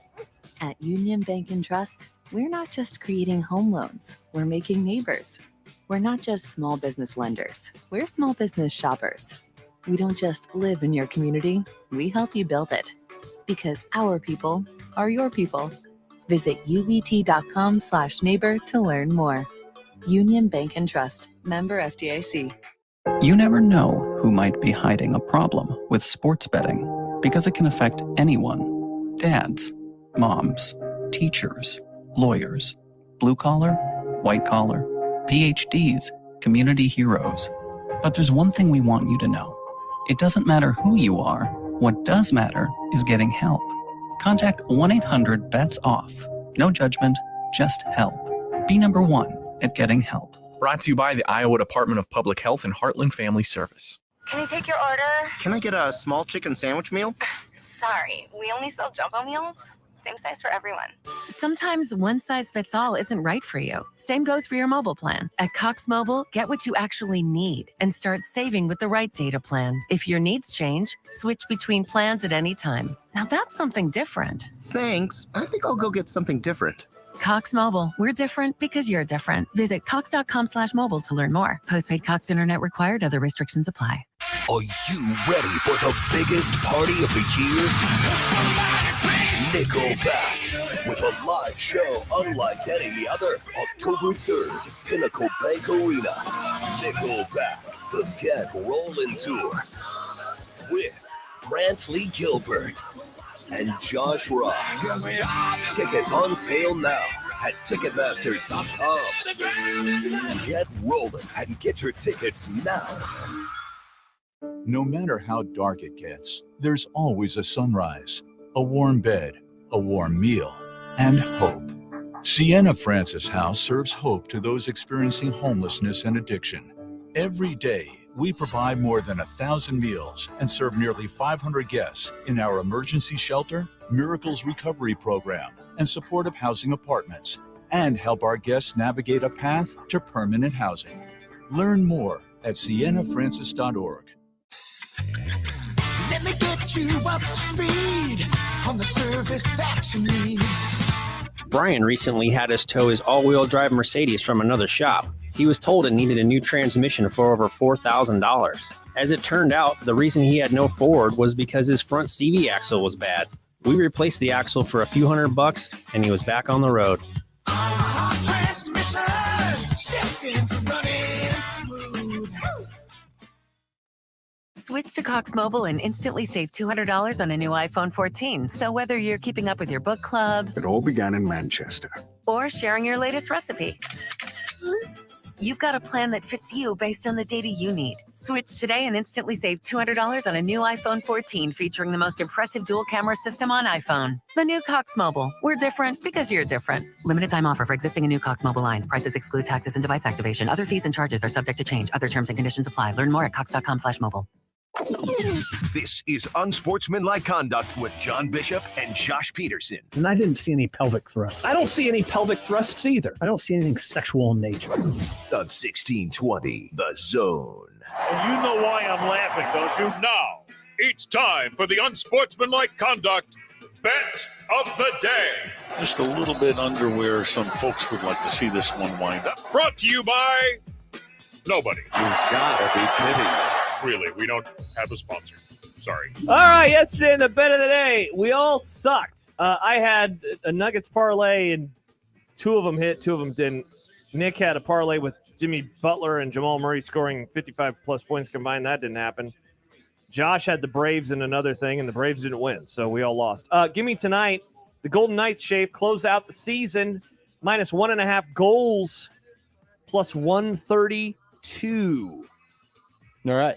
I am going to take in a money line matchup. Let's go. The Cincinnati Reds at minus 112 against the Royals this evening. And Same. why, you might ask? Why am I doing this? It's the Royals. That's why. It's the The Royals. Royals in games started by tonight's starting pitcher Jordan Lyles this year. Yeah. 0-13 on the money line. Holy God.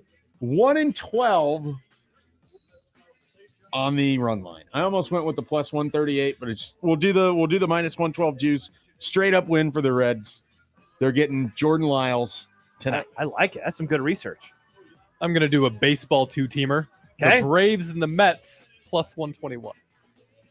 That's the bet of the day. Iowa. By the way, John's bet of the day from over the weekend ended up being a winner because the last team, that he needed to win was Stanford, and they won on that hilarious walk-off. And so now he is down only $689. John got really lucky with that entire parlay. Yeah, he absolutely did. He absolutely did. So there you go. All right, Mike Schaefer. That was fun. What a grum. It was fun. You'll be back on Thursday. We hope. Maybe. We'll see. Uh-oh. Well, we don't know about the car. Yeah, we got to figure out the car Car situation. willing. Yeah. Yeah, Jimmy Allen came in. He first of all gave me some beer. What a guy. His show's coming up Everyone's next. just giving you stuff today. You got some Reese's Pieces. You got some beer. Yeah. Oh, I did get Reese's Pieces from you. Wow. And, He already and, forgot about the and Riz said we're having popcorn tonight. There you go. Man. Movie night.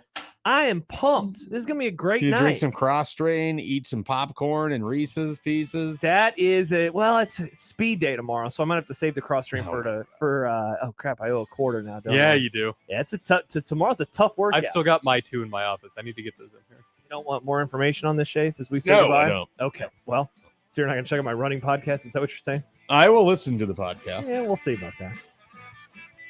You doubt me? Well, I mean, the first episode's already up. Yeah, I'm just letting you build up a catalog first. Jack Mitchell in tomorrow. No Mike Schaefer, but Steve Simple will join us. Goodbye.